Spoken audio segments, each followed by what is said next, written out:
Channel ని subscribe చేయండి, like చేయండి, కామెంట్ చేయండి, అలాగే షేర్ కూడా చేయండి. ప్రతిరోజు జరిగే వార్తలను మీరు చూడాలనుకుంటున్నారా? అయితే వెంటనే తేజ న్యూస్ ఛానల్ ని సబ్స్క్రైబ్ చేయండి, లైక్ చేయండి, కామెంట్ చేయండి, అలాగే షేర్ కూడా చేయండి. ప్రతిరోజు జరిగే వార్తలను మీరు చూడాలనుకుంటున్నారా? అయితే వెంటనే తేజ న్యూస్ ఛానల్ ని సబ్స్క్రైబ్ చేయండి, లైక్ చేయండి, కామెంట్ చేయండి, అలాగే షేర్ కూడా చేయండి. ప్రతిరోజు జరిగే వార్తలను మీరు చూడాలనుకుంటున్నారా?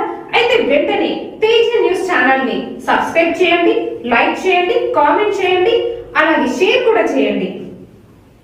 ప్రతిరోజు జరిగే వార్తలను మీరు చూడాలనుకుంటున్నారా? అయితే వెంటనే తేజ న్యూస్ ఛానల్ ని సబ్స్క్రైబ్ చేయండి, లైక్ చేయండి, కామెంట్ చేయండి, అలాగే షేర్ కూడా చేయండి. ప్రతిరోజు జరిగే వార్తలను మీరు చూడాలనుకుంటున్నారా? అయితే వెంటనే తేజ న్యూస్ ఛానల్ ని సబ్స్క్రైబ్ చేయండి, లైక్ చేయండి, కామెంట్ చేయండి, అలాగే షేర్ కూడా చేయండి. ప్రతిరోజు జరిగే వార్తలను మీరు చూడాలనుకుంటున్నారా? అయితే వెంటనే తేజ న్యూస్ ఛానల్ ని సబ్స్క్రైబ్ చేయండి, లైక్ చేయండి, కామెంట్ చేయండి, అలాగే షేర్ కూడా చేయండి. ప్రతిరోజు జరిగే వార్తలను మీరు చూడాలనుకుంటున్నారా? అయితే వెంటనే తేజ న్యూస్ ఛానల్ ని సబ్స్క్రైబ్ చేయండి, లైక్ చేయండి, కామెంట్ చేయండి, అలాగే షేర్ కూడా చేయండి. ప్రతిరోజు జరిగే వార్తలను మీరు చూడాలనుకుంటున్నారా? అయితే వెంటనే తేజ న్యూస్ ఛానల్ ని సబ్స్క్రైబ్ చేయండి, లైక్ చేయండి, కామెంట్ చేయండి, అలాగే షేర్ కూడా చేయండి. ప్రతిరోజు జరిగే వార్తలను మీరు చూడాలనుకుంటున్నారా? అయితే వెంటనే తేజ న్యూస్ ఛానల్ ని సబ్స్క్రైబ్ చేయండి, లైక్ చేయండి, కామెంట్ చేయండి, అలాగే షేర్ కూడా చేయండి. ప్రతిరోజు జరిగే వార్తలను మీరు చూడాలనుకుంటున్నారా? అయితే వెంటనే తేజ న్యూస్ ఛానల్ ని సబ్స్క్రైబ్ చేయండి, లైక్ చేయండి, కామెంట్ చేయండి, అలాగే షేర్ కూడా చేయండి. ప్రతిరోజు జరిగే వార్తలను మీరు చూడాలనుకుంటున్నారా? అయితే వెంటనే తేజ న్యూస్ ఛానల్ ని సబ్స్క్రైబ్ చేయండి, లైక్ చేయండి, కామెంట్ చేయండి, అలాగే షేర్ కూడా చేయండి. ప్రతిరోజు జరిగే వార్తలను మీరు చూడాలనుకుంటున్నారా? అయితే వెంటనే తేజ న్యూస్ ఛానల్ ని సబ్స్క్రైబ్ చేయండి, లైక్ చేయండి, కామెంట్ చేయండి, అలాగే షేర్ కూడా చేయండి. ప్రతిరోజు జరిగే వార్తలను మీరు చూడాలనుకుంటున్నారా? అయితే వెంటనే తేజ న్యూస్ ఛానల్ ని సబ్స్క్రైబ్ చేయండి, లైక్ చేయండి, కామెంట్ చేయండి, అలాగే షేర్ కూడా చేయండి. ప్రతిరోజు జరిగే వార్తలను మీరు చూడాలనుకుంటున్నారా? అయితే వెంటనే తేజ న్యూస్ ఛానల్ ని సబ్స్క్రైబ్ చేయండి, లైక్ చేయండి, కామెంట్ చేయండి, అలాగే షేర్ కూడా చేయండి. ప్రతిరోజు జరిగే వార్తలను మీరు చూడాలనుకుంటున్నారా?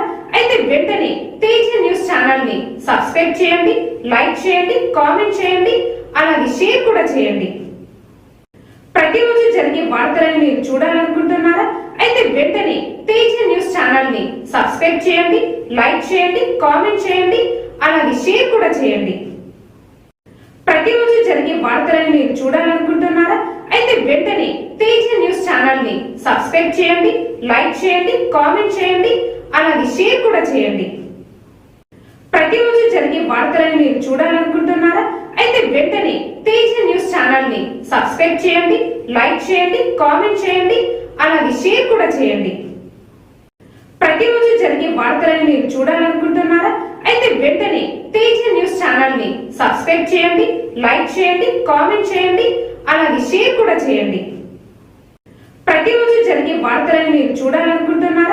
అయితే వెంటనే తేజ న్యూస్ ఛానల్ ని సబ్స్క్రైబ్ చేయండి, లైక్ చేయండి, కామెంట్ చేయండి, అలాగే షేర్ కూడా చేయండి. ప్రతిరోజు జరిగే వార్తలను మీరు చూడాలనుకుంటున్నారా? అయితే వెంటనే తేజ న్యూస్ ఛానల్ ని సబ్స్క్రైబ్ చేయండి, లైక్ చేయండి, కామెంట్ చేయండి, అలాగే షేర్ కూడా చేయండి. ప్రతిరోజు జరిగే వార్తలను మీరు చూడాలనుకుంటున్నారా? అయితే వెంటనే తేజ న్యూస్ ఛానల్ ని సబ్స్క్రైబ్ చేయండి, లైక్ చేయండి, కామెంట్ చేయండి, అలాగే షేర్ కూడా చేయండి. ప్రతిరోజు జరిగే వార్తలను మీరు చూడాలనుకుంటున్నారా? అయితే వెంటనే తేజ న్యూస్ ఛానల్ ని సబ్స్క్రైబ్ చేయండి, లైక్ చేయండి, కామెంట్ చేయండి, అలాగే షేర్ కూడా చేయండి. ప్రతిరోజు జరిగే వార్తలను మీరు చూడాలనుకుంటున్నారా?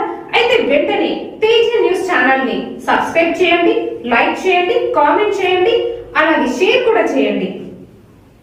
ప్రతిరోజు జరిగే వార్తలను మీరు చూడాలనుకుంటున్నారా?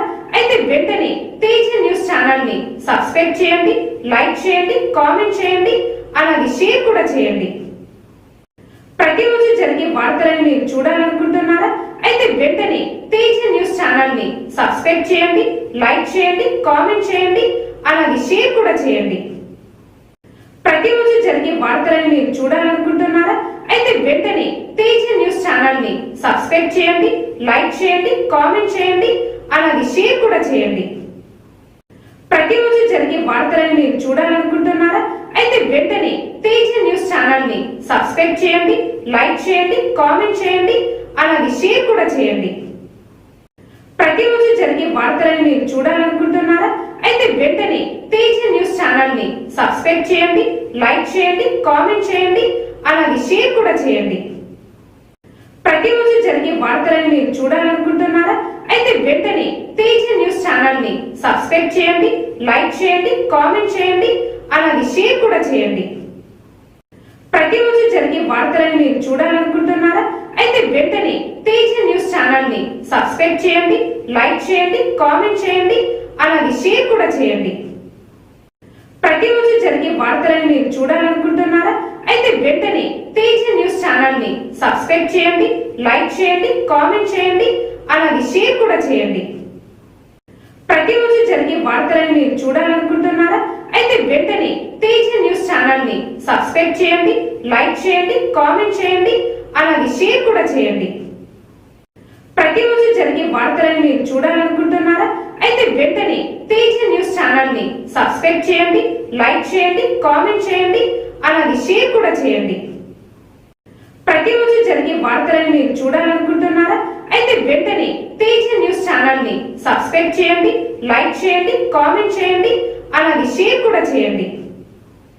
ప్రతిరోజు జరిగే వార్తలను మీరు చూడాలనుకుంటున్నారా? అయితే వెంటనే తేజ న్యూస్ ఛానల్ ని సబ్స్క్రైబ్ చేయండి, లైక్ చేయండి, కామెంట్ చేయండి, అలాగే షేర్ కూడా చేయండి. ప్రతిరోజు జరిగే వార్తలను మీరు చూడాలనుకుంటున్నారా? అయితే వెంటనే తేజ న్యూస్ ఛానల్ ని సబ్స్క్రైబ్ చేయండి, లైక్ చేయండి, కామెంట్ చేయండి, అలాగే షేర్ కూడా చేయండి. ప్రతిరోజు జరిగే వార్తలను మీరు చూడాలనుకుంటున్నారా? అయితే వెంటనే తేజ న్యూస్ ఛానల్ ని సబ్స్క్రైబ్ చేయండి, లైక్ చేయండి, కామెంట్ చేయండి, అలాగే షేర్ కూడా చేయండి. ప్రతిరోజు జరిగే వార్తలను మీరు చూడాలనుకుంటున్నారా? అయితే వెంటనే తేజ న్యూస్ ఛానల్ ని సబ్స్క్రైబ్ చేయండి, లైక్ చేయండి, కామెంట్ చేయండి, అలాగే షేర్ కూడా చేయండి. ప్రతిరోజు జరిగే వార్తలను మీరు చూడాలనుకుంటున్నారా? అయితే వెంటనే తేజ న్యూస్ ఛానల్ ని సబ్స్క్రైబ్ చేయండి, లైక్ చేయండి, కామెంట్ చేయండి, అలాగే షేర్ కూడా చేయండి. ప్రతిరోజు జరిగే వార్తలను మీరు చూడాలనుకుంటున్నారా? అయితే వెంటనే తేజ న్యూస్ ఛానల్ ని సబ్స్క్రైబ్ చేయండి, లైక్ చేయండి, కామెంట్ చేయండి, అలాగే షేర్ కూడా చేయండి. ప్రతిరోజు జరిగే వార్తలను మీరు చూడాలనుకుంటున్నారా? అయితే వెంటనే తేజ న్యూస్ ఛానల్ ని సబ్స్క్రైబ్ చేయండి, లైక్ చేయండి, కామెంట్ చేయండి, అలాగే షేర్ కూడా చేయండి. ప్రతిరోజు జరిగే వార్తలను మీరు చూడాలనుకుంటున్నారా? అయితే వెంటనే తేజ న్యూస్ ఛానల్ ని సబ్స్క్రైబ్ చేయండి, లైక్ చేయండి, కామెంట్ చేయండి, అలాగే షేర్ కూడా చేయండి. ప్రతిరోజు జరిగే వార్తలను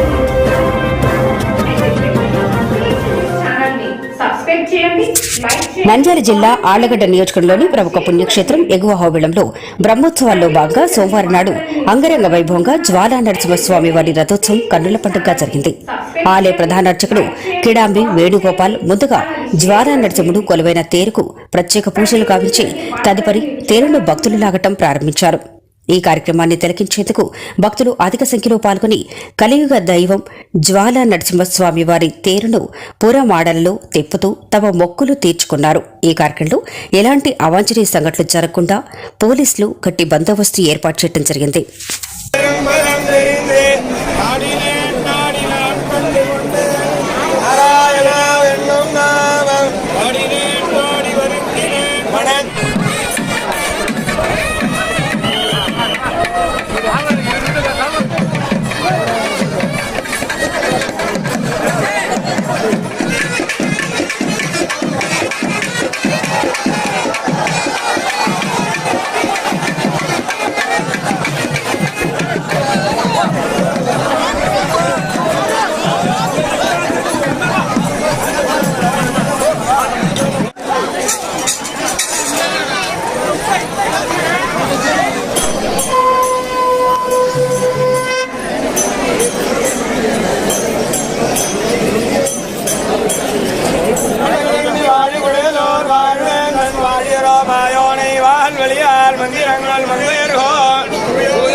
திசையடி மூலகளும் தலை தாழ் திசையடி.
ముట్టుకెళ్ళి తెచ్చు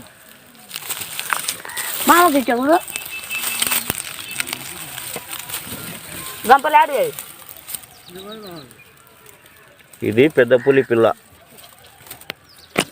గుమ్మడాపురం పెద్ద గుమ్మడాపురం ఊర్లోకి వచ్చినాయి ఇవి. గంపదా మళ్ళీ పోతుంది ఓడి పోయి పిల్లలు అందరూ వా ముయ్యాలతాడు వా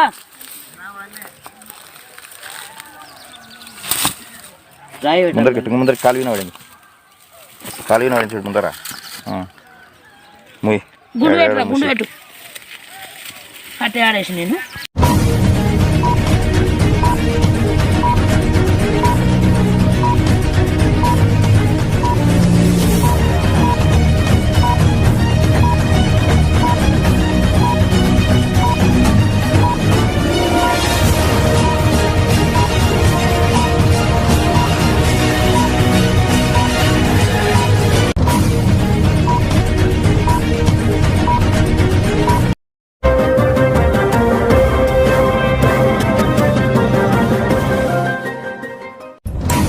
ఈ నెల 13వ తేదీన జరగబోయే ఎమ్మెల్సీ ఎన్నికల్లో రాష్ట ముఖ్యమంత్రి వైఎస్ జగన్మోహన్ రెడ్డి ఆశీస్సులతో పోటీ చేయనున్న పట్టభద్రుల ఎమ్మెల్సీ అభ్యర్థి వెన్నపూస రవీంద్రారెడ్డికి మద్దతుగా నంద్యాల జిల్లా సిరివెల్ల గ్రామంలో స్థానిక వైకాపా నాయకులు పట్టభద్రుల ఇంటింటి ప్రచారం నిర్వహించి ఎమ్మెల్సీ కరపత్రాలను అందించారు. ఈ సందర్భంగా జిల్లా పరిషత్ వైస్ చైర్పర్సన్ నాయక్ దిల్షాద్ ముజాఫర్ హుసేన్ మాట్లాడుతూ వైఎస్ఆర్సీపీ పార్టీని బలపర్చిన పశ్చిమ రాయలసీమ పట్టభద్రుల బ్యాలెట్లోని 3వ నంబర్ నందు వెన్నపూస రవీంద్రారెడ్డి పేరు ఎదురుగా 1 అని రాసి అత్యధిక మెజార్టీతో గెలిపించాలని ఆయన పట్టభద్రులను కోరారు. ఈ కార్యక్రమంలో వైకాపా సీనియర్ నాయకుడు Abdul Salam, state academy history director డేగల నూర్ హఫీజ్, సర్పంచ్ లక్కాకుల సాలమ్మ చంద్ర, ఉప సర్పంచ్ బసాపురం ఇంతియాజ్ తదితరులు పాల్గొన్నారు. శ్రీ వెన్నపూస రవీంద్రారెడ్డి గారిని మీ అమూల్యమైన ఓటు వేయించి గెలిపించాలని ప్రార్థన. ఈ నెల 13వ తారీఖు జరగబోయే పట్టభద్రుల గ్రాడ్యుయేషన్ కోసం మీ అమూల్యమైన ఓటు క్రమసంఖ్య 3లో ఉంటుంది. వెన్నపూస రవీంద్రారెడ్డి, దాని పక్కన అభ్యర్థి ఫోటో పక్కన డబ్బాలో 1 గీయాలి. వేరేది ఏం గీసినా కానీ ఆ ఓటు ఇన్వాలిడ్ అవుతుంది. మన పెన్ను గుడక తీసుకోవాల్సిన అవసరం లేదు. ఎలక్షన్ రోజు పెన్ను గుడక అక్కడనే ఉంటుంది. వాళ్ళ పెన్నుతోటనే 1 అని వేయాల. ఓన్లీ 1 గీత వేయాల. 1 రాయకూడదు, 1 రాయకూడదు. 1 గీత వేయాల. క్రమ సంఖ్య 3లో వెన్నపూస రవీంద్రారెడ్డి, పక్కన అభ్యర్థి ఫోటో, దాని పక్కన 1 అని గీత వేయాలి. వైఎస్ఆర్ కాంగ్రెస్ పార్టీ బలపరిచిన పట్టభద్రుల ఎమ్మెల్సీ అభ్యర్థి.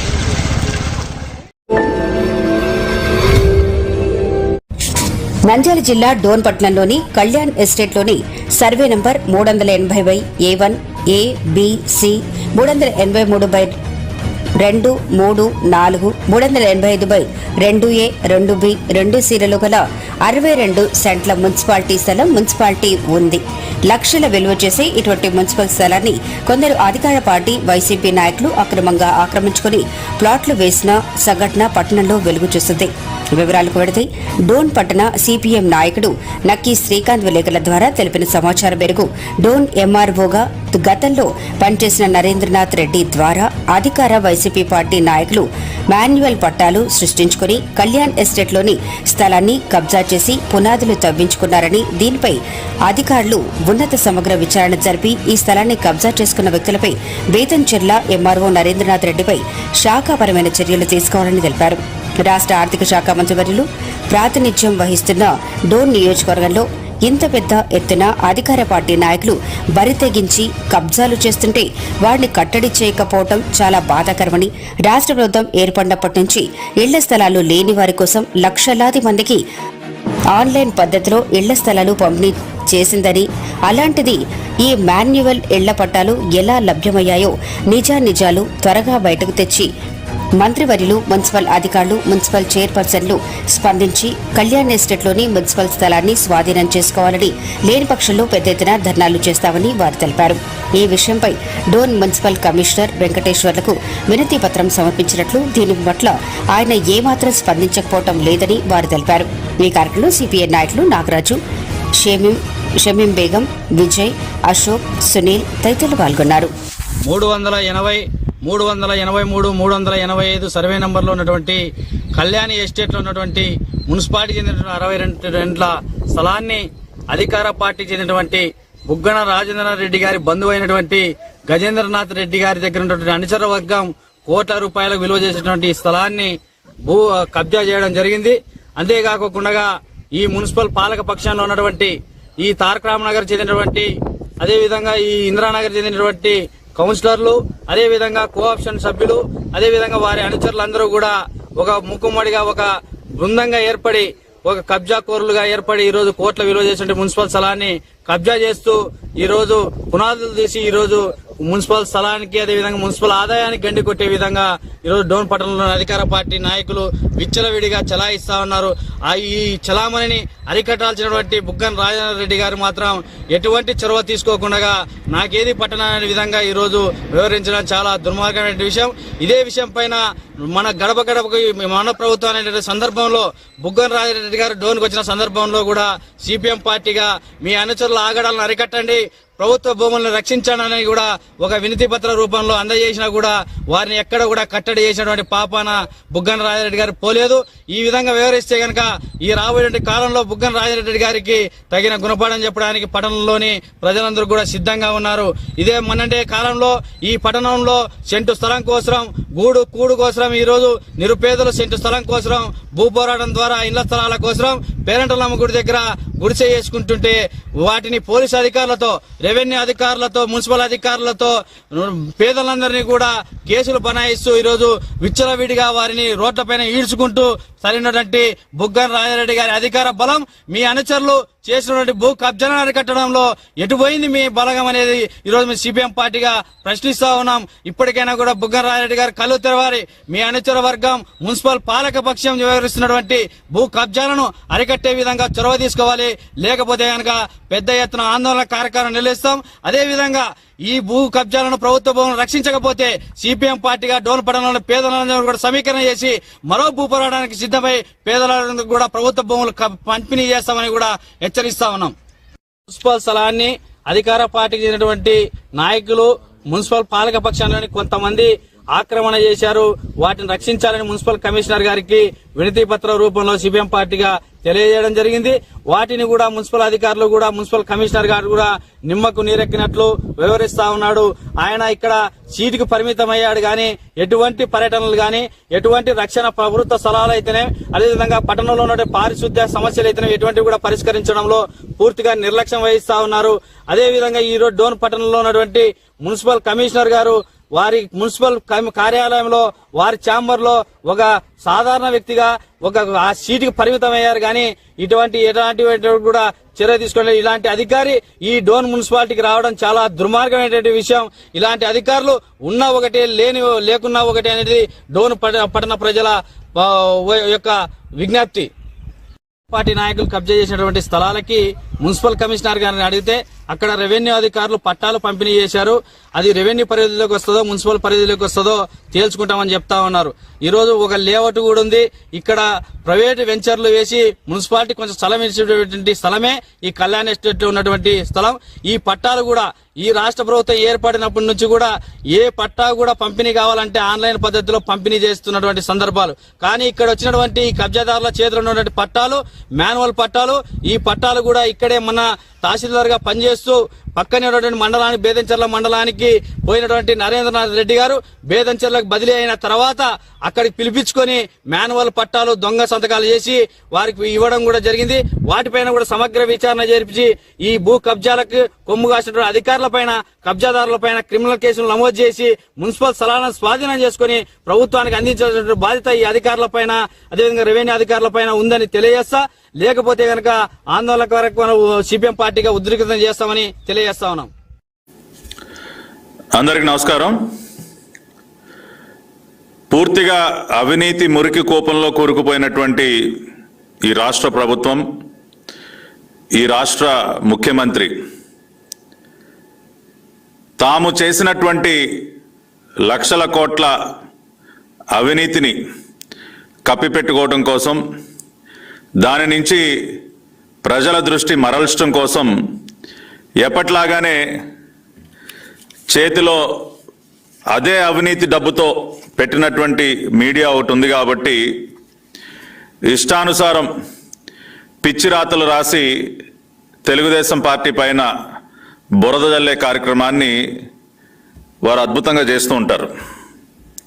దానిలో భాగంగానే ఈరోజు కూడా, అంటే ఎప్పుడైతే గత కొద్ది రోజులుగా కొద్ది నెలలుగా రకరకాలుగా వీళ్ళు చేస్తున్నటువంటి అవినీతి, అది లిక్కర్ ద్వారా కానివ్వండి, శాండ్ ద్వారా కానివ్వండి, ల్యాండ్ ద్వారా కానివ్వండి, మైనింగ్ మాఫియా ద్వారా కానివ్వండి, డ్రగ్స్ ద్వారా కానివ్వండి, లేపాక్షి భూ కుంభకోణం కానివ్వండి, లేకపోతే రేషన్ బియ్యం ప్రతిరోజు మనం చూస్తున్నాం కదండి, పెద్ద ఎత్తున రేషన్ బియ్యం మాఫియా ఏ విధంగా చెలరేగుతా ఉందో, ఎర్రచందనం కానివ్వండి, ఇట్లా రకరకాల మార్గాలలో వీళ్ళు ఎన్ని వేల లక్షల కోట్ల రూపాయలు దోచేస్తున్నారో ఆధారాలతో సహా మనం చూస్తున్నాం. రాష్ట్రంలో చేసినటువంటి అవినీతి చాలక ఇతర రాష్ట్రాలకు కూడా వీళ్ళు తమ అవినీతి సామ్రాజ్యాన్ని విస్తరిస్తూ ఉన్నారు. ఢిల్లీ లిక్కర్ కుంభకోణం ఈడీ మరి ఇప్పటికే మరి జగన్మోహన్ రెడ్డికి అత్యంత సన్నిహితులైనటువంటి మరి అరబిందో కంపెనీ శరత్ చంద్రారెడ్డిని అరెస్ట్ చేసినటువంటి విషయం కానివ్వండి, వాళ్ళ సొంత పార్టీ ఎంపీ మాగుంట శ్రీనివాసులు రెడ్డి కుమారుడికి సంబంధించి మరి ఈడీ తీసుకున్నటువంటి చర్యలు కానివ్వండి, అంటే ఢిల్లీ లిక్కర్ కుంభకోణం యొక్క మూలాలు ఆంధ్రప్రదేశ్లో జగన్మోహన్ రెడ్డికి అత్యంత సన్నిహితంగా మెలుగుతున్నటువంటి వ్యక్తుల వద్ద బయటపడటం చూసిన తర్వాత కూడా దేశం మొత్తం ఆశ్చర్యపోయింది. అంటే ఆంధ్ర రాష్ట్రాన్ని సర్వనాశనం చేసింది చాలక ఇతర రాష్ట్రాలకు కూడా తమ అవినీతి సామ్రాజ్యాన్ని వీళ్ళు విస్తరింపజేస్తున్నారని. గత సుమారుగా ఈ 4 సంవత్సరాల కాలంలోనే మరి దాదాపుగా 2 లక్షల కోట్ల రూపాయల అవినీతి. ఇందాక నేను చెప్పినట్టు ల్యాండ్, శాండ్, మైనింగ్, మద్యంలోనే సుమారుగా ఇప్పటికీ ఒక 38-40 వేల కోట్ల రూపాయల అవినీతికి మద్యం ద్వారానే వీళ్ళు పాల్పడటం, భూముల విషయంగా దాదాపుగా ఒక 50,000 కోట్లు, ఇట్లా రకరకాలుగా వీళ్ళు చేసినటువంటి అవినీతి ఆధారాలతో సహా బయటపడుతున్నటువంటి సందర్భంలో ఏదో ఒక రకంగా డైవర్ట్ చేయాలి.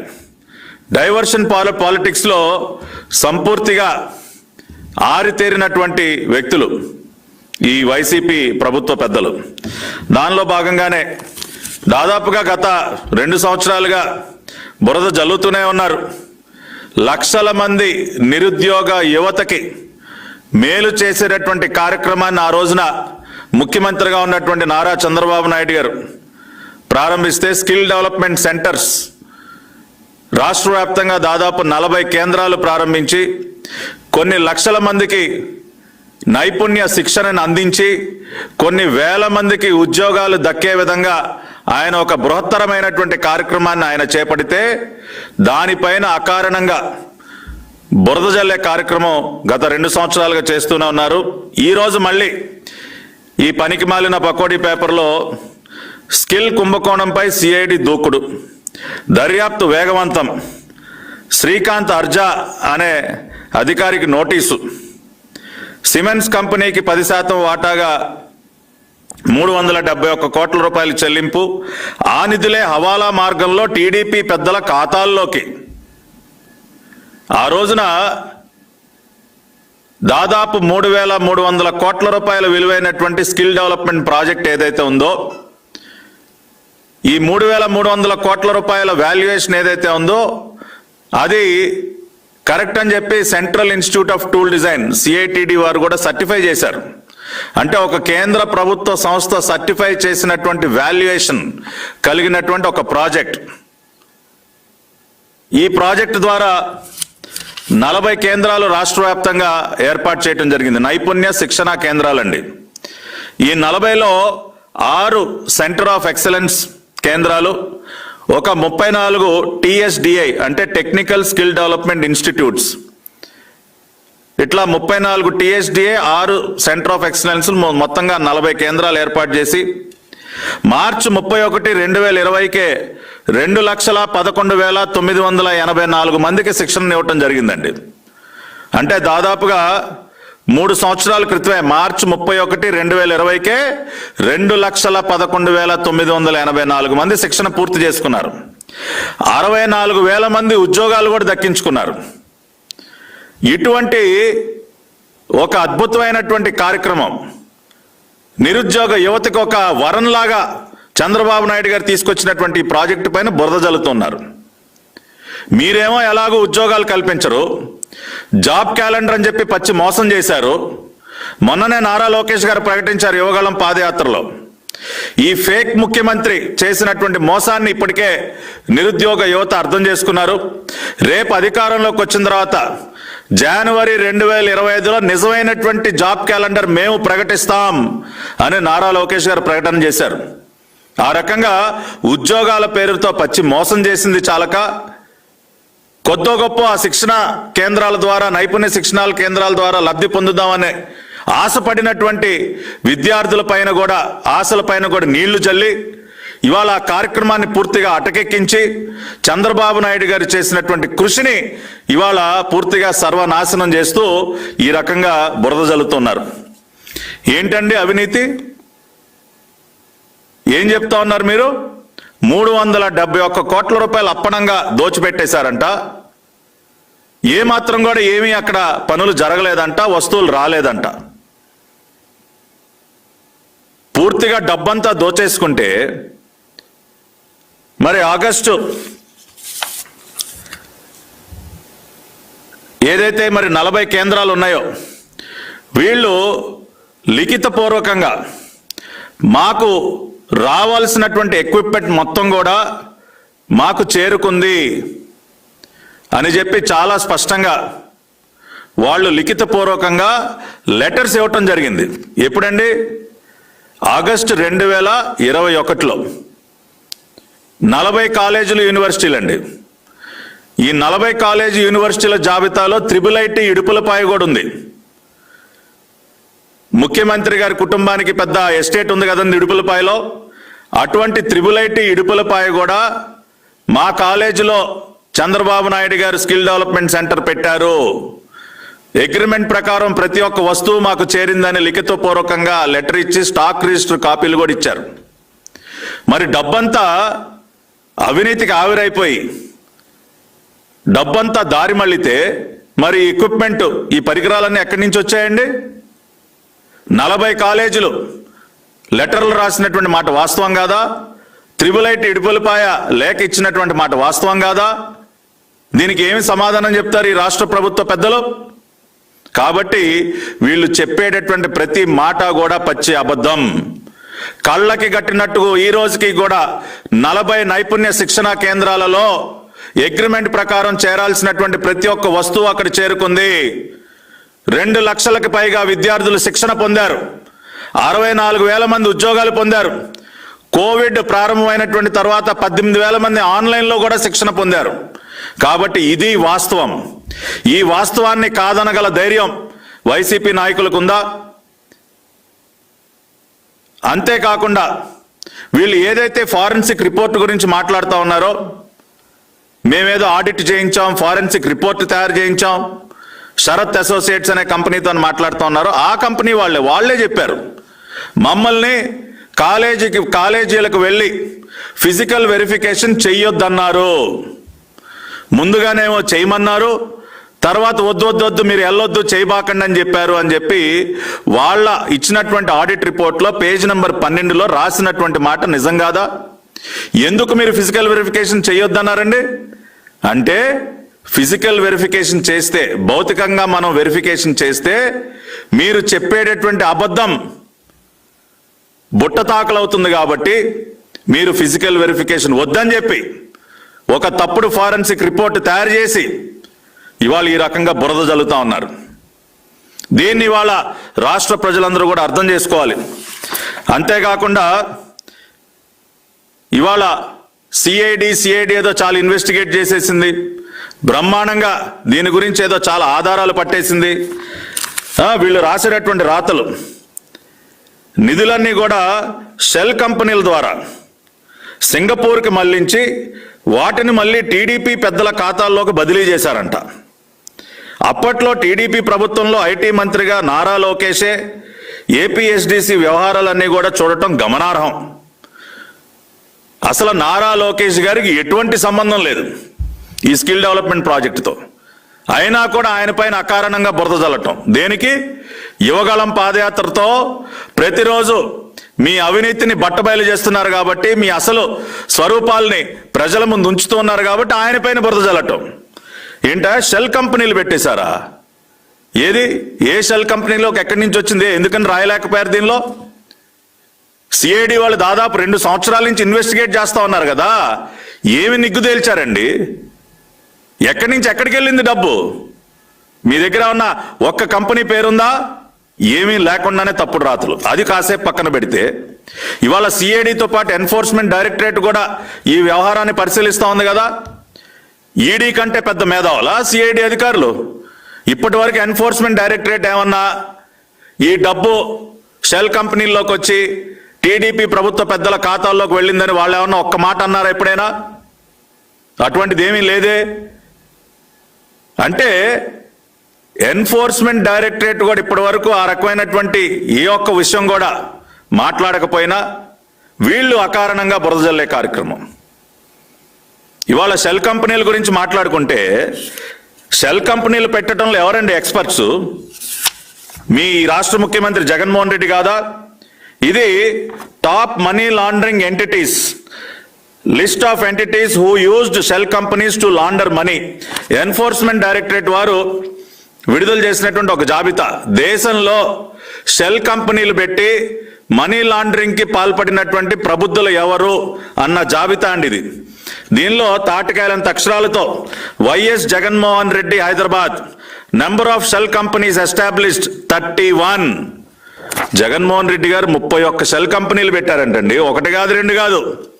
ఈ విషయం ఎవరు చెప్తా ఉన్నారు? ఎన్ఫోర్స్మెంట్ డైరెక్టరేట్ చెప్తా ఉంది.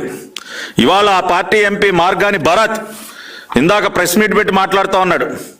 షెల్ కంపెనీల ద్వారా దోచుకున్న డబ్బు టీడీపీ నేతల జేబుల్లోకి వెళ్ళిపోయింది, 300 కోట్ల రూపాయలు దోచేశారంట.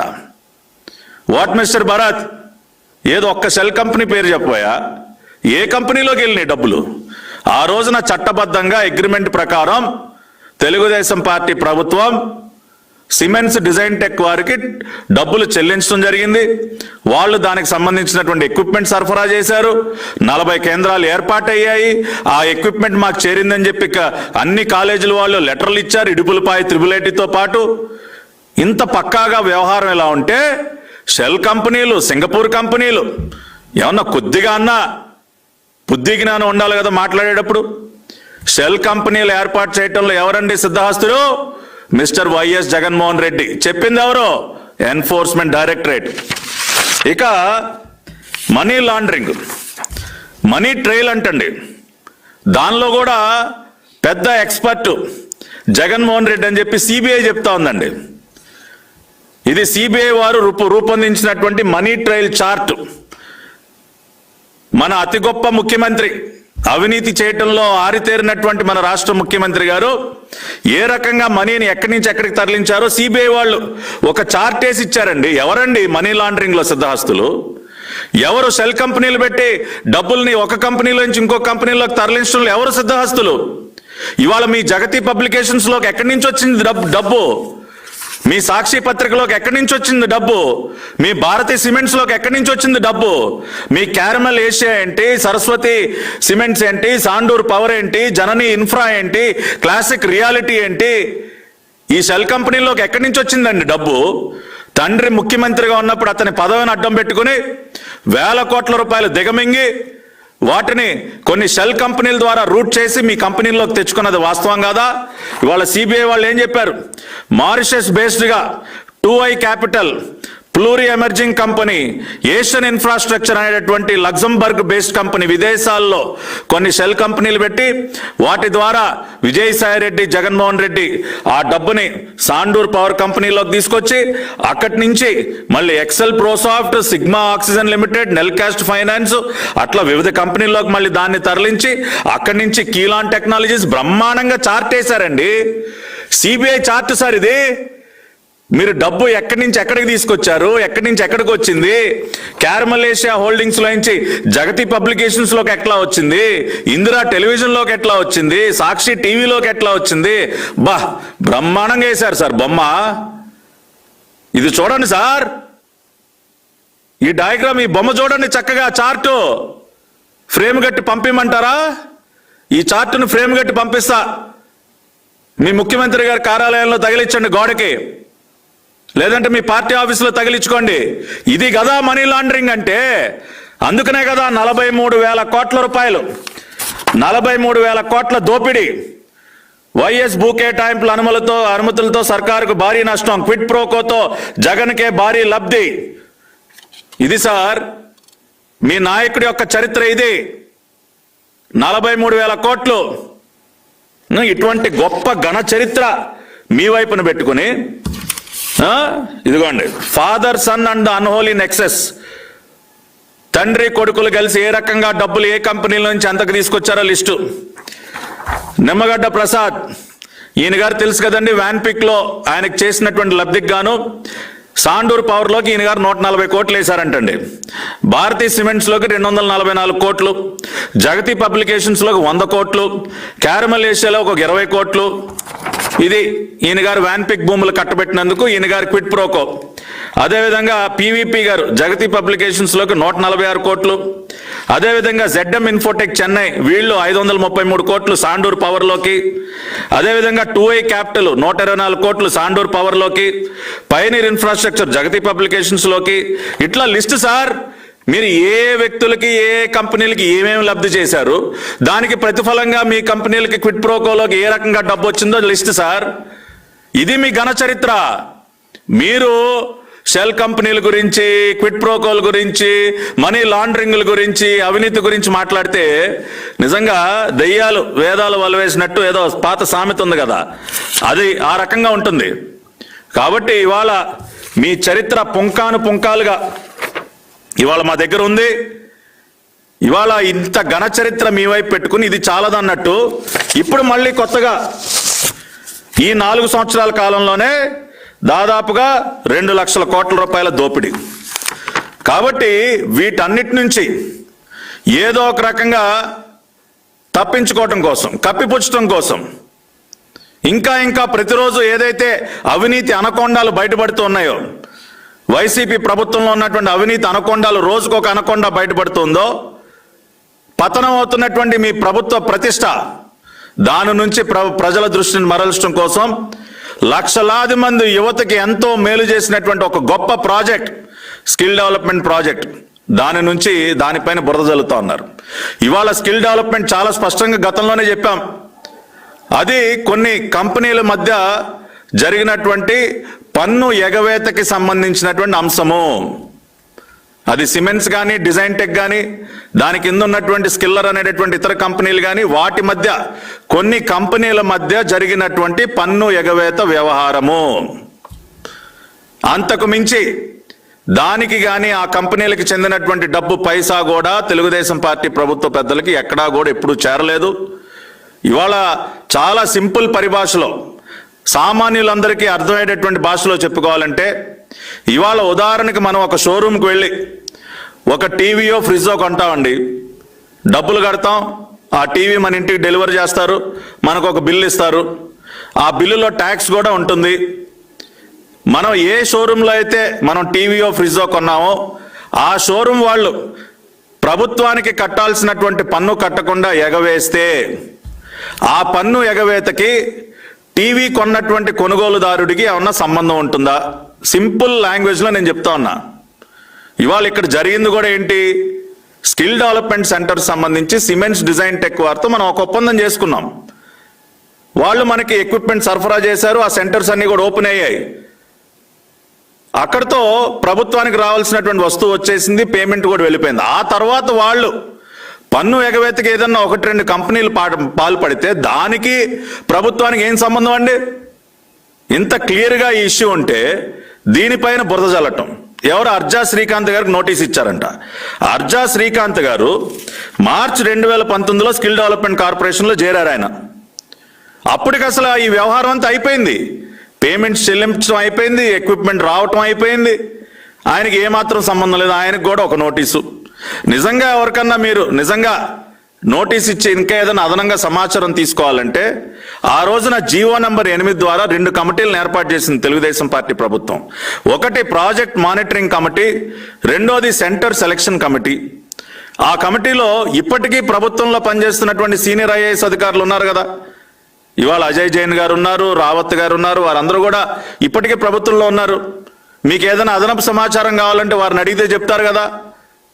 సిఐడి వారు ఎప్పుడైనా నిరభ్యంతరంగా వాళ్ళ దగ్గరికి వెళ్ళొచ్చు, వాళ్ళకు నోటీస్ ఇచ్చి పిలిపించుకోవచ్చు.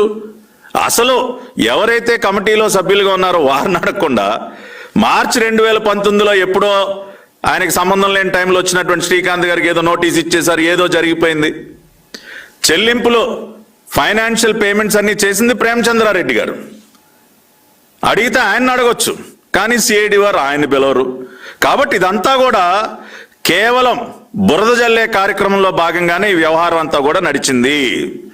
ఇది చాలా సుస్పష్టం. మేము ఇవాళ అనేక విషయాలు నేను ఆధారాలతో సహా చెప్పాను. నేను సూటిగా కొన్ని ప్రశ్నలు కూడా అడిగాను. మీరు రాష్ట్రంలో ఏ కాలేజీకైనా పదండి వెళదాం, ఇడుపులపాయ కాలేజీకి వెళదాం.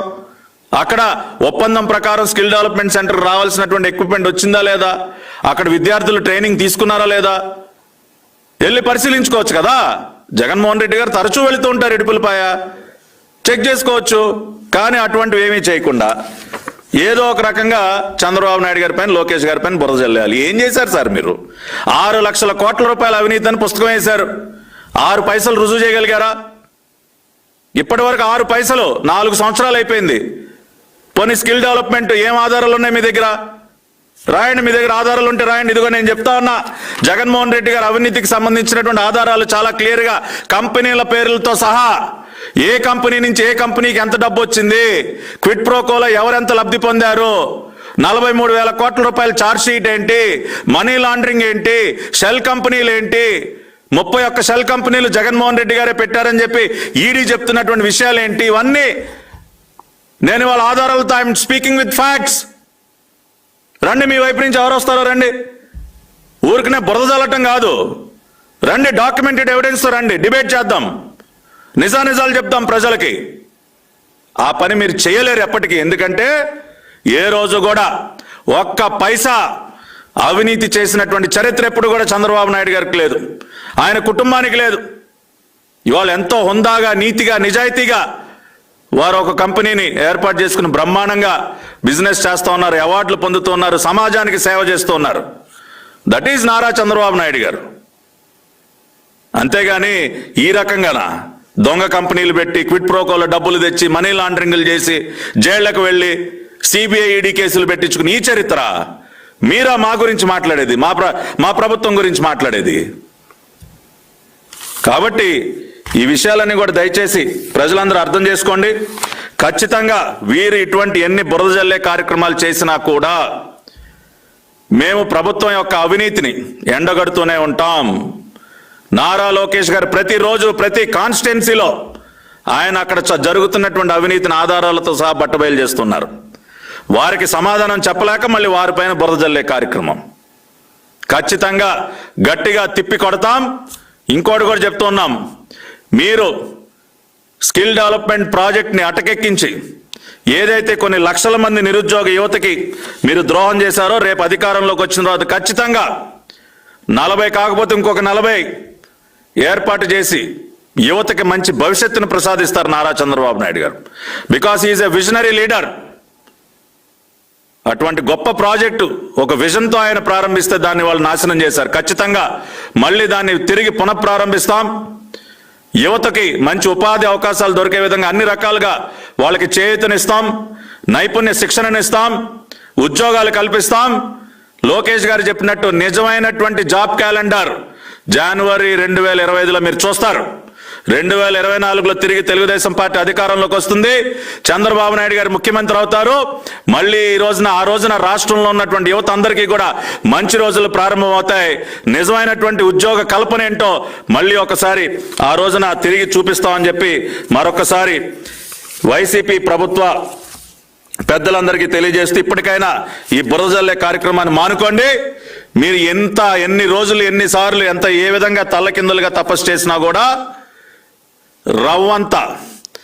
రవ్వంత అవినీతి మరకన కూడా తెలుగుదేశం పార్టీకి అంటించలేరు.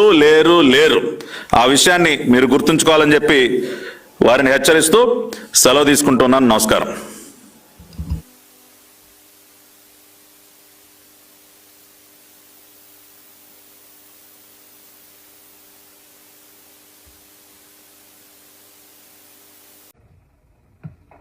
Thank you, Vagesh.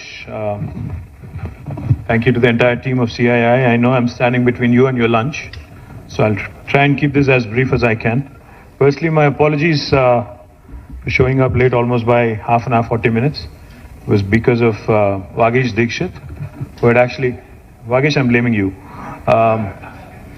Because he had set up multiple meetings before this event, so therefore I'm delayed. It's purely because of the CII chairman, not my fault.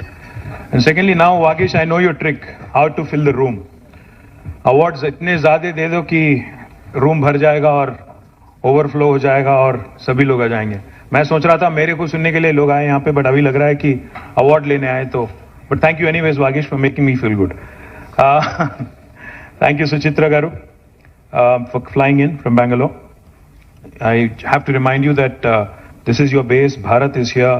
So you should not go to Bangalore and Vizag very often. You should stay here more often and do more business, write more checks, continue to expand, continue to create more vaccines, continue to consolidate our position as the vaccine capital of the world. Thank you very much. Yes, absolutely. Very, very, very often. And thank you for writing a check yesterday as well. Jalachari was there, for the Sania Mirza farewell exhibition match. Thank you very much for that as well. Jayesh, the other Jayesh. Thank you, Jayesh. We have...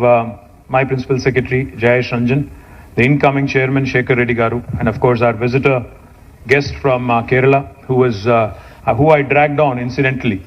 Because, he was telling me some very interesting things, so I thought you all should hear from, a gentleman who's investing in our state, a gentleman who values our state, and who's been doing tremendous things and creating tremendous employment opportunities in our state as well. So thank you, Sabu Jacob Garu, for all the kind words you had and for all the nice things you've said about our state, investment situation, etc. here. And to all the award winners, congratulations. Those who haven't won the awards, still congratulations to you as well, because I'm sure there is plenty that Vagesh has, which he will be sharing with you in days to come. Since this is my last meeting before this election, before the next general election, that is the last CII annual meeting, let me also do my fiduciary responsibility and ask you to vote me back to power and ensure that we come back as a government in 2023. I'm guessing by the applause that I'll come back, so I'm hopeful. Quickly, I'll just I do have a written speech, Vagesh, but ज़्यादा नहीं जाऊँगा उसमें. Yes, quickly, I'm sure you've been following what all has been happening in Telangana in the last few weeks, few months, couple of months, in fact, and some very, very interesting and exciting things happening. We just concluded BioAsia, which is one of Asia's largest premier events, and some very exciting things have unfolded there. In fact, back in 2021, in the midst of the pandemic, we had conducted BioAsia in a virtual mode.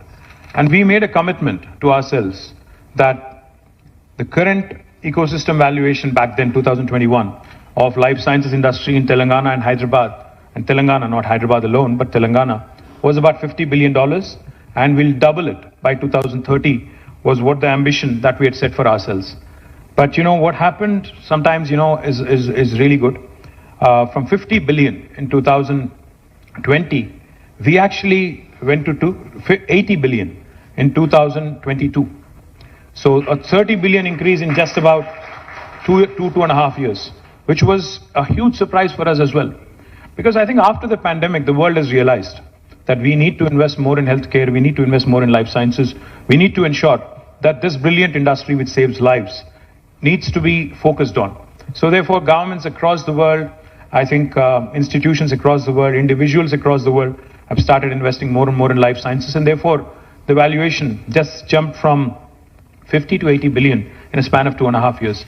So we had the good challenge of resetting our target, because the 100 billion target that we had set for ourselves by 2030, we are now going to be shooting it through in 2025, 5 years ahead of schedule. So therefore we said, okay, now let's actually challenge ourselves more. Let's do a revised target. Now what we've come out with is to ensure that this 80 billion industry today becomes a 250 billion industry by 2030. It's audacious,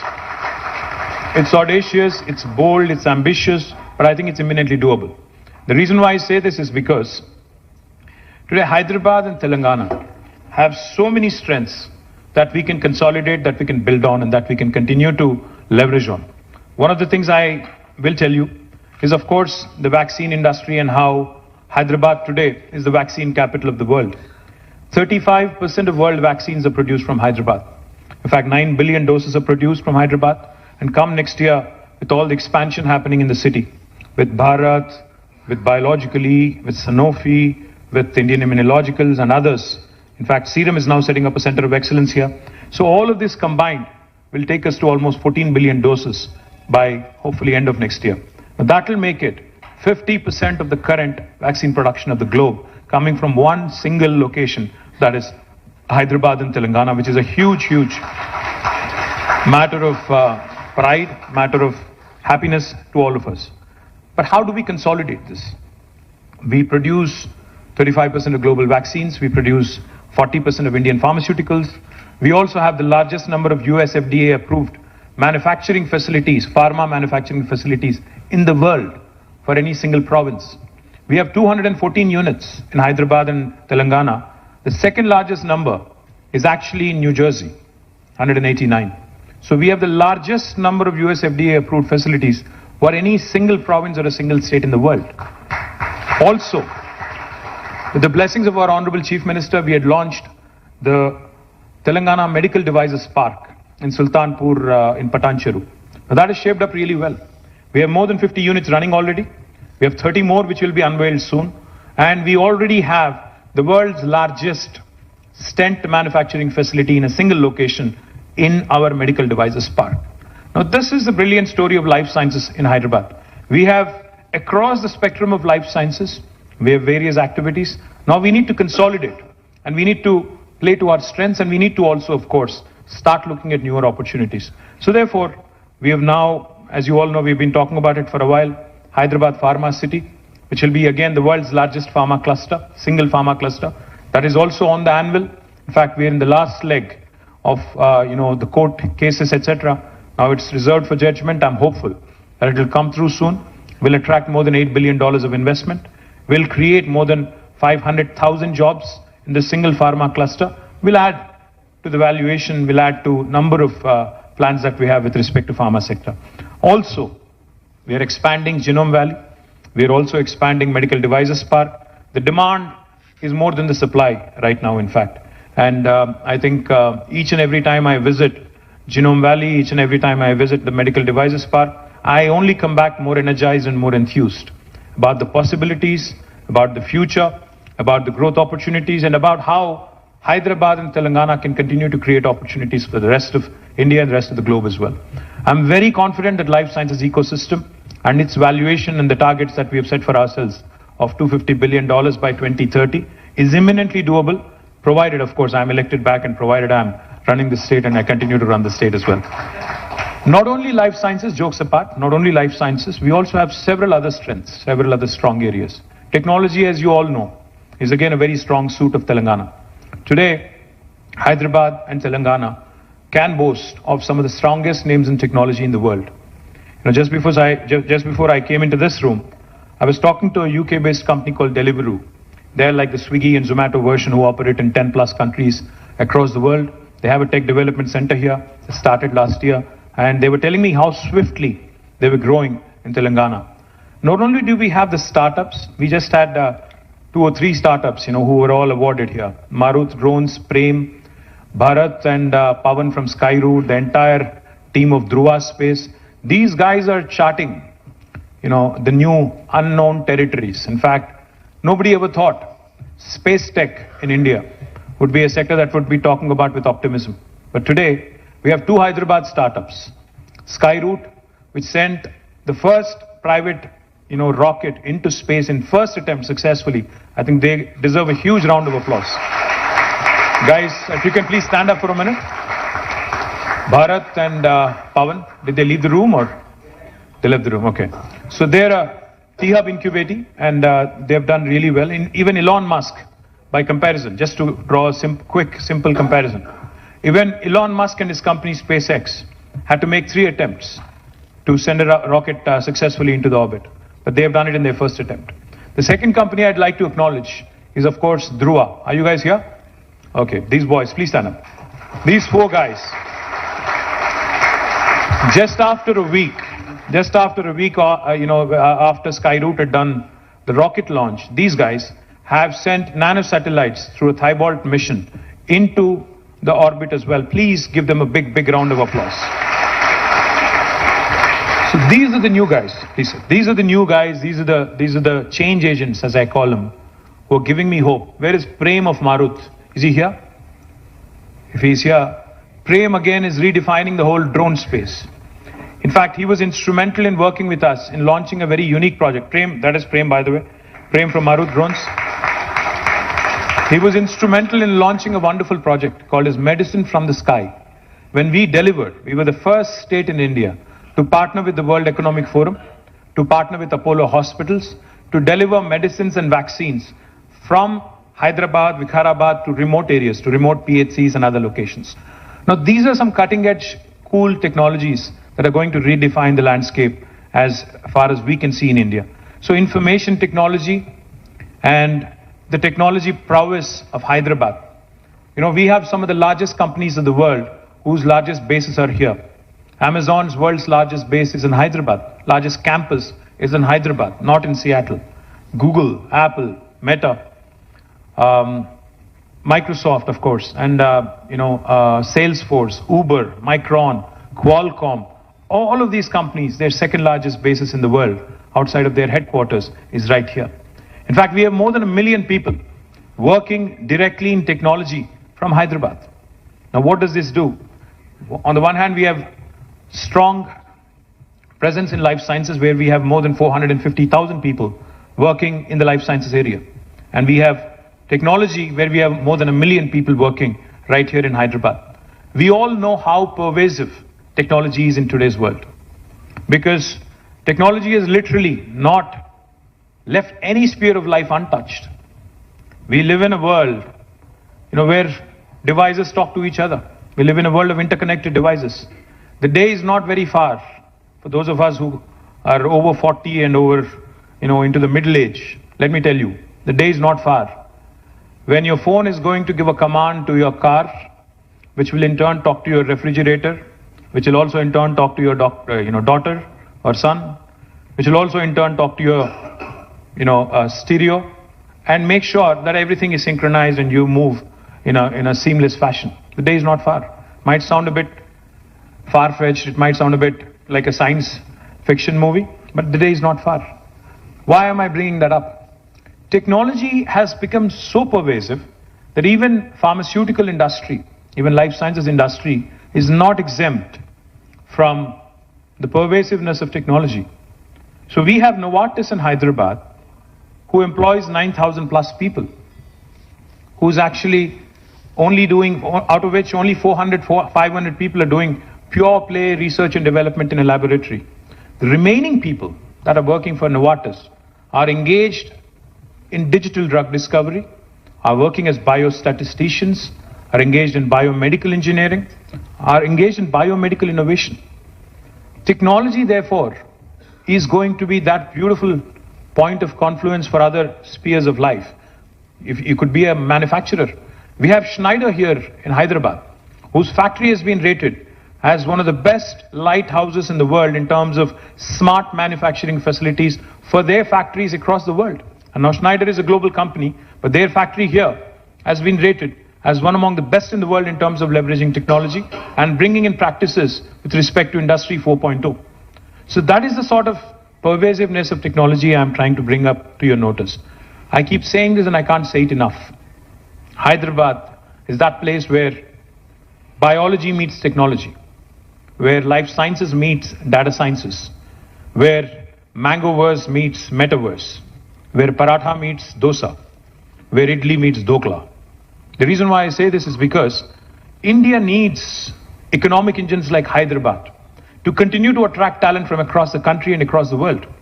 We cannot make do with what we have alone. Of course, we want our youngsters to get lion's share of the jobs, but we also need to understand and emphasize that we need talent no matter where it is from. See, some of our youngsters from Telangana and Andhra are living in the US, are living elsewhere in the world.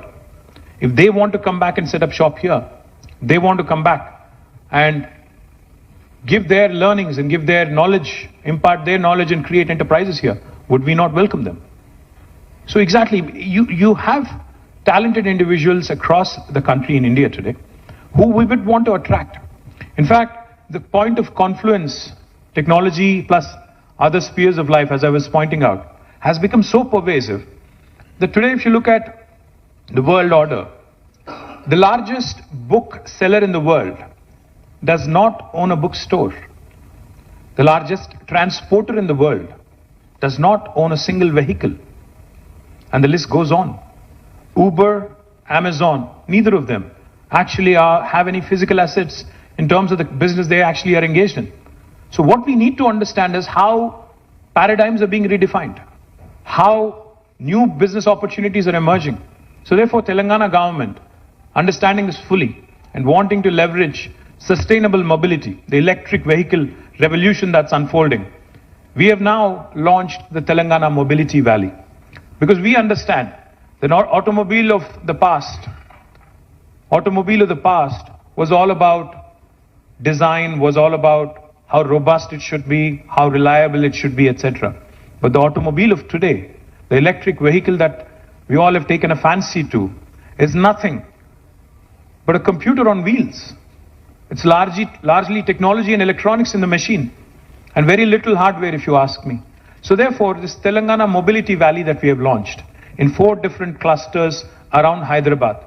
Manufacturing in Zahirabad, I am thankful to Mahindra & Mahindra, who have recently announced 1,000 crore investment.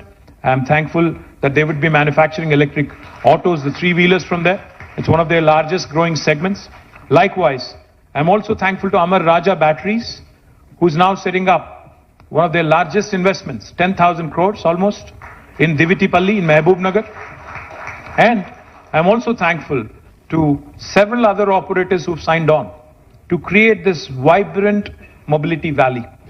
What Genome Valley has done to the life sciences industry, I'm pretty confident that the Mobility Valley will do to the sustainable mobility industry, and Hyderabad will become the nucleus in India of this specific industry, which has an immense potential in the decades to come, in the years to come. I'm very confident, and those of you who are looking at, in fact, I met several entrepreneurs now, or battery makers, charging infrastructure makers, etc., and even lithium-ion, cell manufacturers, etc. I look forward to working with you, look forward to engaging with you, and bringing more and more investment to Hyderabad. Now, another important sector that has done rather well in Hyderabad is aerospace and defense. We're very proud of the accomplishments of the aerospace and defense industry in Hyderabad. Look forward to consolidating more and more on that, because this is again a very exciting time to be a defense or aerospace player, because lots of new things are happening, lots of exciting things are happening, lots of joint ventures are happening.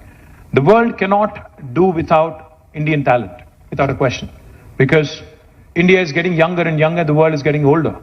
Our median age is 27. 65% of India is less than the age of 35. So the Indian talent, which has now received a resounding endorsement from across the world, is something that we want to latch on to. We want to continue to build knowledge economy. And as part of that, in fact, aerospace and defense industry is something that I'm looking forward to with a great deal of optimism. But of course, going back to what Mr. Jacob said, he asked me the very first time we met, he said, do you want investment or employment? What is your focus? Of course, I said, I need employment. Because, as I said, we have a lot of youngsters. Every year, we have hundreds of thousands of graduates coming out of our education system. Now, government can only gainfully employ so many directly. What is the task at hand? What is the biggest challenge every government across the world has? It is the task of people management. It is the task of how do you manage this human capital, the so-called demographic dividend that is there for us, that is up for grabs. So every government across the world, not just India, needs to start assessing and looking at the kind of human resources we have at our disposal and create more and more opportunities. So when Mr. Jacob told me that Kitex is the second largest kids apparel manufacturer in the world, of course I didn't want to let him go. I said, I'll send you a flight, please come. And then he actually came in, and he not only chose to invest 3,000 crores, more importantly, he's creating 28,000 jobs for Telangana. I think he deserves a huge round of applause. I'm very hopeful that with taking his lead, taking his inspiration, more and more garment manufacturers come our way. Because there are some things which are hidden, some facets of Telangana which have not been explored yet. Recently, I met a gentleman called Senthil, who's from Southern India Mills Association. He was telling me that the quality of cotton produced in Telangana, the long staple cotton that is produced in Telangana, is the best in India. He said your cotton quality is far superior to what we use in Tamil Nadu, what we use in Gujarat, and what we use elsewhere in the country. Now this is something that has not been explored. But all he said was, you need to purify it, you need to brand it, you need to market it, so that more and more garment manufacturers, more and more textile manufacturers come here. Now this is a huge employment generating opportunity. We have already launched Kakatiya Mega Textile Park, where Kitex is the anchor. It is India's largest textile park in about 1250 acres. Not only do we have Kitex, we already have a unit running by Ganesha Ecosphere. We also have Youngwon, a Korean company, who's also taken 300 acres of land, who's also going to start construction very, very soon. Now this park alone will create hundreds of thousands of jobs. Similarly, we have ambitions to create smaller clusters of opportunity in garmenting and textiles. More importantly, electronics, another very, very exciting area. You may have seen the announcement recently, last week in fact. We had unveiled India's largest prototyping facility called as T-Works, because we want to encourage product innovation coming out of Hyderabad, product innovation coming out of Telangana. The chairman of Foxconn was here. He had unveiled T-Works. He had a great meeting with our chief minister. He has again, because there was some confusion with respect to what was said and what was agreed upon, so he issued a rejoinder yesterday, a renewed commitment yesterday, saying, I'm committed to investing in Telangana, and we have chosen Kongar Kalan, the 200 plus acres of land in Kongar Kalan, to set up our manufacturing facility. I'm very, very hopeful that with Foxconn and other electronic manufacturers coming in, not only will the local ecosystem get a huge boost, but it will create great many opportunities for Telangana youngsters going forward as well. But I can't close out without talking about what is happening in the rural area in Telangana as well. Under the leadership of our Honorable Chief Minister, we have completed, in a span of 36 to 40 months, we have completed the world's largest lift irrigation project called as Kaleshwaram.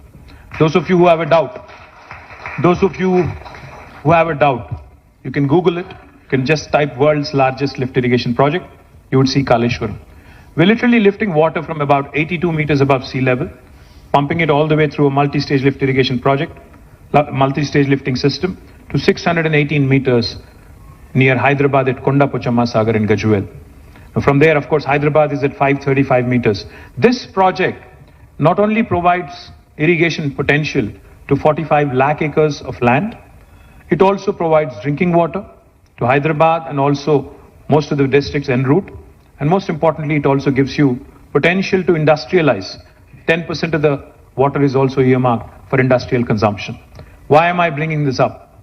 Because when water is in abundance, through Mission Kakatiya to the various projects that we have completed, 5 new revolutions are unfolding in Telangana as we speak.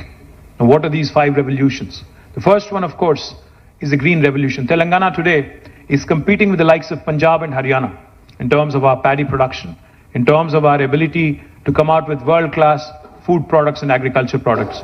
I'm thankful to ITC, who set up a large unit in Tupran with more than 1,000 crores of investment. But I'm looking forward to working more and more with you, the rest of you, who are interested in setting up agri or agri-based industries, food or food-related industries in Telangana. Because we have a problem of plenty now with respect to water, agriculture produce, and what we can do with it. We, of course, are self-sufficient. We would want to ensure that most of this is exported, and we want to continue to unfold these revolutions and latch onto these revolutions. The first is a green revolution. The second one I'll talk about is a blue revolution. Telangana today, because before the formation of the state, when somebody used to talk about aqua, we used to think about Godavari districts, Bhimavaram and thereabouts. But today, Telangana is the #1 state in India for inland fisheries. Because of all the rejuvenation that has happened in the lakes and tanks, 46,000 lakes and tanks in Telangana through Mission Kakatiya, and because of all the new reservoirs that have been built as part of Kaleshwaram, as part of other irrigation projects, we have become the #1 state today in India for inland fisheries. Now, what does this do? Today, my district, Sirsila, Rajanna Sirsila, has become a hub for aqua-based industries. Now, we have companies such as Fishin, CP Foods, which is a Thai-based company. Fishin is an American company, who are wanting to come there and set up cage culture and culture tilapia fish, export 100% to the United States. Now, these are opportunities, again, which I also want you to kindly explore, because we have fantastic fiscal incentives. We have the ability to customize packages for you. Please explore these as well. The third revolution that's unfolding in Telangana, besides the green and blue, is pink revolution. Pink revolution is not that of my political party, but of course that also is true. Pink revolution is the meat processing industry that's flourishing in Telangana because of the improvement in the number of livestock, because of a program that we have taken called as a sheep rearing. Our chief minister says something very interesting. Whenever we talk about skill development, whenever we go tell him, sir, we have this brilliant new initiative of skill development, he asks rather, skill development is good, but what about the already acquired skill that we have in our population? We have people who can rear sheep, because we have people who can weave beautiful fabrics. We have people who can do magic, because that is what they've learned over the years. What about them, the brilliant craftsmen that we have? So what has happened in Telangana because of the sheep rearing program is our livestock has doubled. Again, we are now one of the largest meat producers in the country. And this gives us opportunity also to create meat processing potential, not just for Telangana, Andhra, but also for the rest of the country and also possibly for international markets. The fourth revolution that's unfolding also is white revolution, dairy revolution. In Telangana, when we started our journey 8.5 years ago, our state-owned dairy, Vijaya Dairy, was in losses. But today, Vijaya Dairy has turned around. It is actually giving a dividend back to the state. Not only Vijaya Dairy, we also have Karimnagar Dairy. We have Mother Dairy in Nalgonda and Rangareddy. All of them are thriving. And therefore, you see a white revolution unfolding. And please don't underestimate the white revolution. I know of a company called New Zealand Milk Products, NZMP, from my working days back 23 years ago. There's one company which was earlier called Fonterra, or probably now called Fonterra. One company alone in New Zealand contributes to 8% of GDP of New Zealand as a country. So The opportunity to do more in dairy and dairy processing is something that you cannot undermine, you cannot underestimate. I would urge you to look at this opportunity as well. And the last one, the last revolution, the fifth revolution, that's also unfolding in Telangana. India is hugely reliant on imports for edible oils, and we want to change that. We have set on ourselves an ambitious target of 20 lakh acres under cultivation for palm oil. Oil palm revolution is typically called the yellow revolution. Now this yellow revolution is also unfolding in Telangana. We are offering tailor-made incentives to those farmers who are wanting to get into this field. We are also offering incentives to those who want to come forward and set up oil palm factories in Telangana. So with these 5 revolutions, green, blue, pink, white and yellow, Telangana's rural hinterland is also going to see an explosion of industrialization. And I urge all of you, promising entrepreneurs, settled entrepreneurs and enterprises in this room, industrialists in this room, to start looking at opportunities in the hinterland as well. Of course, life sciences is exciting, technology is exciting, electronics, textiles, garments is exciting, aerospace is equally exciting, logistics, education, there's a number of other fields which are exciting. But I think these 5 revolutions together between them have the potential to create opportunities for millions and millions of youngsters. And to harness all these 5 rural revolutions like I just mentioned, Telangana is also creating special food processing zones, like how we have ITSEZs in Hyderabad. We are creating special food processing zones with customized incentives. So those of you who are interested, I remember a day when I was a kid in school, when Hyderabad was the nutraceuticals capital of the country. I remember कि हमें एक बार excursion पे ले गए थे, बस में बैठ के हम लोग गए थे, शायद काटेदान था या कुछ और था या उपल था, याद नहीं है. एम्प्रो बिस्किट फैक्ट्री गए थे हम लोग, पता नहीं एम्प्रो है कि नहीं, आज याद भी नहीं है. जाते ही वहां पे पूरा खुशबू, बिस्किट वाला खुशबू आने लगा, अच्छा लगा. आज कहीं वो खुशबू नहीं मिलती है. तो my point is, we had our strength, we had our presence in nutraceuticals in a big way. We need to find it again. We need to start latching on to those opportunities as well. The last thing I'll say, of course, it's easy to criticize, it's easy to say a lot of things. India as a country needs to prosper, needs to grow. But if it needs to grow, then union government also needs to start looking at performing states, looking at states that are doing well, encouraging them, because ultimately India is a union of states. India, as defined by the Constitution, by the way, this is not my definition, is a union of states. And a federal republic, unless we play to our strengths, unless we empower our states, unless we incentivize performing states and also encourage non-performing states, we would be doing a great disservice to the ambition that we have for ourselves. You know, it's all good to give beautiful slogans. Make in India is a good slogan, but has it translated into reality? I had a meeting with the All India Medical Devices Association as part of the BioAsia program. The gentleman who heads AIMED, his name is Dr. Rajiv Nath. He told me, sir, we had 1,200 units in the past. Now 600 have shut down. We only have 600. We need to ask ourselves some hard questions. We need to introspect.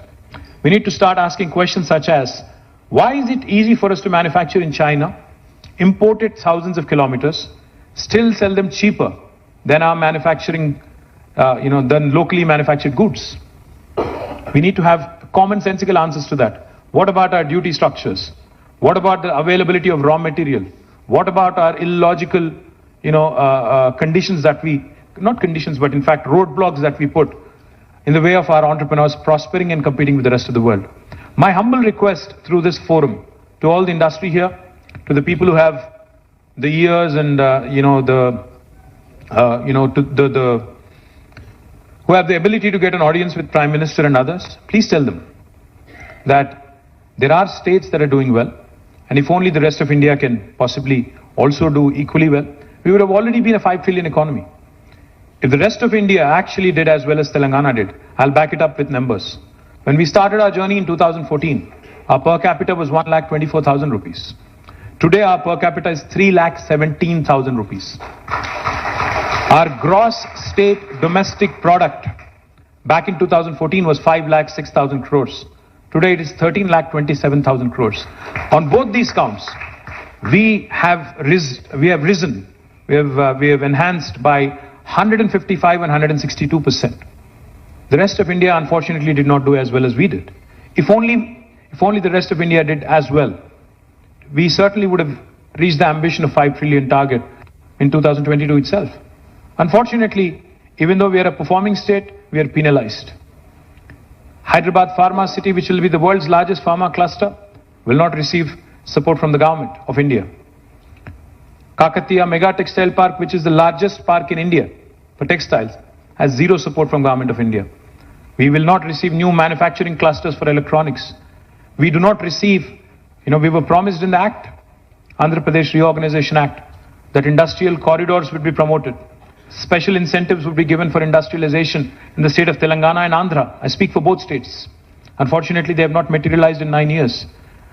We need to ask these questions. We need to say what was promised as part of the legislature, as part of an enactment, as part of a statute. If that is not honored, then where is the sanctity of calling ourselves the world's largest democracy? If we, in the abode of democracy, in the temple of democracy, the promises made are not kept, what is the sanctity of this institution then? I'm asking a very serious question. My humble request to Government of India is, we may not be affiliated with you politically. That's the beauty of democracy. Not everybody is going to like you. I'm sure there are a lot of people in this room who don't like me. Fine, so be it. But the point is, beauty of democracy is divergence of opinion, divergence of our country, diversity of our country, the heterogeneity of this brilliant country. आप कौन होते हो decide करने वाले कि किसको क्या पहनना चाहिए, किसको क्या खाना चाहिए, किसको क्या बोलना चाहिए? ये कहां की रीत है? All I'm saying is, if you understand that India is a union of states, and if stronger the state, stronger the country, then encourage and pat us, incentivize performing states moving forward. Only then we'll see India as a first world country. Thank you very much. Jai Telangana, Jai Hind.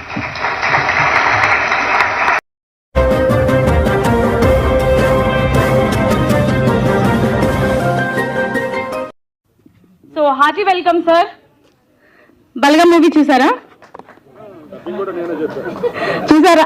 Dubbing చెప్పడం వేరు, థియేటర్లో వెళ్ళి చూడడం వేరు. First show ఎలా అనిపించింది? Okay, so family relations మాత్రం కళ్ళకు కట్టినట్టు చూపించారు. ఈ మధ్య కాలంలో మనం మిస్ అయ్యేది బలగం మూవీ ద్వారా మళ్ళీ మనం రీకలెక్ట్ చేయొచ్చు అన్నమాట. ఒకసారి మీ మాటల్లో. ఈ క్రెడిట్ అంతా మాది కాదండి, క్రెడిట్ గోస్ టు వేణు గారు. వేణు గారికే ఇవ్వాలి ఇదంతా. అందులో మమ్మల్ని అందరినీ ఆర్టిస్ట్గా ఆయన తీసుకోవటమే మాకు ఒక అచీవ్. ఆ తర్వాత ఈ సినిమా ఇంత పెద్ద హిట్ అవుతుందని మేము అనుకోలేదు. కానీ ఇప్పుడు మీ అందరూ అప్లాజ్ చూసిన తర్వాత నిజంగా ఇందులో మేము పార్టిసిపేట్ చేసినందుకు చాలా చాలా ఆనందపడుతున్నాం. అలాగే మాకు ఈ క్యారెక్టర్లు ఇచ్చిన వేణు గారికి, డైరెక్టర్ గారికి, ప్రొడ్యూసర్స్ గారికి, అందరికీ, మాతో పాటుగా చేసిన నా కళాకారులకి, టెక్నీషియన్స్కి అందరికీ పేరు పేరున కృతజ్ఞతలుగా ఉంటామండి. ఎందుకంటే నేనైతే ఎక్స్పెక్ట్ చేయలేదండి. ఐలయ్య అంటుంటే ఆ క్యారెక్టర్ మీరు అద్భుతంగా చేశారంటే, చేశాను కాదండి, చేపించారు వేణు గారు. ఈ క్రెడిట్ మొత్తం వేణు గారిదే. మేము చేసిన ప్రతి అడుగు, ప్రతి క్షణం, ఒక చెయ్యి ఎత్తినా, ఒక మూమెంట్ తీసినా, ఎలా తీసుకున్నా, డైలాగ్ మాడ్యులేషన్ కానీ, నాకు యాక్చువల్గా తెలంగాణ రాదండి. నాకు ప్రతి వాక్యం కూడా ఆయన దగ్గరుండి నేర్పించారు. నాకు ఇలా చెప్పు భయ్యా, ఇలా చెప్పు అనేది ఆయన నా చేత ఈ చెప్పి చేశారు. సభాముఖంగా మీ అందరి ముందు నేను వేణు గారికి తలంచి కృతజ్ఞత చెప్తున్నాను భయ్యా. అలాగే నాకు ఈ అవకాశం ఇచ్చిన అందరికీ thank you very much. Sir, film critics association వారు సో ఇవాళ అప్రిసియేషన్ మరియు ఫెసిలిటేషన్ ఈవెంట్ పెట్టారు కదా, సో మీకు ఎలా అనిపిస్తుంది బలగం మూవీ కోసం? సో ఇలాంటిది నాకు ఫస్ట్ అనుభవం. నన్ను అడగడం కన్నా ఇంకా అనుభవం ఉన్న వాళ్ళని అడిగితే బాగుంటుంది. అది మట్టుగా నిజంగా ఒప్పుకుంటున్నా. లోపల దడదడగా ఉంది, మీకు అర్థం కావట్లేదు. This is first time. ఒకసారి మైక్ ఇక్కడ పెట్టండి చూద్దాం. వద్దులేండి, మీకు తెలియదు. ఇక్కడ వినపడుతుందా? అది నా పరిస్థితి. అసలు ఇది నాకు ఫస్ట్. మీరెందుకు నన్ను అడుగుతారు? పెద్దల్ని పిలిచి అడగండి, దయచేసి నన్ను వదిలేండి. ఓకే, సో ఫస్ట్ స్టేజ్ మీద మీరే వచ్చారు కాబట్టి సో మీరు చెప్పకుండా వెళ్ళిపోతున్నారు. బట్ లాస్ట్ లో మళ్ళీ మీరు ఈలో కూల్ అవుతాను, ట్రై చేస్తాను. కొంచెం భయం తగ్గించుకోండి, నర్వస్నెస్ తగ్గించుకొని మళ్ళీ స్టేజ్ మీదకి వచ్చి చెప్పండి. మీరు ఇలా బలవంత పెట్టారంటే షుగరు, బీపీ అన్నీ పెరుగుతాయి. నన్ను వదిలేయండి ప్లీజ్. సో మిమ్మల్ని వదిలేస్తున్నాం ఇవాళ. Thank you very much. Okay, so మళ్ళీ రావాల్సిందిగా కోరుకుంటున్నాం స్టేజ్ మీదకి తర్వాత. Okay, thank you so much sir. అలాగే మధు గారిని స్టేజ్ మీదకి రావాల్సిందిగా కోరుకుంటున్నాము.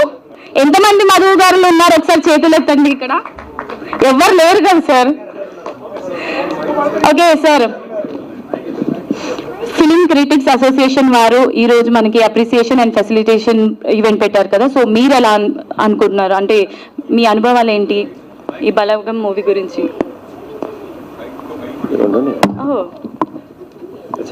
మైమ్ అన్నారు కనుక మైమ్లో చెప్పాలన్న ఉద్దేశం మీద అన్నారు.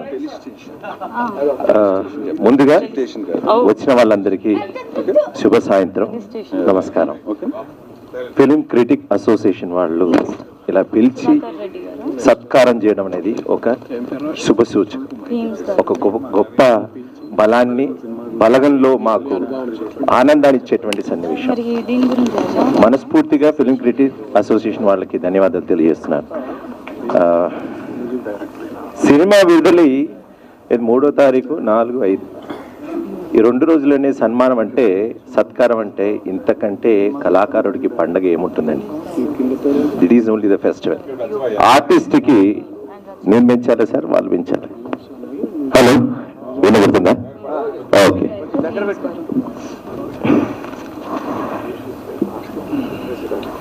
ఆర్టిస్ట్కి ఒక అప్రిసియేషన్ వచ్చింది అంటే 1000 ఏనుగుల బలం.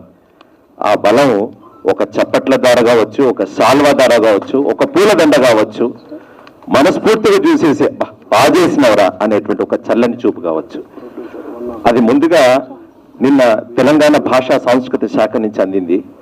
ఇమీడియట్లీ ఇదే సాయంత్రం మాకిప్పుడు ఎన్నో గొప్ప గొప్ప సినిమాలను వేదికగా చేసుకునేటువంటి ఒక థియేటర్లో మాకు సత్కారం అంటే ఒక గొప్ప అనుభూతి. Thank you sir, thank you very much. చాలా చక్కగా చెప్పారు, thank you so much.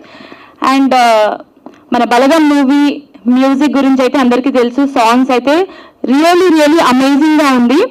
And music director beams గారిని వేదిక మీదకి రావాల్సిందిగా కోరుకుంటున్నాము. అసలు ఎన్నిసార్లు విన్న ఆ సాంగ్ ఇలా గూస్ బంప్స్ డెఫినెట్లీ వస్తుందండి.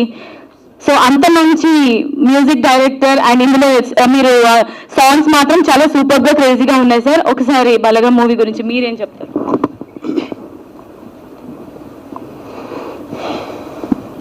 అందరికీ నమస్కారం అండి. మేము ఇక్కడ కనబడితే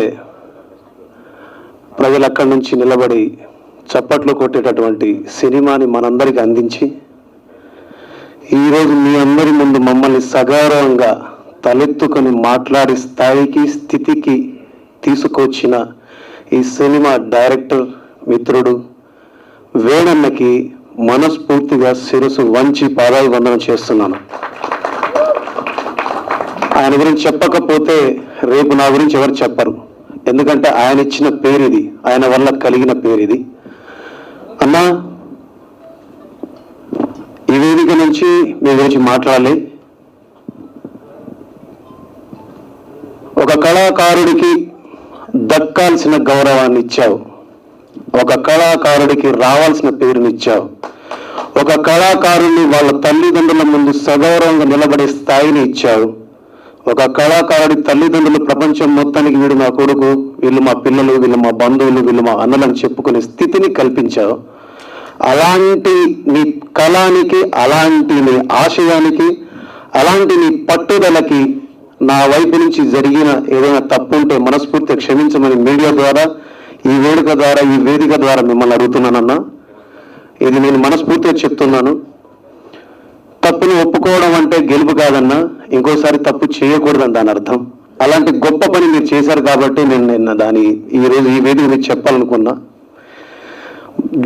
బలగం చేయడం ద్వారా ఒక ఆత్మ సంతృప్తి, మనం భగవద్గీతను చదివినప్పుడు గీతా సారం ఎలా అయితే మనకు ఒక ఆత్మ సంతృప్తినిస్తుందో, బలగం చేసినందుకు బలగంలో పాటలు వింటున్న వాళ్ళందరూ ఉపాధ్యాయ సంఘాల వాళ్ళు, విద్యార్థి సంఘాల వాళ్ళు, మహిళా సంఘాల వాళ్ళు, పెద్ద మనుషుల సంఘాల వాళ్ళు వాళ్ళ వాట్సాప్ గ్రూప్లలో పాటల్ని ఫార్వర్డ్ చేసుకుంటూ ఈ పాట ఎంత బాగుంది, ఈ మాట ఎంత బాగుంది, ఈ సీన్ ఎంత బాగుంది, ఈ మనిషి ఎంత బాగున్నాడు, ఈ క్యారెక్టర్ ఎంత బాగుందని ఎవరికి వాళ్ళు షేర్ చేసుకుంటూ, ఎవరికి వాళ్ళు పంచుకుంటూ, ఇది మనది అని గొప్పగా వాళ్ళు చెప్పుకుంటూ, ఇది మన స్థాయిని పెంచిందని వాళ్ళు ప్రేమించుకుంటూ, వాళ్ళు వాటిని పంచుకుంటూ, అవి మన దగ్గరికి వస్తున్నప్పుడు ఆ మాటలు, ఆ ఫోటోలు, ఆ పదాలు, ఇగో ఈ పదాల మీద చిన్న చిన్న నవ్వుల్ని పోయిస్తున్నాయి చూడండి. అలాంటి సినిమాను తీసే ధైర్యాన్ని, అలాంటి సినిమాను తీసే ఒక పెద్దరికాన్ని పోషించినటువంటి దిల్ రాజు సార్కి అండ్ హర్షిత్ రెడ్డి సార్కి, హంచిత మేడంకి, అండ్ ఈ సినిమాలో పాటలు పాడిన మన రామిరేల అన్నకి, మంగ్లీ గారికి, అండ్ పాటలు రాసిన, నా దృష్టిలో రేపు జాతీయ అవార్డు రాబోతుందని నా మనస్ఫూర్తిగా ప్రగాఢ నమ్మకాన్ని తెలియజేస్తున్నాను కాసర్ల శ్యామన్నకి. అండ్ ఈ సినిమాలో ప్రధానంగా చివరిగా సెకండ్ హాఫ్ లో పాటలు పాడినటువంటి బుడగ జంగాలకు సంబంధించినటువంటి కొమురమ్మకి, మొగిలయ్యకి, అండ్ ఈ సినిమాలో మీ అందరినీ దర్శకత్వ ప్రతిభతో అలరించి ఈ సినిమాలో ఒక గాయకుడిగా మనందరినీ గుండె తట్టి లేపిన మన మిత్రుడు డైరెక్టర్ వేణన్నకి, ప్రతి ఒక్కరికి పేరు పేరున మనస్ఫూర్తిగా నేను శిరస్సు వంచి పాదాభివందనం చేస్తున్నాను. ఇకపోతే మీడియా మిత్రుల గురించి రెండు విషయాలు చెప్పాలి. మిమ్మల్ని అన్నలు అనాలో, అయిన వాళ్ళు అనాలో, ఆత్మీయులు అనాలో నాకు తెలియదన్నా. నేను ఎగ్జాక్ట్లీ నాకు గుర్తు. ఎందుకంటే ఈరోజు మీరు నిర్వహిస్తున్నటువంటి కార్యక్రమం, నేను ఇదే వేదిక మీద ఈ కొసకు నిలబడి ఉంటే మీరందరూ భీమ్సన్న ముందుకురా, భీమ్సన్న ముందుకురా, భీమ్సన్న ముందుకురా అని మీరు ముందుకు పిలిచి నా పేరుని, నా ఫోటోని పేపర్లో వేసినప్పుడు, మా నాన్న చూసి ఫోన్ చేసినప్పుడు కల్పించిన ఒక ఆనందం ఉంది చూడండి, అది మీ వల్ల కలిగింది. ఇక్కడ మేము చేసే ప్రతి పనిని మీరు మా తల్లిదండ్రులకు, మా వాళ్లకు, మా అయిన వాళ్లకు, సినిమా వాళ్లకు, సినిమా ప్రేక్షకులకు ప్రతి ఒక్కరికి చేరవేస్తున్నారు. మీరు ఎన్ని రాత్రులు కష్టపడతారో, ఎన్ని ఇబ్బందులు పడతారో నేను ప్రత్యక్షంగా చూసిన వాడిని. నేను అదే మీడియాలో అక్కడే పనిచేసి వచ్చిన వాడిని. ఎందుకంటే మీరు కలంతో మీరు మన వార్తలు రాస్తారు, అదే కలంతో నేను పాటలు రాస్తాను. మీరు అదే కెమెరాతో మమ్మల్ని చూపిస్తారు, అదే కెమెరాలు మేము అవతల వాళ్ళకి కనిపిస్తాము. సో మమ్మల్ని ప్రజలకు చేరువ చేసే, మమ్మల్ని ప్రజలతో సత్సంబంధాన్ని కలిగి ఉంచే ఒక వారధులుగా, సారథులుగా మమ్మల్ని నడిపిస్తున్నందుకు, అలాంటి అవకాశాన్ని మీ ద్వారా, అలాంటి అదృష్టాన్ని మీ ద్వారా మేము పొందినందుకు మీకు సర్వదా కృతజ్ఞులమై ఉంటాం. సర్వదా మీకు ధన్యవాదాలు చెబుతూనే ఉంటాం. మీకు ఎప్పుడు రుణపడి ఉంటామన్నా. Thank you so much, thank you so much. And ఇంత మంచి మాకు సాంగ్స్ ఇందులో మీరు మ్యూజిక్ డైరెక్టర్ వహించినందుకు, అండ్ ఈ బలగం మూవీకి బ్యాక్ బోన్ అని చెప్పుకోవచ్చు. కొమరయ్య క్యారెక్టర్లో మనల్ని ఎంతగానో మెప్పించిన సుధాకర్ రెడ్డి గారిని దయచేసి వేదిక మీదకి రావాల్సిందిగా కోరుకుంటున్నాము. ఒక్కసారి గట్టిగా చెప్పట్లు. హీరోకి ఇంకా వినిపించలేదు, ఇంకా గట్టిగా చెప్తే వినిపిస్తుంది. మిమ్మల్ని హీరో అంటున్నారు సార్. కొమరయ్య, ఈ హీరోలు అందరూ నన్ను హీరో చేశారమ్మా. దాంట్లో అందరూ హీరోలు. వేదమంత్రాలు పఠించి పూరి యంత్రాలు తయారు చేసి ఆత్మజ్ఞానం నుండి పదార్థ జ్ఞానాన్ని పిండి అంతరిక్షాన్ని అణువుగాని ఆవిష్కరించి అజ్ఞాత విజ్ఞాన శాస్త్రజ్ఞ ఆలయం ఈ నేల. ఈ నేలలో నేను ఒక పూచిక పుల్లను. నన్ను హీరో అంటున్న పెద్దలందరికీ నమస్కారాలు, ధన్యవాదాలు అందరికీ. అయ్యా, ఈ కథలో అంతర్లీనంగా ఉన్నటువంటి ఒక చిన్న కథ కూడా చెప్తాను. ఒక సూక్ష్మ జీవి ముందు వెళ్తున్నది, దాన్ని తినాలని దాని వెనుక దానికంటే పెద్ద జీవి వెళ్తున్నది. ఆ పెద్ద జీవిని తినాలని దాని వెనుక తొండ పోతున్నది. ఆ తొండను మింగేయాలని దాని వెనుక ఒక కప్ప పోతున్నది. ఆ కప్పను మింగేయాలని దాని వెనుక ఒక పాము పోతున్నది. ఆ పామును చంపేయాలని దాని వెనుక ఒక ఉడుము పోతున్నది. ఆ ఉడుమును చంపేయాలని దాని వెనుక ఎలుగుబంటి పోతున్నది. ఎలుగుబంటిని చంపేయాలని దాని వెనుక ఒక పెద్ద పులి పోతున్నది. పెద్ద పులి వెనుక ఒక వేటగాడు బాణాన్ని ధరించి దాని వెనుక వెళ్తున్నాడు. ఆ వేటగాడి వెనుక ధర్మరాజు గారు తన సొంత వెహికల్, దానికి పెట్రోల్ డీజిల్ అక్కర్లేదు, దున్నపతి కూర్చొని వెళ్తున్నాడు. వీళ్ళందరూ ముందున్న ఆహారాన్ని తినే ప్రయత్నం చేస్తున్నారు, కానీ వెనక నుంచి వచ్చిన ప్రమాదాన్ని గుర్తించడం లేదు. ఆ వెనక నుంచి వచ్చే ప్రమాదం ఏమిటో మా అన్న ఈ సినిమా ద్వారా చూపించాడు. కనుక ఈ ప్రమాదాన్ని ప్రతి ఒక్కరూ గుర్తించడానికి పిల్ల, తల్లి, చిన్న పిల్లలు, పెద్ద పిల్లలు కుటుంబ సహితంగా వెళ్ళి సినిమా చూసి ఇట్లా వెళ్ళిపోతున్న ముసోళ్ళ గురించి కాస్త ఆలోచించి ఈ బంగారు విగ్రహాల కంటే, ఇంట్లో పెంచుకునే కుక్క కంటే ఈ ముసోళ్ళు మేలు అనేటటువంటి కనీస సత్యాన్ని గ్రహించి పెద్ద మనుషులను కాపాడే ప్రయత్నం చేయండి దయచేసి. అటువంటి సందేశాన్ని మీ ద్వారా అందిస్తున్నారు పత్రికా విలేకరులందరికీ, పత్రికా ప్రముఖులందరికీ. మమ్మల్ని ఆరాధించి ఇక్కడ రప్పించి మాకు గౌరవించి కనీసం ఒక పెద్దవాళ్ళు ఉండాలి, వీళ్ళు ఉంటే ఇంటికి దీపం లాంటి వాళ్ళు అని గుర్తించి మా కోసం ప్రయత్నం చేస్తున్నటువంటి ఈ పత్రికా ముఖ్యంగా పనిచేస్తున్నటువంటి వార్తాహరులకు, వార్తా క్రియేటర్లకు, వార్తను విస్తృతం చేస్తున్నటువంటి వాళ్ళందరికీ పాదవందనం చేస్తూ నమస్కరిస్తున్నాను. జై హింద్, ధన్యవాదాలు. ఓకే, సో మీరు బలగం మూవీకి బ్యాక్ బోన్ అని చాలా మంది అంటున్నారనమాట. సో ప్రాణం పోసి నటించారు కదా. నా ప్రాణం నాకు పోసింది మా వేణన్న. నా ప్రాణం ఒకసారి వేణు అన్న గారికి గట్టిగా చెప్పట్లు. వారికి ధన్యవాదాలు. చప్పట్లు కొడితే మళ్ళీ కింద పడతాను మీకు అనుభవం. ఓకే సార్, చాలా చక్కగా చెప్పారు. Thank you so much. And మీరు ఇంకా మమ్మల్ని మెప్పించాలి, ఎంటర్టైన్ చేయాలని మనస్ఫూర్తిగా కోరుకుంటున్నాము. ఓకే సార్, నెక్స్ట్ మూవీకి ఆల్ ద బెస్ట్. ఓకే, ఇంత మంచి విలేజ్ బ్యాక్గ్రౌండ్ లో ఇంత మంచి విజువల్స్ చూపించిన మన డిఓపి గారిని స్టేజ్ మీదకి పిలవకపోతే ఎలా? సో వేణు గారు దయచేసి స్టేజ్ మీదకి రావాల్సిందిగా కోరుకుంటున్నాము.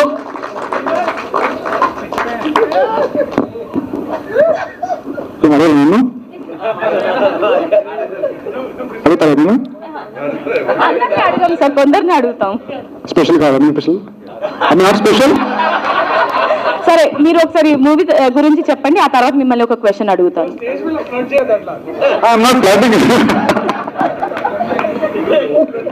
ఓకే, నా పేరు Venu Acharya. This is my first film. I want introduce myself. I'm practicing on stage how to talk actually because of him. So నాకు ఇది ఫస్ట్ తెలుగు ఫిల్మ్ అండ్ నా ఫస్ట్ సినిమానే ఇంత మంచి సినిమా చేసినందుకు ఐమ్ వెరీ హ్యాపీ. దానికి ఫస్ట్ థ్యాంక్స్ చెప్పాల్సింది వేణుకి, సెకండ్ హర్షిత్కి and all the producers and all the technician artist, Darshi. ఇంకేం మాట్లాడాలి? Kavya. Okay, first thing thank you film critic association for this what ever. And నా సినిమా, నా బలం, నా బలగం, నా team Lakshmana, Karna, Anant and my colourist Venky. Thank you so much. Thank you everyone. I have a question for you.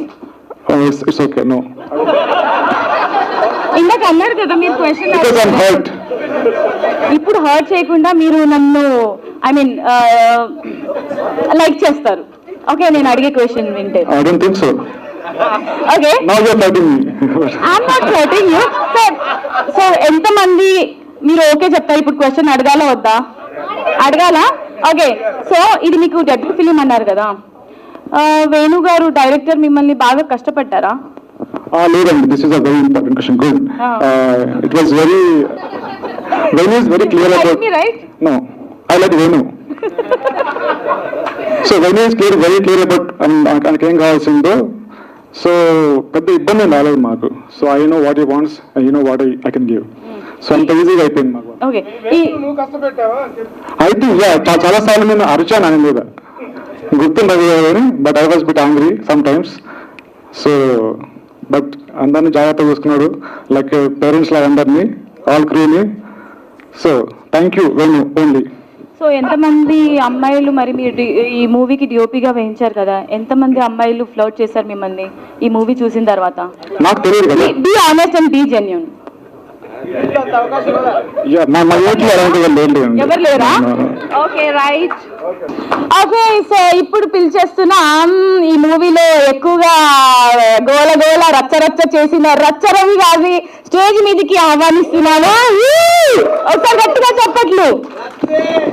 రచ్చ ఎక్కడున్నా రచ్చ రచ్చే.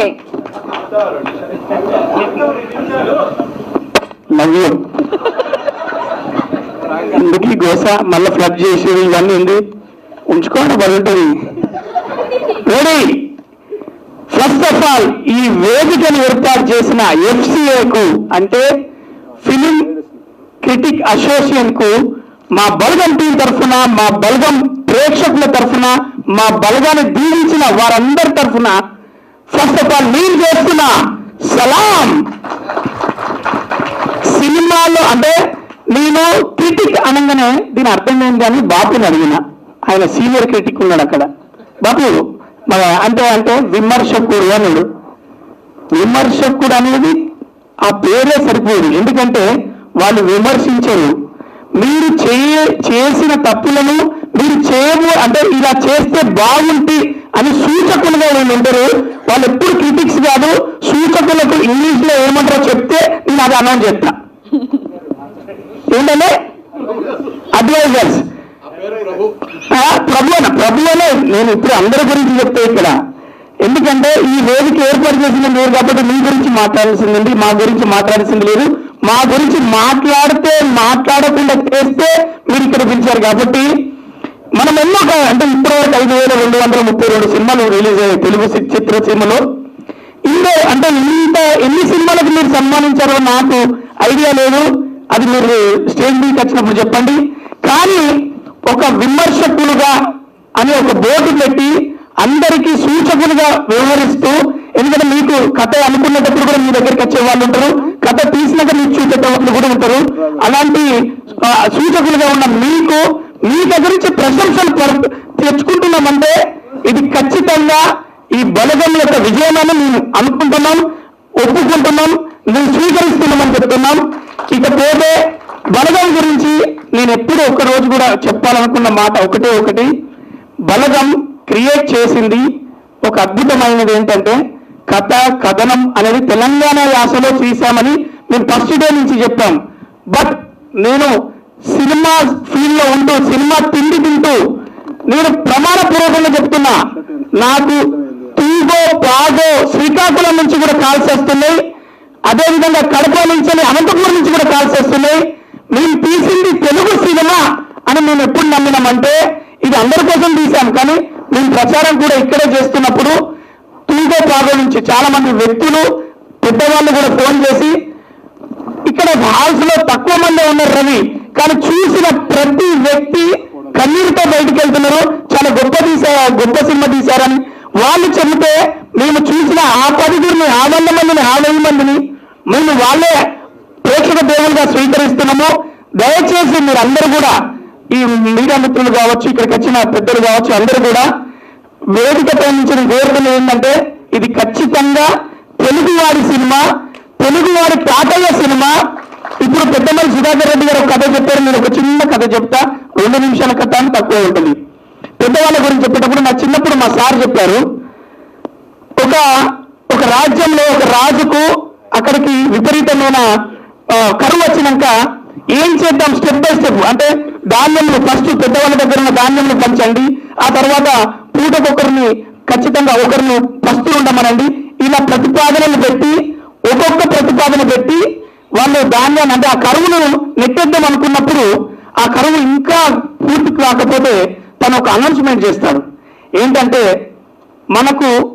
మన రాజ్యంలో ఉన్న పుట్టినవాడు వాడు ఎదిగి మనకు సైనికుడిగా గాను లేకపోతే ఇంకొక పనిలో మనం వాడచ్చు, ఉన్న ముసలి వాళ్ళని మనం ఏం వాడలేం, మీ ఇంట్లో ఉన్న మీ ముసలి వాళ్ళని మీరే చంపుకోండి అని ఆయన ఒక ప్రతిపాదన పంపిస్తాడు. అది విన్నప్పుడు చాలా మంది రాజ్యంలో పారిపోతారు, ఆత్మహత్యలు చేసుకుంటారు, వెళ్ళిపోతారు. ఒక్క కొడుకు మాత్రం తన తండ్రిని చంపుకోలేక అండర్ గ్రౌండ్ ఒక బేస్మెంట్ తీసి అందులో దాచుకుంటారు. కరువు ఇంకా ఎక్కువైపోతుంది. అప్పుడు వాళ్ళ నాన్న దగ్గరికి వెళ్ళి, నాన్న ఇప్పుడు నన్ను ఏం చేయమంటే ధాన్యం బండిలో మనం రోడ్డు మీద పట్టుకెళ్తుంటాం కదరా, ఆ దారిలో ఎవరిని నడవకుండా ఉన్న నీళ్లను అది పక్కన పోల్చండి అని ఒక తాట్ చెప్తాడు. ఆ తాట్ను పట్టుకొని ఆ అబ్బాయి ఏం చేస్తాడంటే ధాన్యం బండిలో పట్టుకుపోయిన దారిలో నీళ్లు పోసి ధాన్యాన్ని పండించి ఆ రాజ్యానికి ఇస్తాడు.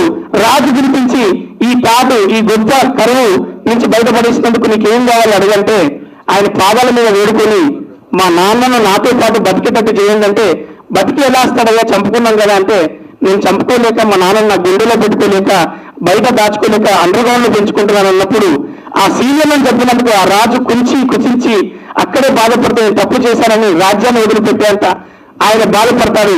అప్పుడు తెలుస్తుంది పెద్దవాళ్ళ విలువ, ఇలాగే కొండయ్య విలువ. తను ఉన్నప్పుడు తెలియకపోవచ్చు, తను వెళ్ళినాక బాధపడితే కాదు, ఉన్నప్పుడు ప్రేమించుకొని కలుపుకోలుగా ఉండాలని ఒక కథను తీసుకొని ఇంతవరకు నేను అద్భుతంగా ఫీల్ అయింది ఈ సినిమాలో ఒకటి క్లైమాక్స్ లో ఫైట్లు సందేశాలు ఎన్నో ఉంటాయి.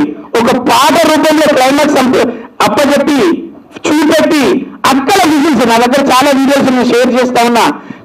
అంటే క్లైమాక్స్ లో ఒక ఫైట్ చూసినప్పుడు ఒక హీరో ఫైట్ చేసినప్పుడు ఏ విధంగానైతే మనకు విజిల్స్ పడతాయో మా సినిమాకు పడుతున్నాయి. ఈ వేదిక నుంచి అక్కడ విజిల్ వేసిన ప్రతి తమ్ముడికి ప్రతి పెద్దవాళ్ళకి చప్పట్లు కొట్టిన మా ప్రేక్షక దేవుళ్ళకి పాదాభివందనం చేస్తూ ఈ సినిమాను ఆదరిస్తున్న ప్రేమిస్తున్న వాళ్ళందరికీ బలగం టీం తరఫున మరొకసారి నమస్కరిస్తూ దీన్ని ఇలాగే కొనసాగించాలని కోరుతూ లవ్ యూ ఆల్.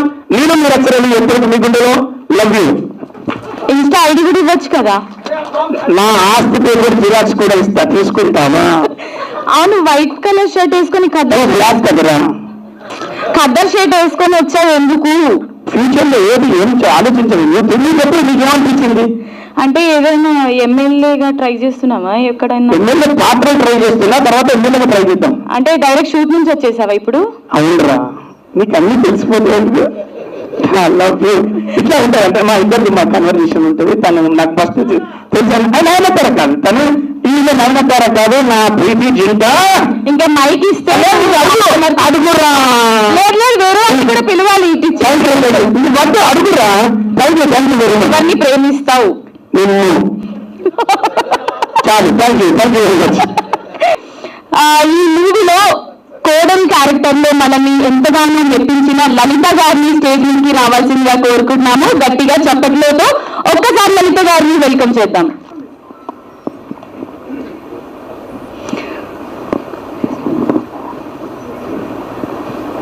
అందరికీ నమస్కారం.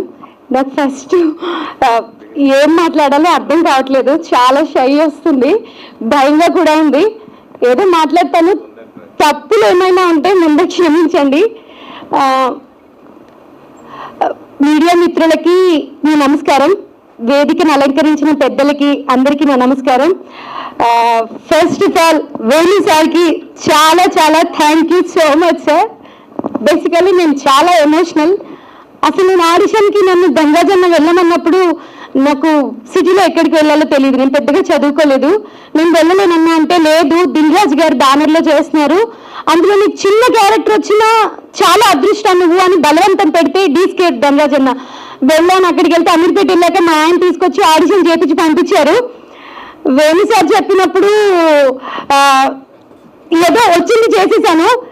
ఎమోషనల్ అవ్వాలి, వెంటనే కళ్ళల్లో వాటర్ రావాలంటే నేను థియేటర్ కదా, వెంటనే కళ్ళల్లో వాటర్ వచ్చేసరికి సార్ చాలా ఇంప్రెస్ అయిపోయి 99% మీరేనమ్మా, కానీ ఫ్యామిలీలో సెట్ అవ్వాలి కదా అన్నారు. లైట్ తీసుకున్నా నేను, ఇది రాదులే మనకి పెద్ద ఫరక్ పడదు, ఇట్లనే పోతుంటాం వస్తుంటాం అని అనుకున్నా.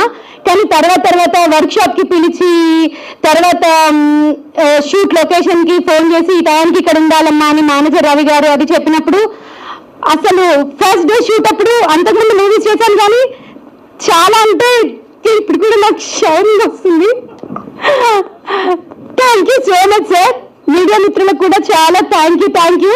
అసలు మా వాళ్ళకి ఎలా ఉందంటే మా అమ్మ కానీ అన్నయ్య కానీ ఆంధ్రాలో నుంచి ఫోన్ చేసి అసలు నువ్వు తెలంగాణ స్లాంగ్ అన్ని మాట్లాడతావు, కానీ తెలంగాణలో ఇంత మంచి ఫిలిం దిల్రాజ్ గారి బ్యానర్ లో వేణు సార్ డైరెక్షన్ లో లాస్ట్ సీన్ అయితే అస్సలు నిజంగా ఏడిపించేశారు.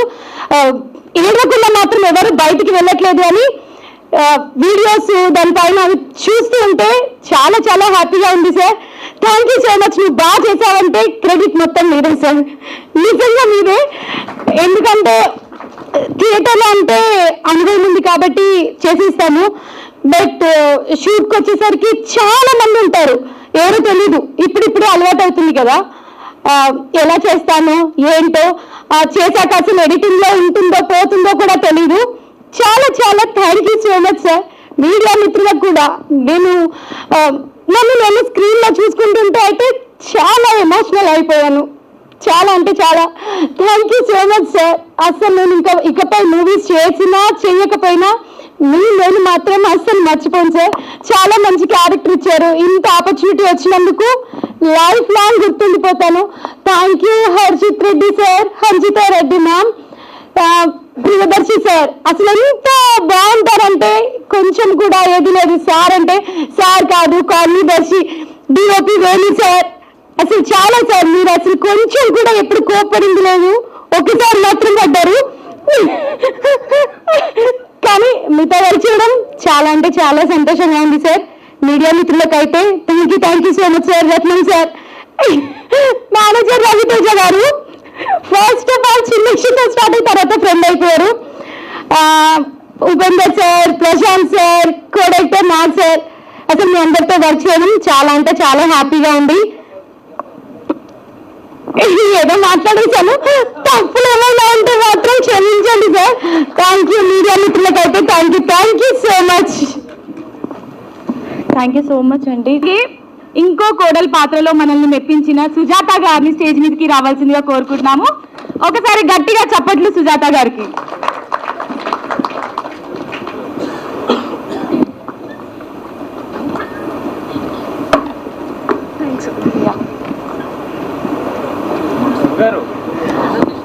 అందరికీ నమస్కారం అండి.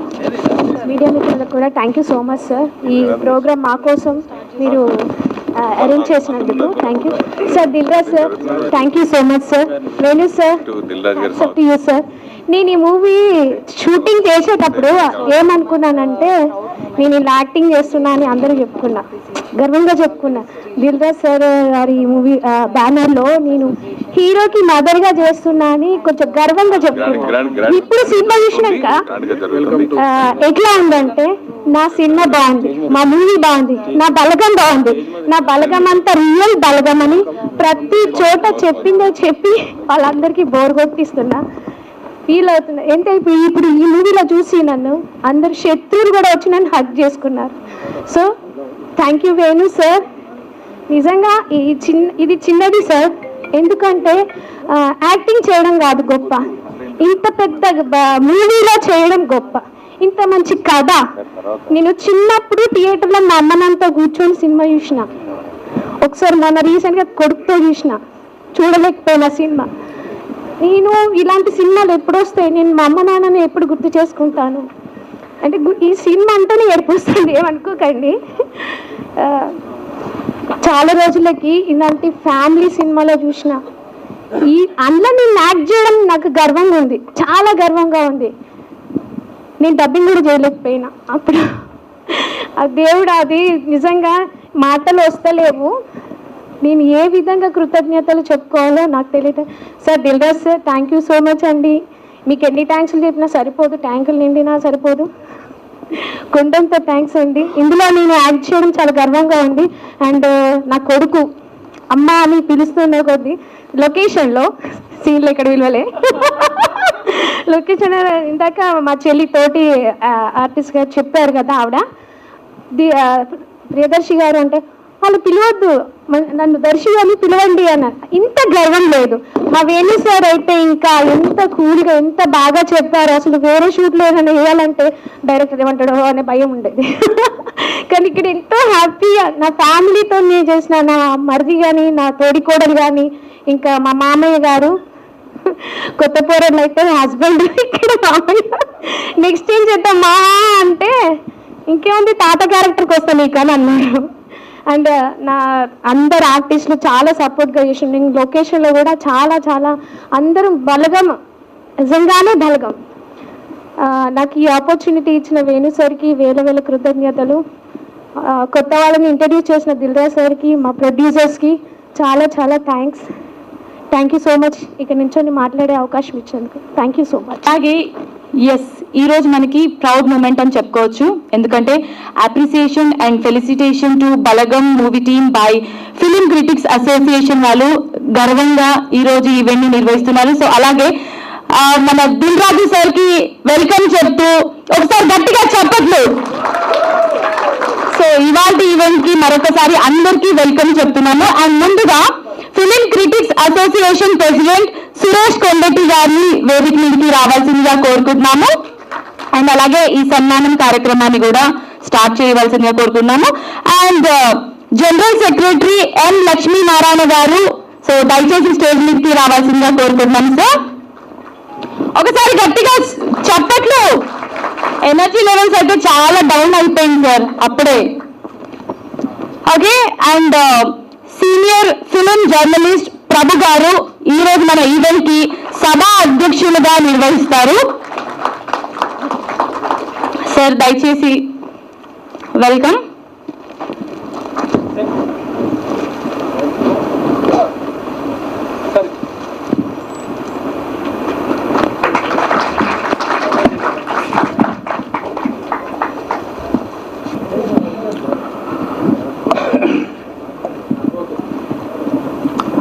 అందరికీ నమస్కారం.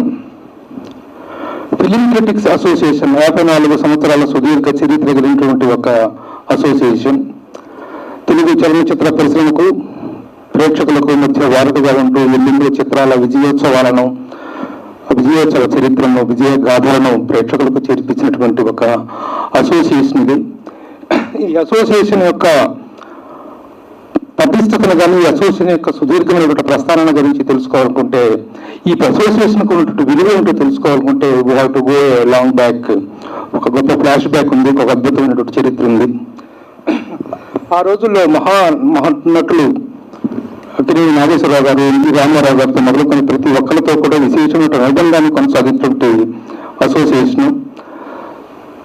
తెలుగు చలనచిత్ర పరిశ్రమలో ఎలాంటి ఒక విజయం జరిగింది అంటే, ఒక చక్కని శుభపరిణామం జరిగింది, ఒక చక్కని వేడుక జరిగింది. లేకపోతే చిత్ర పరిశ్రమ అభివృద్ధి కోసం జరిగేటువంటి కార్యక్రమాలు ఏదైనా జరిగితే కూడాను మొట్టమొదటిసారిగా ఫిలిం జర్నలిస్ట్ అసోసియేషన్ గాను, ఫిలిం క్రిటిక్స్ అసోసియేషన్ తీసుకొని ఆ అభిప్రాయానికి విలువనిస్తూ అభిప్రాయ సంస్థల్లో కానీ, అసోసియేషన్స్ లో కానీ, లేకపోతే కమిటీల్లో కానీ ఫిలిం క్రిటిక్స్ కి ఒక సముచిత స్థానాన్ని, గౌరవాన్ని ఇచ్చినటువంటి సందర్భాలు ఎన్నెన్నో ఉన్నాయి. ఆ రోజుల్లో ముఖ్యంగా నేను జనరల్ సెక్రటరీగా 25 సంవత్సరాలు పూర్తయిన సందర్భంలో నేను జనరల్ సెక్రటరీగా పనిచేశాను. గుడిపూడి శ్రీవారి గారు ప్రెసిడెంట్ గా ఉండేవారు. ఆ రోజున మేము ఏర్పాటు చేసినటువంటి రజతోత్సవ కార్యక్రమం తెలుగు చలనచిత్ర చరిత్రలో ఎప్పటికీ నిలిచిపోయిన ఒక అద్భుత కార్యక్రమం. ఆ రోజున మేము కార్యక్రమం నిర్వహిస్తే పైన జర్నలిస్టులు అందరూ ఉంటే, ఆ రోజున రవీంద్ర భారతి వేదికలో తెలుగు చలనచిత్ర పరిశ్రమ మొత్తం ఉంది, ఆనాటి ముఖ్యమంత్రి గారితో సహా. అంత గౌరవం మాకుండేటువంటిది, మా అభిప్రాయానికి అంత విలువ ఉండేటువంటిది. అలాంటిది మేము ఎన్నో సినిమాలకు, ముఖ్యంగా నంది అవార్డ్స్ ఇచ్చిన రోజున, నంది అవార్డ్స్ అనేటువంటి జరుగుతున్న రోజున ఆ రోజు పొద్దున వచ్చి ఫిలిం క్రిటిక్స్ అసోసియేషన్ దగ్గర సన్మానం పొంది ఆ నంది అవార్డు గ్రహీతలందరికీ మేము ఘనంగా సన్మానం చేస్తే, ఆ సన్మానమే నంది అవార్డ్స్ వాళ్ళకు విలువను, గౌరవాన్ని ఇనుమడింప చేసేటువంటి స్థానాన్ని మాకు ఇచ్చేటువంటి వాళ్ళు ఆ రోజున ఫిలిం క్రిటిక్స్ అసోసియేషన్కి. అలాగే ఎన్నెన్నో సందర్భాల్లో అక్కినేని నాగేశ్వరరావు గారు ఆయన 60 సంవత్సరాలు పూర్తయిన సందర్భంగా ఆయనకి రాష్ట్ర వ్యాప్తంగా సాంస్కృతిక సంస్థలందరూ సన్మానం చేయాలి అనేటువంటి ఊహు కోరుతుంటే, ఆయన మమ్మల్ని పిలిచి, ప్రభు నన్ను ఈ విధంగా అన్ని వాళ్ళు ట్రై చేస్తున్నారు అసోసియేషన్ వాళ్ళందరికీ యాక్సెప్ట్ చేసే ముందు మీ దగ్గర నుంచి నాకు ఒక సన్మానం అందితే అది నాకు గౌరవప్రదంగా ఉంటుంది అని నాగేశ్వరరావు గారు అడిగితే, ఆ రోజున మేము నాగేశ్వరరావు గారు 60 సంవత్సరాల చలనచిత్ర జీవిత కార్యక్రమానికి ఒక ప్రారంభంగా మేము చేయడం జరిగింది. అంతటి గౌరవం మా అసోసియేషన్కు ఉంది, మా సభ్యులకు ఉంది. ఇందాక మన వాళ్ళు మాట్లాడుతూ క్రిటిక్స్ అన్నారు, ఎందుకన్నారు అచ్చరాదు అనుకుంటాం. రవి, క్రిటిక్స్ అనేటువంటి పదాన్ని ఎందుకు వాడారు అనేటువంటిది వాళ్ళు సూచనలు చేశారు, మమ్మల్ని ఎంతో ప్రోత్సహించారు, మమ్మల్ని ఎంతో ఎంకరేజ్ చేస్తున్నారు. అలాంటి వాళ్ళు క్రిటిక్స్ అంటే ఏమిటి, క్రిటిక్స్ అంటే విమర్శకులు అనేటువంటి అర్థం వస్తుంది అనేటువంటిది పెట్టారు. But I think personally it is a wrong coining అని నేను అనుకుంటున్నాను. We are not critics, we have a wonderful positive attitude towards the cinema ప్రేమికులు మేమందరూ. సినిమా ఇండస్ట్రీ మీద మేము కూడా ఒక భాగమే. 24 క్రాఫ్ట్లు అయితే కనిపించని 4వ సింహం అన్నట్టుగా కనిపించని 25వ క్రాఫ్ట్ సినిమా ఇండస్ట్రీలో మా ఫిలిం జర్నలిస్ట్. కాబట్టి మేమందరం క్రిటిక్స్ గా ఎప్పుడు లేవు, క్రిటిక్స్ కాదు, మేము అప్రిషియేట్ ద థింగ్స్. అంటే ఇది ఎందుకు వచ్చిందంటే, ఆ రోజు పెద్దలు ఈశ్వర ఆంజనేయ శాస్త్రి గారు, గుడిపూడి శ్రీవారి గారు, శాండిల్య గారు, ఇలాంటి ఎంతమంది మహానుభావులు ఈ పేరు ఎందుకు పెట్టారంటే, క్రిటికల్ అప్రిషియేషన్ అనేటువంటి ఉంటుంది మా దగ్గర. క్రిటిక్స్ అనేటువంటి వాళ్ళు కూడా అభినందించారు అంటే, ఆ అభినందనకు ఒక విలువ, ఒక గౌరవం ఉంటుంది. కాబట్టి ఆ ఫిలిం క్రిటిక్స్ అనేటువంటి వర్డ్ కాయిన్ అయిన తప్ప it doesn't mean that we are here only to criticise the film people అనేటువంటి సెన్స్ కాదు. Please don't take it in that sense. We love cinema, we appreciate cinema, we analyse cinema. ఇప్పుడు ఇందులో subjects whatever it is, సినిమాని ప్రేమించే వాళ్ళం కాబట్టి సాధ్యమైనంత వరకు పాజిటివ్ యాంగిల్లోనే చూడటానికి ప్రయత్నిస్తాం. నేను ఎన్నెన్నో 100 సినిమాలకు రివ్యూలు రాశా. ఆ రివ్యూలో కొంచెం గట్టిగా విమర్శించిన సందర్భాలు ఉన్నాయి. కానీ ఆ విమర్శ అనేటువంటి దాన్ని ఉద్దేశపూర్వకమైనటువంటి ఎగ్జిక్యూషన్ అనేటువంటిది కాదు, ఏదో సినిమాని నిందించాలి. అలాగే సినిమాలను ప్రేమించిన సందర్భాలు ఉన్నాయి. మా దిల్రాజు గారి సినిమాలు ఈరోజు ఆయన సినిమాలను విమర్శించిన రోజులు ఉన్నాయి, ఆయన సినిమాలను అప్రిషియేట్ చేసిన సందర్భాలు ఉన్నాయి. అప్రిషియేట్ చేసినప్పుడు మాకు దిల్రాజు గారు బంధువు కాదు, విమర్శించినప్పుడు ఆయనకు మేము శత్రువులను కాదు. అలాగే ఇండస్ట్రీలో ప్రతి ఒక్కరికి కూడాను. ఇంత చరిత్ర కలిగినటువంటి ఫిలిం క్రిటిక్స్ అసోసియేషన్కి ఈ మధ్యకాలంలో కొంత ఇన్యాక్టివ్ అయింది ఆర్గనైజేషన్ అనేటువంటిది రకరకాల కారణాల వల్ల. అయితే ఈ రోజున ఇంత యాక్టివ్ అవటానికి, మళ్ళీ మేముంటే ఒక కార్యక్రమం చేయటానికి మమ్మల్ని పురిగొల్పి మమ్మల్ని స్ఫూర్తి ఇచ్చినటువంటి, మాకు ఒక పని పెట్టినటువంటి సినిమా వచ్చింది బలగం. Yes, we really felt from the bottom of our heart. Yes, ఈ సినిమాని మేము అప్రిషియేట్ చేసి, నేను ఒక రివ్యూలో కూడా చెప్పాను, నిన్నే రాజు గారు చూసారో నాకు తెలీదు. ఈ సినిమాని అప్రిషియేట్ చేయటం అనేటువంటిది మా ఘనత కాదు, మా బాధ్యత, మా రెస్పాన్సిబిలిటీ. ఈ సినిమాలో కనిపించింది ఏమిటి అంటే, నేను చెప్పాను తెలంగాణ మట్టి వాసన. తెలంగాణ మట్టి వాసనతో సినిమాలు చేసేస్తే మీరు సన్మానాలు చేసేస్తారా అనేటువంటి ఒక ప్రశ్న ఏదైనా కానీ ఎవరికైనా ఉదయిస్తే కానీ దానికి ఒక సమాధానం మా దగ్గర చాలా ఘాటైన సమాధానం ఉంది. ఇది తెలంగాణ మట్టి వాసన కేవలం కాదు, తెలంగాణ అనేటువంటి రాష్ట్రం ఆవిర్భవించిన తరువాత అంతకుముందు తెలంగాణ భాష యాస అనేటువంటిది రకరకాలైనటువంటి పాత్రలకి, ముఖ్యంగా హాస్యానికి అలాగే విలంబిజానికి మాత్రం వారినటువంటి సందర్భాల్లో రాష్ట్రం ఏర్పడిన తర్వాత తెలంగాణ భాష యాస సంస్కృతి అనేటువంటివి చాలా ఎలివేట్ అయినాయి, చాలా గౌరవాన్ని సంపాదించుకున్నాయి. అలాంటిది ఇంకా ఈ సినిమా ద్వారా అది ఏమైందంటే తెలంగాణ తాలూకు ఆత్మ గౌరవం అనేటువంటిది, తెలంగాణ జీవనాడు అనేటువంటిది పట్టుకోగలిగినటువంటి సినిమాగా బలగం సినిమా రావటం అనేటువంటిది చాలా చాలా. ఎందుకంటే ఈ సినిమాని చూసినటువంటి దృక్కోణం ఏంటి, ఈ సినిమాని మేము అప్రిషియేట్ చేయటం ఎవరు నాకు చెప్పలేదు. మొదటి రోజు షో వేసినప్పుడు 4 గంటలు 3 గంటలు వెయిట్ చేశాను ఇక్కడ, కానీ షో పర్లేదు. ఎందుకు మిస్ అయిందంటే సమ్ టెక్నికల్ ప్రాబ్లం వల్ల మిస్ అయింది. కానీ మళ్ళీ మరుసటి రోజు వచ్చి సినిమా చూసాం. సినిమా చూస్తుంటే ఆ చివరి లాస్ట్ సీట్లో కూర్చున్నాను. నేను కూర్చుంటే అలా చూస్తున్నాను, ఏదో తెలంగాణ సినిమా ఏదో యాక్టర్లు ఇల్లు ఇదేదో అనేటువంటి ఒక లో ఒపీనియన్తో వచ్చాను నేను. తెలంగాణ అని కాదు కానీ ఏదో కొత్త అంతా చేస్తున్నారు. ఒకే ఒక హోప్ ఏంటంటే సినిమా చూస్తున్నంతసేపు ఒకే ఒక హోప్ ఏంటంటే దిల్ రాజు గారు నిర్మాత కాబట్టి something there might be some speciality ఏదో ఉంటుందనేటువంటి హోప్తో కూర్చొని సినిమా చూస్తుంటే from the first frame to the end frame, last frame వరకు కూడాను I could not miss a frame. ఒక్క ఫ్రేమ్ కూడా మిస్ అవ్వకుండా చూస్తుంటే ఆ చివరి 15 నిమిషాల్లో నా కళ్ళు అలా వర్షించింది. నాకు తెలియదు, నేను ఏడుస్తున్నాను సంగతి నాకు తెలియదు, నా కళ్ళ నుంచి నీళ్ళు వస్తున్న సంగతి నాకు తెలియదు. ఎప్పుడో 25 ఏళ్ల కిందట మాతృదేవో భవ అనే సినిమా చూస్తున్నప్పుడు ఎట్లా ఏడ్చావో ఇప్పుడు కళ్ళు తెలిసినాయో ఆ కంటి తడి అనేటువంటిది ఆ రోజున నేను చూశాను. ఇంత సంవత్సరాల తర్వాత హృదయం ఒక ఆర్ద్రతకి గురైంది, మనసు కళ్ళు చెమ్మగిల్లినాయి, కళ్ళు కాదు మనసు చెమ్మగిల్లింది. ఎందుకంటే గొప్ప సినిమా గొప్పగా ఇదేం కాదు, ఒక పాటలో ఆ అనుబంధాల తాలూకు బలీతను, అనుబంధాల తాలూకు పటిష్టతను చూపించిన విధానం hats off Venu, hats off you. ఎందుకంటే ఒక దర్శకుడికి ఎన్నెన్నో సినిమాలకి రివ్యూలు రాసిన వాళ్ళ మహామహులైన దర్శకుల సినిమాలను కూడా చీల్చి చెండాడిన వాడిని నేను, అప్రిషియేట్ చేసిన వాడిని నేను. I don't hesitate to right A positive point in the సినిమాలో. కానీ ఒక పాటల రూపంలో ఒక తెలంగాణ రూపంలో ఒక సినిమా తాలూకు క్లైమాక్స్ని రూపకల్పన చెయ్యొచ్చు అనేటువంటి ఆ భావన అనేటువంటిదే గ్రేటెస్ట్ థాట్. అలాంటి థాట్ చూస్తున్నంతసేపు అలా ఏడ్ చేసి బయటకు వచ్చిన తర్వాత దిల్ రాజు గారు కనిపిస్తారో అనుకున్నాను. ఆ రోజు రాలేదు. ఆయన సినిమా చూసిన తర్వాత దిల్ రాజు గారు, నేను కెరీర్ స్టార్ట్ చేసిన 10 సంవత్సరాలకు ఆయన ప్రొడ్యూసర్గా కెరీర్ స్టార్ట్ చేశారు, జర్నలిస్ట్గా. నేను I have started in 88 as a journalist. అయితే the way he is coming out, ఒక్కొక్క సినిమాని ఆయన జడ్జ్ చేసుకుంటూ వెళ్తున్న విధానం కానీ, సినిమా ఇండస్ట్రీలో నిర్మాణం, పంపిణీ, ప్రదర్శన అనేటువంటి 3 విభాగాల్లో కూడా ఆయన కనిపిస్తున్నటువంటి ఆ సాధికారత, సినీ సాధికారత అనేటువంటిది ఆయన సాధించుకున్నటువంటి విధానం చూస్తుంటే hats off to you sir. Cinema వాళ్ళకి నేను ఇంకొకటి ఏం చెప్పదలుచుకున్నానంటే, సినిమా వాళ్ళకి ఎప్పుడూ కూడా ప్రాంతీయ విభేదాలు కానీ, ప్రాంతీయమైనటువంటి భాషాపరమైనటువంటి ఇది కానీ ఎప్పుడు ఉండదు. సినిమా ఇండస్ట్రీ ఎప్పుడో 3 విభాగాలు, ఆంధ్ర, తెలంగాణ, నైజాం అండ్ రాయలసీమ. అది ఎప్పుడో రాష్ట్రం ఇప్పుడు విడిపోయింది 2 భాగాలుగా, అది ఎప్పుడో 3 భాగాలుగా కనిపిస్తూనే ఉండేటువంటిది. కాబట్టి సినిమా వాళ్ళు ఏ భాషని వాడుకున్నా, ఏ యాసను వాడుకున్నా ఉద్దేశపూర్వకంగా ఎవరిని కించపరచాలనే ఉద్దేశం ఉండదు. వాళ్ళ కమర్షియల్ పారామీటర్స్కి, కమర్షియల్ ఫార్ములాకి వీళ్ళకి సెట్ అయితే ఏదైనా వాడుకుంటారు. అంతేకాని intentionally they don't want to criticise anybody, they don't want to down anybody. అది అట్లా అనుకుంటే రాజు గారు తీసినటువంటి ఈ రోజున తెలంగాణలో కాదు తెలుగు చలనచిత్ర పరిశ్రమ మొత్తంలో కూడా కింగ్ మేకర్గా ఉన్నటువంటి దిల్ రాజు గారు తెలంగాణ ప్రాంతానికి చెందినవారు. ఎలా వచ్చింది ఆయనకు ఆ సాధికారత, ఎలా వచ్చింది ఆ ఏరియా, ఎలా వచ్చింది ఆ పట్టు. కాబట్టి సినిమా అనేటువంటిది ఎప్పుడు ఏ ప్రాంతాలను ఏ విభేదాలను చూడదు.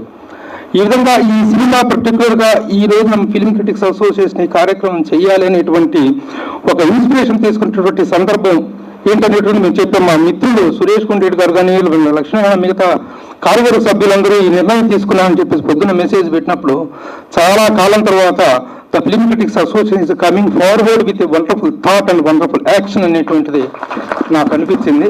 అందుకే వెంటనే ఈ కార్యక్రమానికి రావడం జరిగింది. సో ఇప్పటికి కళాతీతమైంది. Next. Thank you so much sir. Thank you for your valuable critics association president Suresh Kondareddy garu, దయచేసి మీరు మీ వాల్యుబుల్ మాటలు మాకు అందించవలసిందిగా కోరుకుంటున్నాము. అందరికీ నమస్కారం. 54 years ఫిల్మ్ క్రిటిక్స్ అసోసియేషన్. నేనే కాదు, ఇక్కడున్న చాలా మంది ఇండస్ట్రీకి వచ్చి ఉంటారు, ఒక ప్రభు గారు తప్ప. సో అప్పుడు పుట్టిన ఈ ఫిలిం క్రిటిక్స్ అసోసియేషన్లో నేను ఇప్పుడు రెండోసారి ఇనానమస్గా ప్రెసిడెంట్గా ఉండటం ఒక అదృష్టం. అయితే గతంలో నేను వచ్చిన కొత్తలో అద్భుతమైన సినిమాలకి ఇలాగ అప్రిషియేషన్ చేస్తూ రిజిస్ట్రేషన్ చేయడం కూడా నా కళ్ళారా ఓ రిపోర్టర్గా నేను అక్కడ చూసా. అద్భుతమైన సినిమాలకి, మంచి సినిమాలకి, కంటెంట్ ఉన్న సినిమాలకి, కొన్ని సినిమాలకు మాత్రమే, అన్ని సినిమాలకి కాదు, సెలెక్టివ్గా కమిటీ అంతా డెసిషన్ తీసుకుని ఈ సినిమా మనం చేయొచ్చు, చేద్దాం, వాళ్ళకి ఒక ఎంకరేజ్మెంట్గా ఉంటుంది, చేస్తే బాగుంటుంది అలా ఫీల్ అయ్యి అప్పట్లో చేసేవారు. నేను ఫాలో అయ్యాను. ఆ తర్వాత మళ్ళీ కొంతకాలం తర్వాత అవార్డులు వచ్చిన వాళ్ళకి, కేవీఎస్ఆర్ గారికి దాదాసాహెబ్ అవార్డు వచ్చినప్పుడు, పాల్కే అవార్డు వచ్చినప్పుడు ఆయనకి, ఇలా పెద్ద పెద్ద లెజెండరీ పర్సన్స్ చాలా మందికి ఫిలిం క్రిటిక్స్ అసోసియేషన్ ఇలా అప్రిషియేషన్ చేసింది. సో రీసెంట్గా హాలీవుడ్లో కూడా క్రిటిక్స్ అసోసియేషన్ అవార్డ్స్ ఇవ్వడం ఇవన్నీ. సరే మనం ఓ మంచి సినిమా వచ్చినప్పుడు ఎందుకు చేయకూడదని ఇదివరకు అనుకున్నా, సడన్ గా బలగం సినిమా వచ్చింది. ఈ సినిమా నాకు ఈ వరుసగా సినిమా రిలీజ్ ముందు సాంగ్స్ రిలీజ్ చేస్తూ ఉంటారు కదా, సడన్ గా ఒక నైట్ మంగిలి నాకు చదువుగా ఉంటుంది, ఫ్రీగా మాట్లాడుతూ ఉంటుంది. రాత్రి ఫోన్ చేసి నా మెసేజ్ పెట్టిన వాయిస్ మెసేజ్ పెట్టింది, అన్న నువ్వు బలగం పాట విన్నావా, అద్భుతంగా ఉంది అంటే. నా స్టేటస్ బాగా ఫాలో అవుతాను, స్టేటస్ ట్రెండ్ ఫాలో అవుతుంది, ఈ స్టేటస్ పాట ఎందుకు పెట్టండి నాకు వాయిస్ మెసేజ్ పెట్టారు. అయితే అప్పుడు నిజంగా అప్పుడు విన్నా పాట. సో అద్భుతంగా అనిపించింది. అవన్నీ నేను స్టేటస్ లో పెట్టాను, తర్వాత ట్విట్టర్లో పెట్టాను. సో అలా ఈ సినిమా ఏంటి, ఈ సినిమా డీటెయిల్స్ అని తెలుసుకుంటే అప్పుడు నాకు దిల్రాజు గారి ప్రొడక్షన్ జరుగుతుంది. మనకి ఆల్రెడీ అంతకుముందు తెలుసు. సో ఈ సినిమా ఏ కంటెంట్ ఏంటి అన్నీ నాకు తెలిసింది కొంతవరకు. అందరూ కొత్త వాళ్ళతో ఇంత ఇలాగే ఎలా చేస్తుంది తెలియదు, ఏదో ఉంటుందిలే అనుకున్నాను. వేణు డైరెక్షన్ నమ్మకపోయాను, నాకు బాగా ఫ్రెండ్, తరచు కలుస్తూ ఉంటాం చాలా మంది కమ్యూనియన్స్ అందరితోటి. సో వేణు డైరెక్షన్ నాకు సూపర్ అనుకున్నాను నేను. సో సడన్ గా సినిమా చూసిన తర్వాత మొన్న నేను నాకు ఇట్లాంటి సినిమాలకి ఇష్టం. నేను చేసిన నా టేస్ట్ ఉంటే అంతకుముందు తెలుసు, ప్రేమిస్తే సినిమా కానీ, జర్నీ కానీ, షాపింగ్ మాల్ కానీ, తర్వాత చాలా సినిమాలు కంటెంట్ రా కంటెంట్ ఉన్న సినిమాలు చేయడం జరిగింది. అట్లా నేను మళ్ళీ కొన్నాళ్ళ తర్వాత ఒక అద్భుతమైన సినిమా నాకు చూసిన ఫీలింగ్ ఈ బలగం సినిమా చూసిన తర్వాత కలిగింది. దిల్ రాజు గారు నేను ఒకేసారి ప్రయాణం అలా సక్సెస్ఫుల్ గా రన్ చేశాం. దిల్ రాజు గారు దిల్లున్న రాజుని మొదటి సినిమాతోనే దిల్ రాజు గారిని ప్రూవ్ చేసుకున్నారు. సో ఆ సినిమా కంటే తెలుగు చిత్ర పరిశ్రమకి ఆయన బలం, ఆయన ఉన్నది ఎంతో బలగం వెనకాల. సో అందుకే ఆయన సినిమాలో శ్రీ వెంకటేశ్వర క్రియేషన్స్ ఎన్నో బ్లాక్ బస్టర్ ఇచ్చి ఎంతో మందికి ఆదర్శంగా తెలుగు సినిమా పరిశ్రమలో, ఇప్పుడు తమిళ సినిమా పరిశ్రమలో కూడా ఆదర్శంగా నిలుస్తున్నారు ఆయన. సో పాన్ ఇండియా ప్రొడ్యూసర్ గా నిలుస్తున్నారు ఆయన పేరుతో దిల్ రాజు ప్రొడక్షన్స్ పేరుతో సిటీష్ గారి సమర్పణలో హర్షిత్ రెడ్డి గారు, హర్షిత్ గారితో నిర్మాతలుగా ప్రొడక్షన్ చేసిన మొట్టమొదటి సినిమా ఇది. So I'm very very super happy sir. ఇట్లాంటి సినిమాలు మీరు నిజంగా మీ బాబుతోటి, హర్షిత్ రెడ్డితోటి సినిమాలు ఇలాంటి సినిమాలు, చిన్న సినిమాలు, కొత్త వాళ్ళని నిజంగా సినిమా చూసినప్పుడు అందరూ న్యాచురల్ కొత్త వాళ్ళు చాలా మంది బయటకు వచ్చారు, కొత్త టెక్నీషియన్స్ చాలా మంది బయటకు వచ్చారు. సో ఇంతమంది ఎంకరేజ్ చేయడం నిజంగా గ్రేట్. ఇలాగే ఈ ప్రొడక్షన్ ఈ బ్యానర్ లో ఇలాంటి మంచి సినిమా చేయాలని మనస్ఫూర్తిగా కోరుకున్నాను. మీరు శ్రీ వెంకటేశ్వర క్రియేషన్ పేరుతో మీరు పెద్ద సినిమా చేయండి, పాన్ ఇండియా సినిమా చేయండి, కానీ ఈ సినిమా సంవత్సరం 2 చేయండి. ఇండస్ట్రీకి చాలా మంది ఉపయోగపడుతుంది, ఇండస్ట్రీకి తెలుగు సినిమా ఇండస్ట్రీకి చాలా మందికి ఉపయోగపడుతుంది, చాలా మందికి అన్నపడుతుంది. సో ఏ విషయాలు ఎన్నో విషయాలతో నేను ఒక డిస్ట్రిబ్యూటర్గా, ఆయన ఒక డిస్ట్రిబ్యూటర్గా చాలా సినిమాలు చేసి ఎన్ని చేసాం. సో నాకు ఇలాంటి సినిమాలు అంటే నాకు చాలా చాలా ఇష్టం. సో ఈ సినిమా ఈ పర్టికులర్గా మన సెక్రటరీ లక్ష్మణ నాన్న బలగం చేద్దామన్నా అనుకున్నప్పుడు అది తప్పకుండా చేద్దాం, మన కమిటీలో పెడదానికి మన కమిటీ చెప్పినప్పుడు అందరూ కూడా ఇమీడియట్గా చేద్దామని విత్ ఇన్ షార్ట్ పీరియడ్లో అనుకున్న తర్వాత ముఖ్యంగా మా నవీన్, మన సురేష్ వీళ్ళందరూ కూడా ఫ్యామిలీస్ అందరూ కూడా ఇమీడియట్ గా మా కమిటీ మెంబర్స్ అందరూ కూడా ఇనామస్ గా చేద్దాం మనం ఇలాంటి సినిమా చేస్తే బాగుంటుంది, మన ఇదివరకు చేసేవాళ్ళం కదా, ఆ కోరిక మళ్ళీ ఈ సినిమాతో మొదలెట్టాం. నిజంగా ఇట్లాంటి మంచి సినిమాలు డెఫినెట్ గా మీకు మిగతా వాళ్ళు కూడా ఫిలిం రిజిస్ట్రేషన్ తర్వాత అప్రిషియేట్ పొందాలని ఉద్దేశంతో ఎక్కించాలని సినిమా చేయాలని మనసులో కోరుతున్నాను తెలుగు సినిమాలు చాలా మంది. సో అంత గొప్పగా దీన్ని నిర్వహించడం జరిగింది. సో దిల్ రాజు గారిని అడిగిన యాక్సెప్ట్ చేసినందుకు, టీం అందరూ కూడా మా ఈ కార్యక్రమానికి వచ్చినందుకు, అలాగే హీరోయిన్ల గురించి చెప్పక్కర్లేదు, వాళ్ళు ఎప్పుడు బాగా చేస్తారు. ప్రీవియస్ నాకు ఇష్టమైన హీరో, సో అతను ఎన్నో అద్భుతమైన సినిమా చేశారు. అలాగే కావ్య వాళ్ళ అత్తయ్య వాళ్ళ నాన్నమ్మ దగ్గర నుంచి నాకు ఫ్యామిలీ ఫ్రెండ్. సో వాళ్ళందరూ ఫ్యామిలీ నుంచి వచ్చింది కావ్య. నిజంగా ఎప్పటికైనా మంచి గంగోత్రి సినిమా నుంచి చైల్డ్ ఆర్టిస్ట్ మనం చూసాం, చాలా సినిమాలు చేసింది. సో మన మసూద సినిమా చేయడం కానీ వరుసగా సక్సెస్ పడుతుంది. సో హీరోయిన్కి డిఫరెంట్ హీరోయిన్ గా ఎదగాలని ప్రతి సినిమా చేయాలి మనసుకోవాలి చెప్పుకున్నాను. అలాగే ముఖ్యంగా నేటివిటీ ఎక్కువ photography ads of sir photography, so చాలా బాగుంది ఫోటోగ్రఫీ అంతా. అలాగే మ్యూజిక్ గురించి అసలు బీన్స్ కమర్షియల్ సినిమాలు కాదు, అప్పుడప్పుడు ఇలాంటి సినిమాలు కూడా చేయండి. అంటే దేవి గారు కూడా అంతే, అంత పెద్ద సినిమాలు ఇటువంటి చిన్న సినిమాలు కూడా కొంచెం చేసుకుంటూ వచ్చారు ఢిల్లీలో. అతను కొంచెం ఆపేసిన కానీ మీరు మాత్రం కంటిన్యూ చేయండి చిన్న సినిమాలకు మాత్రం. సో మనసు పెట్టుకుంటున్నాం. ఈ సినిమాలో యాక్ట్ చేసిన ఆర్టిస్టులందరికీ పేరున్న కంగ్రాచులేషన్ చెప్తున్నాను. Thank you so much. Thank you so much sir. నిజంగానే వాల్యుబుల్ వర్డ్స్ మీరు అందించారు మాకు. అండ్ అలాగే జనరల్ సెక్రటరీ లక్ష్మీనారాయణ గారిని వేదిక మీదకి రావాల్సిందిగా కోరుకుంటున్నాను. ఆల్రెడీ వేదిక మీద ఉన్నారు సార్. Thank you. యా, వేదిక మీద అలంకరించిన మా జర్నలిస్ట్ మిత్రులు, వేదిక ముందు ఉన్న పెద్దలందరికీ దండం. ఈ సినిమాలో మా ఇంట్లో జరిగిన 2 విషయాలు ఉంటాయి. ఎక్కువ సమయం తీసుకోను. ఒకటి ఏంటంటే, మా ఇంట్లో మా తాత ఉండేవారు, మా అమ్మ వాళ్ళ నాన్న. పొద్దున్నే 5:30కు ఇంటికి వచ్చి నిద్ర లేపాడు. ఫస్ట్ నన్నే లేపాడు. మా ఇంట్లో నేను పెద్దవాడిని కాబట్టి, మేము 4 అన్నదమ్ములం, 2 చెల్లెలు మాకు. నేను పెద్దోళ్ళు కాబట్టి ఫస్ట్ నన్నే లేపాడు. నేనంటే నీ అమ్మాయి ముసలికి ఏం పనిలేదు, ఏంటి ఊరికి 5:30కు లేపుతాడని. అట్లా రోజు నిద్ర లేపాడు. కానీ మా తాత చనిపోయిన తర్వాత తెలిసింది ఆయన విలువ.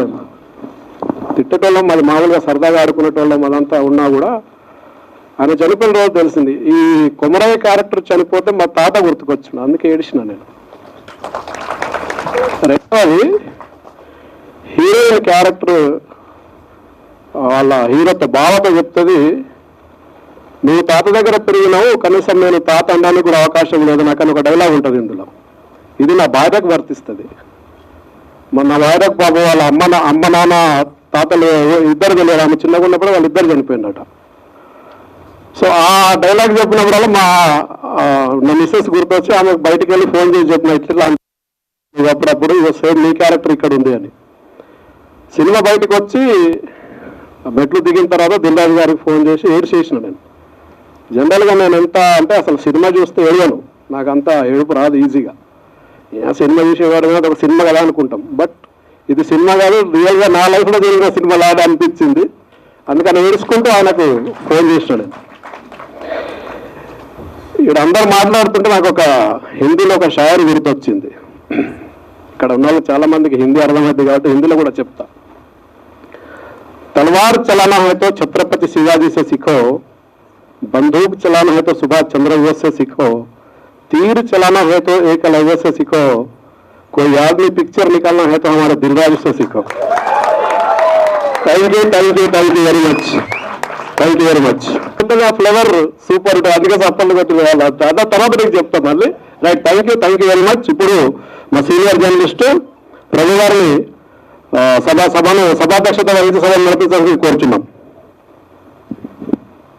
ఓకే, ఇందాక నేను మాట్లాడినప్పుడు కేవలం ఈ కార్యక్రమం చేయటం కనుక ఫిల్మ్ క్రిటిక్స్ అసోసియేషన్ యొక్క చరిత్ర ఏమిటి, ఈ కార్యక్రమం యొక్క విశిష్టత ఏమిటి అనేటువంటిది మాత్రమే మాట్లాడాను. నా would like to say few words regarding the artist and technicians of this film. First of all నేను వేణువుని కంగ్రాచులేట్ చేసేటువంటి విషయం ఏంటంటే, దర్శకుడిగా ఎంత గొప్పగా తీసినటువంటి పక్కన పెడితే, as a casting director of the film అంటే పక్కన పెడితే, కాస్టింగ్ డైరెక్టర్ అనేటువంటి కాస్టింగ్ డైరెక్షన్ అనేటువంటిది చాలా చాలా ఇంపార్టెంట్. ఏ పాత్రకి ఎవరిని తీసుకుంటున్నాము, ఏ పాత్ర ద్వారా ఎలాంటి భావోద్వేగాల్ని మనం పలికించగలుగుతున్నాం అనేటువంటి పాయింట్ ఆఫ్ వ్యూలో కనుక ఈ సినిమాని కనుక మనం అనలైజ్ చేసి విశ్లేషించుకుంటే, హ్యాట్స్ ఆఫ్ వేణు. రియల్లీ ప్రతి పాత్రకి ఒక పర్పస్ ఉంది, ప్రతి పాత్రకి ఒక ఉనికి ఉంది. ప్రతి పాత్ర కూడాను ఎవ్వరూ నటించకుండా జీవించినటువంటి పాత్రల్ని సృష్టించావు, వాళ్ళతో అలా చేయించుకోగలిగావు. ముఖ్యంగా పెద్ద ఆయన సుధాకర్ రెడ్డి గారు చనిపోయిన తరువాత ఒక పాత్ర సినిమా మొత్తం జీవిస్తూ ఉంది. అది is absence is felt in every frame and every scene of the film. అంత అద్భుతంగా ఆ పాత్రను ఎంచుకున్నావు. అలాగే మిగతా వాళ్ళు కూడా ఒక్కొక్కళ్ళు నిజంగా రమణ పెద్ద కొడుకు జయరాము, ఆ జయరాము ఏడుస్తుంటే కళ్ళమ్మ నీళ్ళు వచ్చేస్తాయి. అంత అంత ముండోడు, అంత మూర్ఖుడు వాడు ఏడుస్తుంటే మన కళ్ళమ్మ నీళ్ళు రావటం అది ఇక బక్కళ్ళని గురించి చెప్పడం కదా. ఇక Priyadarshi really rocked darling. Priyadarshi కానీ బక్కళ్ళ అమ్మ మీరు అక్క క్యారెక్టర్ చేశారు, చెల్లెల క్యారెక్టర్ భూపాలక్ష్మి గారు చాలా బాగా చేశారు. ప్రతి ఒక్కళ్ళు రచ్చరు ఒక ఫ్రెండ్గా కానీ ఒకరిని పేరు పెట్టి చెప్పలేదు, నాకు అన్ని పేర్లు తెలియవు, ప్రతి ఒక్కరిని పేరు పెట్టి అందిస్తున్నాను. ఈ అమ్మాయి ఎంత అందంగా ఉంది, ఆ పర్పస్ లో ఎంత చక్కగా ఇమిడిపోయింది తను. ఆ విధంగా ఆ కాస్టింగ్ డైరెక్షన్ లో కూడా నీకు నిలుచుకున్న వేషంలో కూడాను నాకు తెలవదు నేనేమనలేదు. ఈ విధంగా కాస్టింగ్ డైరెక్టర్ గా అతను సక్సెస్ అవటం అనేటువంటి కూడా ఈ సినిమా సక్సెస్ లో ఒక ప్రత్యేకమైన భాగం. అలాగే టెక్నీషియన్స్, వండర్ఫుల్ టెక్నీషియన్స్, ఆ సినిమా మూడ్ని ఎంత గొప్పగా ఎలివేట్ చేశారు తను. అలాగే music, what a music you have given అండి. బీమ్స్ గారు రియల్లీ వండర్ఫుల్ మ్యూజిక్ ఇచ్చారు. ఇందాక వండర్ఫుల్ గా మాట్లాడారు కూడాను, చాలా బాగా మాట్లాడారు. Every technician and every artist అందరికీ కూడాను అద్భుతమైనటువంటి అవకాశం ఇది. ఈ అవకాశాన్ని సద్వినియోగం చేసుకుని చక్కని విజయాన్ని సాధిస్తున్నారు. ఇంకొక విషయం ఏంటంటే, దిల్ రాజు గారు తన నిర్మాణ రంగపు వారసులుగా పరిచయం చేస్తున్నటువంటి హర్షారెడ్డి, హర్షిత్ రెడ్డి, హర్షిత మామూలుగా పిల్లలు ఏదైనా సినిమాలు చేస్తామని మన ఏదైనా వ్యాపారం కానీ ఒక బిజినెస్ కానీ స్టార్ట్ చేస్తుంటే పెట్టుకోండి, డబ్బులు ఉన్నాయి మనకి ఏం పడుతుంది, బారం రెస్టారెంట్ పెట్టుకోండి, పబ్బు పెట్టుకోండి అని కాకుండా ఆ నిర్మాణ రంగంలోకి వస్తూ కూడాను ఎలాంటి క్రైమ్ ఎలిమెంట్ సబ్జెక్ట్స్ ఇట్లాంటివి కాకుండా ఇలాంటి ఒక మట్టి వాసన కలిగినటువంటి ఒక సినిమా ద్వారా వాళ్ళని పరిచయం చేయటం అనేటువంటిది ఆయన సంస్కారానికి నిదర్శనం. రాజు గారు వండర్ఫుల్ బిగినింగ్ మీ వారసులకి. అలాంటి బిగినింగ్ ఇచ్చినందుకు మీకు కంగ్రాచులేషన్ సార్. ఇంకా చెప్తూ ఉంటే చాలా చెప్పాల్సి ఉంటుంది, మేము తర్వాత రాస్తాం కూడా మీ గురించి ప్రత్యేకించి. మన బీమ్స్ గారు వేణు చేత పాట పాడించాలి ఎందుకు అనుకున్నారో తెలియదు కానీ సూపర్, వేణు అద్భుతంగా పాడు. నీ పాట దగ్గర నుంచి cinema next level. Last 20 minutes అయితే హ్యాట్స్ ఆఫ్, నాకైతే ప్రాణంగా నచ్చింది. ఆ పాట అయితే నిజంగా మొత్తం సినిమా అంతా ఒక ఎత్తు అయితే నీ పాడి పాట దాంట్లోకి మొత్తం అంతా మార్చేసావు జనాలందరినీ, అది మాత్రం హ్యాట్స్ ఆఫ్. ఇప్పుడు మీతో మా సన్మాన కార్యక్రమం చేసుకోవడానికి ముందు మీలో కొంతమంది ప్రధాన వక్తలు మాట్లాడటానికి ముందు మా ఫిల్మ్ క్రిటిక్స్ అసోసియేషన్ సభ్యులు కొంతమంది చాలా క్లుప్తంగా వాళ్ళ అభిప్రాయం తెలిసిన. Prakash, please do come. నమస్తే అందరికీ నమస్కారం. ఆర్డిఎస్ ప్రకాష్. దిల్రాజు గారికి పెళ్లి పందిరి సినిమా డిస్ట్రిబ్యూషన్ దగ్గర నుంచి తెలుసు. అప్పుడే ఆయన డిస్ట్రిబ్యూటర్ సక్సెస్ అయినప్పుడు ఒక మ్యాటర్ రాయడం జరిగింది సూపర్ హిట్ మ్యాగజైన్ లో. ఆ రోజు నుంచి వారితో ట్రావెల్ చేస్తున్నాం. ఆ తర్వాత ఆయన దిల్ రాజుగా ఎదిగారు, డిస్ట్రిబ్యూషన్ నుంచి ప్రొడ్యూసర్ దిల్ రాజుగా ఎదిగారు. అప్పటి నుంచి ఆయన సినిమాలు చూస్తున్నాము, ఆయన అభిరుచి చూస్తున్నాము. బృందావనం, సీతమ్మ వాకిట్లో ఆయన అభిరుచి ఇంకా చెప్పచ్చు, వరుసగా చెప్తూ ఉంటే. ఆయన వారసులు ఇప్పుడు వచ్చారు. మొదటి సినిమా బలగం, మాటలు లేవు మాట్లాడుకోవటాలు లేవు అనే డైలాగ్ ఒకటి ఉంది. ఇందులో ఉన్న ఆర్టిస్టులు అందరూ కొత్త వాళ్ళే. నాకు తెలిసిన దర్శి గారిని కొన్ని సినిమాల్లో చూస్తుంటాము. ఈ అమ్మాయి మన వెల్లంకి పెట్టిగా తెలుసు కాబట్టి చిన్నప్పుడు గంగోత్రి నుంచి తెలుసు. రచ్చరాయి చూశాను, వేణు గారు కొంచెం తెలుసు మన వేణుమాధవ్ దగ్గర నుంచి. మిగతా వాళ్ళందరూ కూడా కొత్త ఆర్టిస్టులు, అప్కమింగ్ అక్కడక్కడ చేస్తూ ఉన్నారు. క్లైమాక్స్ చూస్తుంటే సార్ జల్ల జల్ల జల్ల జల్ల కళ్ళకు నీళ్లు కారిపోతున్నాయి, అలా చూస్తా ఉన్నాం. నీళ్లు కారిపోతున్నాయి, అలా చూస్తూనే ఉన్నాం. రెప్ప కొట్టడం నీళ్ళు కారుతున్నాయి, రెప్ప కొట్టకుండా చూస్తున్నాం. ఏంటిది నేను గత 2-3 ఏళ్ళ నుంచి ఇలాంటి సినిమా ఒకటి వస్తే బాగుండు అని ఎదురు చూస్తున్నాను పర్సనల్గా. ఎందుకంటే హ్యూమన్ రిలేషన్స్ అన్ని పలచబడిపోయి కనపట్ల ఎవాపరేట్ అయిపోయిన స్థితిలో ఉన్నాయి. అన్నదమ్ములు, అక్క చెల్లెళ్ళు, ఆ బంధం ఎంత పలచబడిందంటే చుట్టూ మనం గమనిస్తున్నాం, మన చుట్టూ ఉన్న సమాజంలో మనం చూస్తూ ఉన్నాం. ఎవరు అన్నదమ్ములు ఊరికే అనవసరం చిన్న ఈగోతో ఎడమైపోతున్నారు. ఒక మాట మాట్లాడుకుంటే అది క్లియర్ అయిపోతుంది కూర్చొని మాట్లాడుకుంటే. చాలా మంది పెద్ద మనుషులు చెప్తుంటారు మీ సినిమాలో, కూర్చొని మాట్లాడుకున్నా ఎందుకు అరుచుకుంటారు, బావతో అలాగనే మాట్లాడేవి అనేది. బావమరుతుల మధ్య ఉండాల్సిన రిలేషన్ ఎలా ఉండాలి అనేది అందరికీ తెలుసు, కానీ ఈగో కారణంగా దాన్ని మెయింటైన్ చేయట్లా. అందరికీ తెలుసు బావగారితో ఎలా ఉండాలో తెలుసు, నా బావగారితో ఎలా ఉండాలో నాకు తెలుసు, నా బావమరుదికి నాతో ఎలా ఉండాలో తెలుసు, కానీ చిన్న ఈగో కారణంగా దాన్ని మనం నెగ్లెక్ట్ చేస్తున్నాం, అవాయిడ్ చేస్తున్నాం. ఇది కాదు అని క్లియర్గా చెప్పారు. ప్రతి క్యారెక్టర్ వేణు గారు అంటల్లా, వేణు గారు అంటే ఎడమైపోతాడు, మనం దగ్గర చేసుకోవాలి కదా, గారు అని పిలిచి దూరం చేసుకోదలుచుకోలేదు. వేణు అండ్ వేణు ఇద్దరు కూడా మన సినిమాటోగ్రాఫర్ వేణు గారు, వాళ్ళిద్దరి తాలూకు కాంబినేషన్ ఆఫ్ వర్క్ టెరిఫిక్ అన్నమాట, టెరిఫిక్ టు ది టెరిఫిక్. నిజంగా ఆయన క్యారెక్టర్ మనం వేణు గారిని మొన్న క్యారెక్టర్లో చూసాం, మొన్నలో టిల్లు వేషంలో చూసాము, ఆ తర్వాత జబర్దస్త్లో చూసినప్పుడు వేణు మంచి యాక్టర్, బాగా కామెడీ చేస్తుంటున్నాం. ఆయన నుంచి బలగం అనేటువంటి ఒక ఎమోషనల్ మూవీని ఎక్స్పెక్ట్ చేయలేము సార్. షాక్ ఇచ్చాడు అతను, ఆడియన్స్ అందరికీ షాక్ ఇచ్చాడు. ఇంకొకటి, ఇది తెలంగాణ ప్రాంతానికి మాత్రమే పరిమితమైన సినిమా కాదు, హ్యూమన్ ఎమోషన్స్ అన్ని చోట్ల ఒకటే. ఆంధ్రప్రదేశ్లో కాదు, తెలంగాణలో కాదు, బీహార్లో, రాజస్థాన్లో మనుషులందరూ ఒకటే కదా. బాధ వస్తే అమ్మానే అంటారు, ఆకలైతే అమ్మానే అంటారు. హ్యూమన్ హ్యూమన్స్ ఎక్కడైతే ఉంటారో అందరికీ కూడా టచ్ అయ్యేటువంటి అద్భుతమైన మూవీ తీశారు వేణు. కంగ్రాచులేషన్స్. సినిమా చూసి బయటకు వస్తే వేణు కనిపిస్తే వేణు భుజం మీద పడి ఆడవాలనిపించింది, కరువు తీర ఆడవాలనిపించింది సార్. నేను చెప్తున్నాను, ఆడియన్స్ అందరికీ చెప్తున్నాను, కరువు తీర ఏడ్చి మనసులో ఉన్న భారం అంతా దింపేసుకోవాలంటే బలగం సినిమా చూడండి. నిజంగా కరువు తీర ఏడ్చి మనసులో ఉన్న భారం అంతా దింపేసుకోవాలి అనుకుంటే ఖచ్చితంగా బలగం సినిమా చూడండి. దిల్రాజు గారు అద్భుతమైన సినిమా వచ్చారు సార్. ఎదురు చూస్తున్న ఇటువంటి ఆడియన్స్కి ఇలాంటి సినిమా కావాలి. ప్రజెంట్ సినారియోలో, ప్రజెంట్ సొసైటీలో ఉన్న చిన్న మనస్పర్ధలే పెద్ద గ్యాప్స్ క్రియేట్ చేస్తున్నాయి. ఇవన్నీ ఈ సినిమా చూశాక అలాంటివన్నీ కూడా సర్దుబాటు అయ్యి అందరూ కలిసిపోయేటువంటి సందర్భం వస్తుంది. ఇక ఆర్టిస్టుల గురించి చెప్పాలంటే, ఆ పెద్ద కొడుకు వేషం ఒక ఆయన ఇందాక వచ్చారు, ఆయన పేరు జయరామ్ అని నాకు ఇప్పుడే తెలిసింది. అక్కడక్కడ కొన్ని సినిమాలు చూశాను కానీ పేరు నాకు అది తెలియదు సార్. ఇంకా కనిపించారు అక్కడ, ఆయన చూస్తే మాట్లాడలేకపోతున్నాను నేను, ఉక్కిరిపిక్కిరి అయిపోతున్నాం సార్, ఈ అట్టిట్ అయిపోతున్నాం, కింద మీద అయిపోతున్నాం, మనిషి ఏమైపోతున్నాం తెలియట్లేదు, మొత్తం ఏదో జరుగుతుంది, ఏం చెప్పాలో తెలియట్లే. ఆయన కనిపిస్తే ఆయన గడ్డం గిట్టం ఉంది సినిమాలో, ఇప్పుడు కొంచెం ఫ్రెష్ కనిపించారు. ఆయన మీరు పెద్ద కొడుకు కదా వేషం అని అడిగాను నేను, అసలు షేక్ అయిపోతున్నాను సార్. అలాగే చిన్న కోళ్ళ వేషం వచ్చేసినాను, సినిమా మొత్తం కనిపిస్తూ ఉంటుంది. ఆవిడ ఒక సీన్ దొరికింది ఆవిడకి, పొలంలో గోరి కట్టద్దు అని ఒక సీన్ దొరికింది. అప్పుడు దాకా అది మాట్లాడుతుంది ఆ ముసలాన్ని నడుస్తుంది. ఆ సీన్ లో టెరిఫిక్ ఆమె కొట్టేసింది అక్కడ. ఇంకొక క్యారెక్టర్ ఉందండి, అది దర్శి పెళ్లి చేసుకోబోయే అమ్మాయి, ఫస్ట్ హాఫ్ లో అనేది థమ్స్అప్ చేస్తూ ఉంటాం, ఆమె ఒకటే డైలాగ్ ఉంటుంది సినిమా మొత్తం, థ్యాంక్స్. కానీ దాని ఇంపాక్ట్ సార్, ఆ ఇంపాక్ట్ ఒక్క డైలాగ్ ఉన్న ఆర్టిస్ట్ కూడా అద్భుతంగా చేశారంటే చేయించుకున్న వేణు గారు, ఆ చేసిన సిచ్యువేషన్, ఆవిడ ఎవరో నాకు కొత్త కదా, అందరూ తెలియదు సార్. అలాగే చిన్న కోళ్ళ వేషం కానీ ఇక్కడెక్కడ ఉన్నారు. Thank you. ఆ టెరిఫిక్ గా ఇంకో చాలా చిన్న మన ఆయన ఎవరో ఇది నీళ్ళ డబ్బా తీసుకొని గేట్లు ఎత్తేసారు, అదేదో తిన్నాను అంటారు.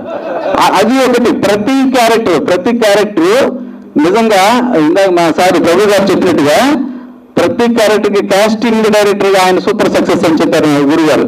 అది 100% కరెక్ట్ సార్. వేణు గారు అనాలో తమ్ముడు అనాలో నిజంగా హృదయాలను హత్తుకున్నారు.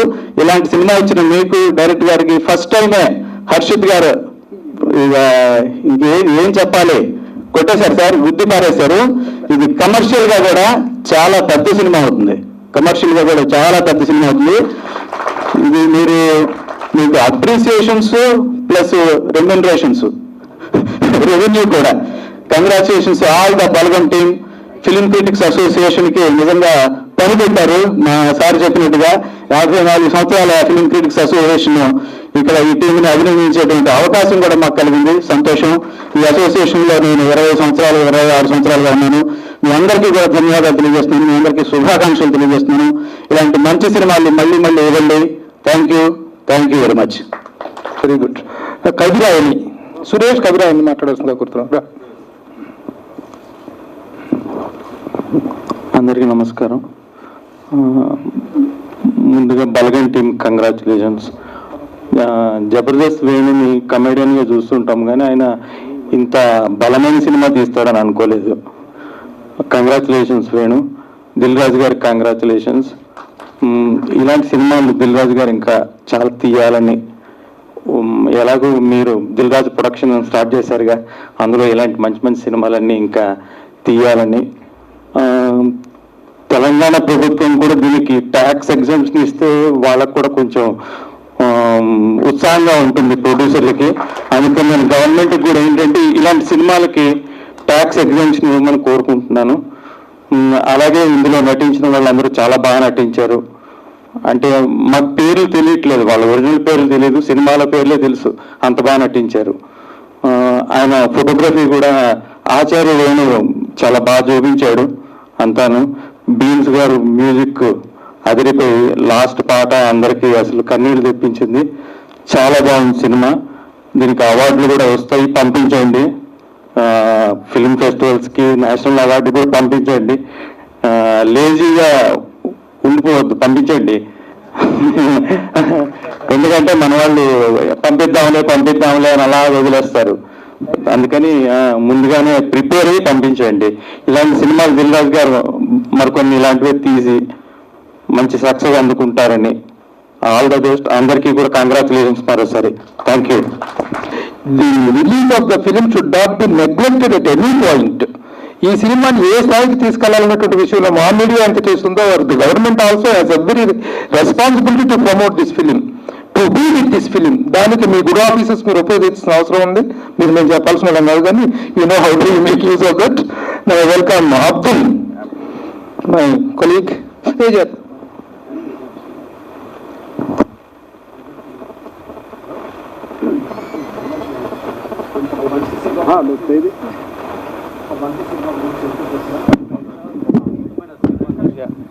ఒక అద్భుతమైన సినిమాను చూసిన ఆనందం అంతకంటే ఎక్కువ ఉండదు. మేము వచ్చిన టీం తీసిన మన దిల్ రాజు గారికి, టీం అందరికీ, అసలు మెయిన్ డైరెక్టర్ ప్రతి ఒక్కరికి కృతజ్ఞతలు తెలుపుతూ మీ అందరికీ ఇలాంటి మంచి సినిమాలు మీ నుంచి కోరుకుంటున్నాం సార్. అసలు సినిమాలు రావాలనుకుంటూ థ్యాంక్స్ చెప్తాను అందరికీ కూడా. అసలు సక్సెస్ ఉంది. ముఖ్యంగా వేణు గారు నటులను ఎంపిక చేయడంలో ఆ పాత్రలకి నిజంగా అక్కడే సక్సెస్ అయిపోయారు ఆయన. ఎందుకంటే నటులు కనిపించకూడదు, పాత్రలే కనిపించాలి అక్కడ. ఆ విషయంలో వేణుగారు సక్సెస్ అయ్యారు. అలాగే మంచి టైమింగ్ ఉన్న ఆర్టిస్ట్ వేణుగారు నాకు నచ్చిన ఆర్టిస్టు. అట్లాగే ప్రియదర్శి గారు కూడా ఆయన ఫస్ట్ సినిమా నా తావు నేను చేస్తాను డైలాగ్ చెప్పినప్పుడు ఫేస్బుక్లో నేను మెసేజ్ పెట్టాను, వెంటనే రిప్లై ఇచ్చారు నాకు. అలాగే వేణుగారికి టైం వచ్చింది మంచి డైరెక్టర్గా. దిల్ రాజు గారు మంచి సినిమా తీశారు. అందరికీ నా శుభాకాంక్షలు అండి. Thank you. నువ్వేం మాట్లాడాల్సిన ఒక్క నవ్వు నవ్వేసి వెళ్ళిపో సార్. నీ మార్క్ నవ్వు. అందరికీ నమస్కారం అండి. అంటే మంచి సినిమాలు తమిళంలో మాత్రమే, మలయాళంలో మాత్రమే కాదు, తెలుగులో కూడా వస్తాయని తాజాగా నిరూపించిన సినిమా బలగం. అందుకని బలగం టీం అందరినీ నేను మనస్ఫూర్తిగా అభినందిస్తున్నాను. ఒక జర్నలిస్ట్గా యాజ్ పర్ మై అబ్జర్వేషన్, ఇప్పటివరకు హాస్యనటులు, దర్శకులుగా మారిన హాస్యనటులు ఎవరు ఆశించిన స్థాయిలో సక్సెస్ కాలేదు. ఫస్ట్ టైం మన వేణు గారు డైరెక్టర్గా సక్సెస్ అయ్యారు. అంటే right from Padmanabham, Nagesh, AVS, MS, రీసెంట్గా శ్రీనివాస్ రెడ్డి, వీళ్ళెవరూ కూడా సక్సెస్ కాలేకపోయారు. కానీ వేణు అంటే హాస్యనటులు దర్శకులుగా మారి విజయవంతం కాలేకపోతున్నారు అనేది ఒక ఆనవాయితీ ఈ బలగం సినిమాతో శుభం కాటి పడిందని నేను భావిస్తున్నాను. ఆ విధంగా కూడా దిల్ రాజు గారు, వేణు గారు ఇద్దరు అభినందనలు. ఇందాక నేను పేర్కొన్న దర్శకుల్లో ఇద్దరు దర్శకుల్ని రామాయణుడి గారే పరిచయం చేశారు, నగేష్ అండ్ ఏవిఎస్ని. సో ఆ విధంగా కూడా దిల్ రాజు గారు నేను అభినందిస్తున్నాను. ఇందాక మన ప్రభు గారు చెప్పినట్టు ఈరోజు దిల్ రాజు గారు it's not just a name, it's a brand. ఆయన కావాలనుకుంటే తన వారసులకు ఒక మంచి ప్రాజెక్ట్ని సెట్ చేయొచ్చు. జస్ట్ 4-5 ఫోన్ కాల్స్తో ఆయన ఒక ప్రాజెక్ట్ సెట్ చేయగలిగిన కూడా బలగం లాంటి ఒక గొప్ప సినిమాని, కంటెంట్ డ్రైవింగ్ సినిమాని దిల్రాజు ప్రొడక్షన్స్తో దాంతో శ్రీకారం చుట్టడం అనేది నిజంగా అభినందనీయం. దానికి కూడా దిల్రాజు గారిని మనస్ఫూర్తిగా అభినందించాలి. ఇకపోతే మధుర శ్రీధర్ రెడ్డి గారి సారథ్యంలో చాలా సంవత్సరాలు విజయవంతంగా నడిచిన సినీ స్టార్ పత్రికకి నేను ఎడిటర్గా పనిచేశాను. ఆ సమయంలో మీరు విడుదలైనటువంటి బొమ్మరిల్లు సినిమాకి నేను చొరవ తీసుకొని అభినందన సభ ఏర్పాటు చేశాను. జయదేరిలో దాసనారాయణరావు గారి సారథ్యంలో అభినందన సభ జరిగింది. ఇప్పుడు మళ్ళీ జరుగుతున్న అభినందన సభ ఫిలిం క్రిటిక్స్ అసోసియేషన్ లో నేను కార్యవర్గ సభ్యుని కావడం గర్వంగా భావిస్తూ సెలవు తీసుకుంటున్నాను. రియల్ గా సూపర్ అండి సినిమా. అందరం ఫిలిం క్రిటిక్స్ నుంచి చేయడం మాకు గర్వంగా ఉంది. దిల్రాజు గారి సినిమాని గారు మొట్టమొదటిగా మేము చేసేది ఏంటంటే, ఆయన ఏ సినిమాలు చూసినా ప్రెస్ వాళ్ళు అందరూ అంటే జర్నలిస్టులు అందరూ ఎదురు చూస్తుంటారు. మంచి సినిమా తీస్తుంటారు. ఆయన మనసు పెట్టి ఎప్పుడు తను అంటే డైరెక్షన్ డిపార్ట్మెంట్ లో కూడా ఆయన ఎక్కువగా దాని మీద ఫోకస్ పెడుతుంటారు. అట్లాగే సార్ మన వేణుని మీరు చూస్ చేసుకోవడం మాకు నిజంగా అసలు అర్థం కాల. ఇప్పటికీ వేణు ఒక క్యామిరియన్ గా చూసాం, జగడంలో చూసాం, ఇప్పుడు బలగంలో చూస్తున్నాం. రియల్ సింక్ అయింది. అలాగే వేణు మార్నింగ్ చూసే ఆ సాంగ్ మీరు అది ఎంత ఎమోషన్ అంటే అది జననం మరణం మధ్యలో జరిగే సంఘర్షణ, అది విపరీతమైన పెయిన్ అనమాట. నాకు ఎమోషన్ బాగా ఇష్టం అన్నట్టు. వేణు రియల్ గా టీం అందరికీ అండి చాలా అందరూ బాగా చేశారు. మా క్రిటిక్స్ తరఫున మేము మీకు సన్మానం చేయడం అనేది మాకు ఆనందంగా ఉంది. First of all thank you so much. వీటిని స్వీకారం. జనరల్ గా నేను చాలా తక్కువ మాట్లాడతాను, కానీ ఈ సినిమా గురించి చాలా ఎక్కువ మాట్లాడాలనుకుంటున్నాను, కానీ చాలా తక్కువ మాట్లాడతాను. దిల్ రాజు గారు ఆయన ఏంటో ఆయన సినిమాలు చెప్తాయి. జనరల్ గా ఒక జర్నలిస్ట్ కానీ, ఒక రైటర్ కానీ, ఒక డైరెక్టర్ కానీ ఎవరైనా ఒక సినిమా ద్వారా ఏదో చెప్పాలనుకుంటారు. ఈ సినిమా ద్వారా ఏదో చెప్పాలి. నిర్మాతలు మాత్రం చాలా తక్కువ మంది ఉంటారు. చాలా రేరుగా వాళ్ళు ఏంటంటే మనం ఎంత పడుతున్నాం, హీరోకి ఎంత ఇమేజ్ ఉంది, డైరెక్టర్ ఎంత ఇమేజ్ ఉంది, ఎంత పడితే ఎంత వస్తుంది, ఈ లెక్కలు వేసుకొని చేస్తారు చాలా వరకు. కానీ ఈ లెక్కలు ఏమి వేసుకోకుండా సినిమా ద్వారా ఒక మంచి చెప్పాలి, అది ఎంతమంది ఫాలో అవుతారు అన్నది పక్కన పెడితే ఒక మంచి చెప్పేవారు ఒక సంతృప్తి ఇస్తుంది. అటువంటి మంచి చెప్పాలని ఆలోచించే నిర్మాతల్లో మొదటి వరుసలో మన దిల్రాజు గారు ఉంటారు. Thank you sir. మీరు ఇలాంటి మంచి సినిమాలు మరిన్ని అందేయాలి. ఈ సినిమా గురించి అందరూ చాలా చెప్పారు, చాలా చెప్పచ్చు. ఇది ఎప్పటికీ నిలిచిపోయే సినిమాల్లో ఇది బలం ఎప్పటికీ ఉంటుంది. ఇలాగే వేణు ఇలాంటి సినిమాల్ని మరిన్ని తీయాలి. మరి కమర్షియాలిటీ, ఇందులో కమర్షియాలిటీ తక్కువ ఉంది ఎక్కువ ఉంది ఇలాంటి లెక్క కదా. ఈ సినిమా అలాగే ఉండాలి, ఇది అందరూ చూడాలి. అందరికీ థ్యాంక్ యూ. కమర్షియల్ ఎలిమెంట్స్ ఆ రోజున శంకరాభరణంలో ఉన్నాయి. శంకరాభరణం ఏంటి సంగీత సఫలకాన సినిమా, ఇదేముంది అంతే ఏంది అని అన్నారు. అదంతా కమర్షియల్ గా పే చేసిందో దీంట్లో కూడా అంత కమర్షియల్ స్ట్రెంగ్త్ ఉంది కాదు, అది రీచ్ అవుతుంది గ్యారంటీగా. ఆ ఎక్స్పెక్టేషన్ ఆ గ్లేజింగ్ ఆయనకు తెలుసు కాబట్టి he's taken this film. So ఇప్పుడు ఈయనతో కొంతమంది ప్రముఖులతో కాలా అతీతం అవుతుంది కాబట్టి రూపాలక్ష్మి గారు చెల్లెలి పాత్రలో చాలా చాలా ఒదిగిపోయినటువంటి రూపాలక్ష్మి గారు ప్లీజ్ డు కమ్.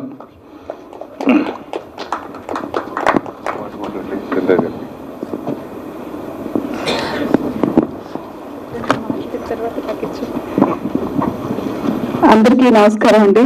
ఎవరైనా పెద్దవాళ్ళు మాట్లాడిన తర్వాత నన్ను మాట్లాడమంటే మా టీంలో బాగుండేది, నాకే ఫస్ట్. Okay, thank you. ఇంత మంచి సక్సెస్ ఇచ్చిన ప్రతి ఒక్కరికి థ్యాంక్స్. ఒక చిన్న విషయం చెప్పాలనుకుంటున్నాను, అందరికీ తెలిసిన విషయమే. మన రియల్ లైఫ్లో అంటే ప్రతి ఒక్కరి లైఫ్లో అది అందరికీ తెలిసిన విషయమే. పెద్దగా విలన్స్ హీరోస్ ఎవరు ఉండరు. వాళ్ళ ఫ్యామిలీ వాళ్ళే వాళ్ళకి విలన్స్, వాళ్ళ ఫ్యామిలీ వాళ్ళే వాళ్ళకి విలన్స్. హీరోస్ వాళ్ళకి వాళ్ళే హీరోలు, వాళ్ళకి వాళ్ళే విలన్స్. ఎందుకంటే ఈగో, లవ్, ఎఫెక్షన్స్ ఇవన్నీ క్రియేట్ చేస్తాయి. దానికి మించిన పెద్ద లైఫ్ ఏమి ఉండదు. ఆ లైఫ్లోనే ఆ ఈగోని పక్కన పెడితే, ఏదో విషయానికి మనం పరిగెట్టకపోతే ఎంత అద్భుతమైన లైఫ్ ఉంది అనేది మా బలగం మూవీ. అంత అందంగా ఆ మూవీని తీశారు, అంత అందంగా మీరు కూడా దాన్ని రిసీవ్ చేసుకున్నారు. ముందుగా కంగ్రాట్స్ చెప్పడానికి హర్షిత్ రెడ్డికి నేను మనస్ఫూర్తిగా థ్యాంక్స్ చెప్పుకుంటున్నాను. ఎందుకంటే వాళ్ళు చిన్నపిల్లలై ఉండి కూడా ఎంత గొప్ప మూవీని తీశారు. ఇప్పుడున్న పిల్లల్లో ఇంత ఎమోషన్స్ ఉన్నాయా అని ఒక చిన్న డౌట్ ఉండేది నాకు. మా అమ్మాయితో ఈ సినిమా చూస్తున్నప్పుడు నేను నిజంగా ఒంటరిగా ఫీల్ అయ్యాను. ఎందుకంటే నా పక్కన కూర్చొని వెక్కి వెక్కి ఏడుస్తుంది. నేను పట్టుకున్నా సరే అదేం ఆలోచించకుండా అలా మూవీ చూస్తూనే ఉంది. మూవీ చూసి మేము ఇద్దరం కలిసి బయటకు వస్తున్నప్పుడు తను నా పక్కన ఎందుకని నాతో మాట్లాడట్లేదు. ఒకసారి గట్టిగా కౌగిలించుకుని ముద్దు పెట్టుకుంది. ఏమైందంటే ఏం మాట్లాడు. తర్వాత ఇంటికి వెళ్ళాక నేను ఎందుకు డల్గా ఉన్నాను అడిగాను. మమ్మీ మనుషులకి ఎందుకు ఇంత స్వార్థము అన్నది. మనుషులు అంటేనే స్వార్థం నాన్న, అలా ఉంటుంది. కానీ దాన్ని మనం జయించి హ్యాపీగా బ్రతకడం నేర్చుకోవాలి, అందరినీ అర్థం చేసుకోవడానికి ప్రయత్నించాలి, మనల్ని మనం అర్థం చేసుకోవాలని చెప్పాను. ఈ మూవీ ద్వారా నాకు చాలా గొప్ప విషయాలు తెలిసాయి. ఎందుకంటే ఇప్పుడున్న పిల్లల్లో కూడా చాలా గొప్పగా ఆలోచించడానికి వాళ్ళకి అంత స్ట్రాంగ్ మైండ్ సెట్ ఉంది అనేది. Anyway thank you so much. నాకు మళ్ళీ నేను వేణు గారికి థ్యాంక్స్ చెప్పుకోవాలి, దిల్రాజు గారికి థ్యాంక్స్ చెప్పుకోవాలి. అందరికీ థ్యాంక్స్ అండి. Thank you so much. కూడా తనకంటూ ఒక ప్రత్యేకతను ఆపాదించుకున్నటువంటి కావ్య, వెల్కమ్.